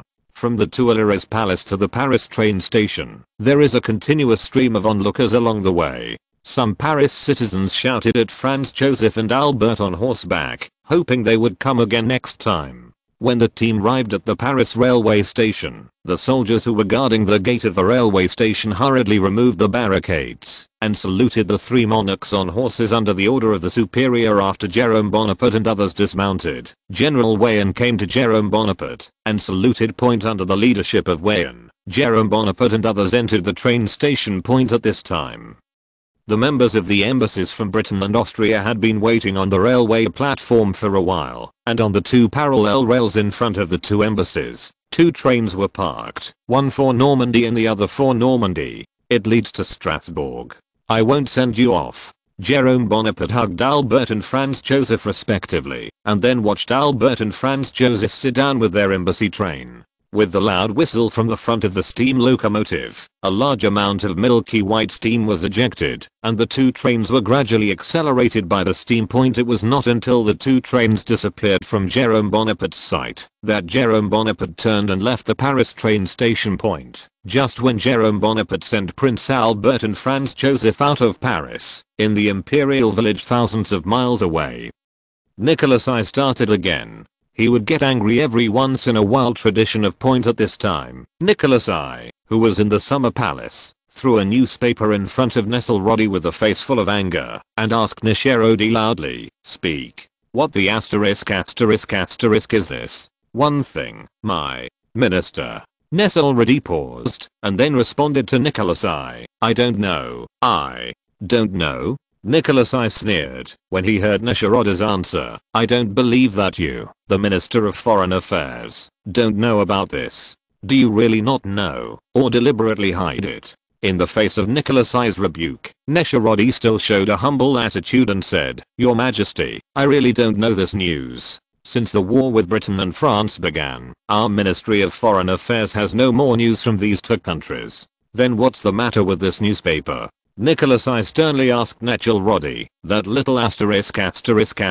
Jerome Bonaparte held such an important thing as a military parade on that day, and then after the military parade, the matter was published in a grand manner. Your foreign ministry even said you didn't know. I think your foreign ministry should not be called the foreign ministry at all. Just call it the trash ministry. I'm asking you again, do you know?" Affection? I don't know. Nesharodi still gritted his teeth and refused to admit that he knew. He knew that once he admitted it, he would inevitably involve the Minister of War Olga Rukov and Director of the Third Office Orlov and Crown Prince Alexander, because this kind of deceit was not something he could do alone. It takes the cooperation of the Ministry of War and the Third Hall to form an information black hole around Nicholas I, so that he cannot receive any useful information, and there is also the endorsement of the Crown Prince Alexander. If the Crown Prince is not involved, Orlov that guy wouldn't want to act with them at all. If the three of them fall from the horse because of themselves, the situation of the imperial government will collapse even more.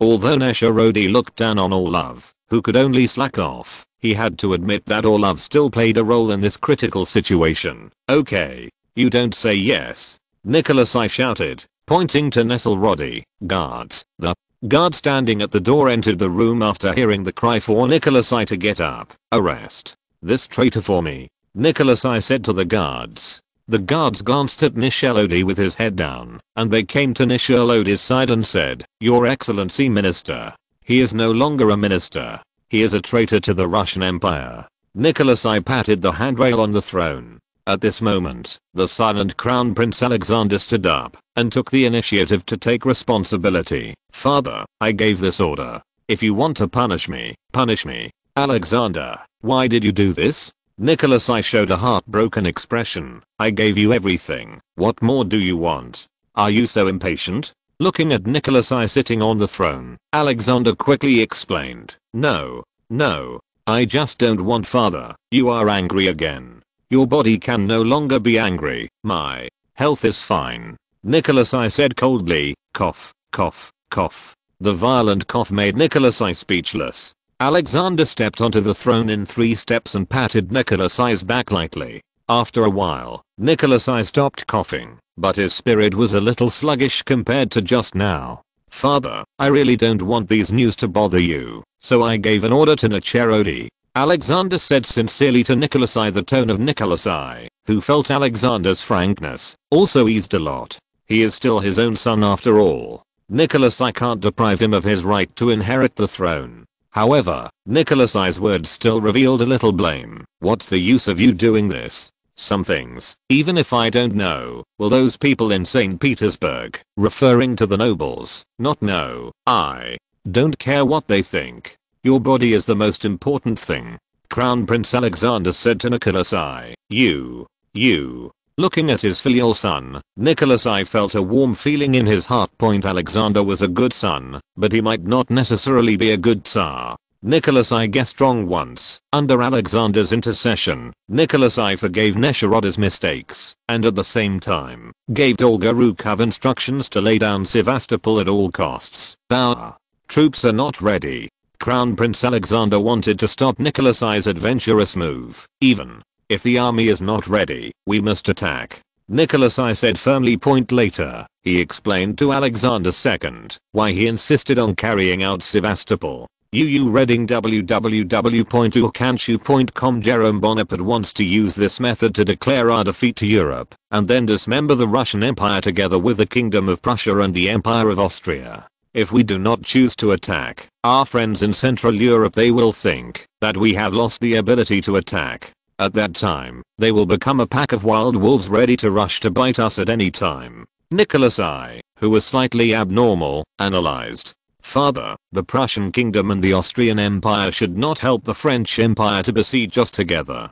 Alexander did not believe Nicholas I's inference. Trust me, they will do it. At this time, Nicholas I did not know that he had fallen into the trap carefully designed by Jerome Bonaparte. https://genius remembers the address of this site in 1 second. Lewin Novel Network mobile version reading website. End of this chapter. Thank you very much for reaching the end. Don't forget to like. Looking for more exclusive content and immediate access? Subscribe to our Patreon. Remember, every like, subscription, or donation encourages us to continue. Thanks to everyone. See you in the next video.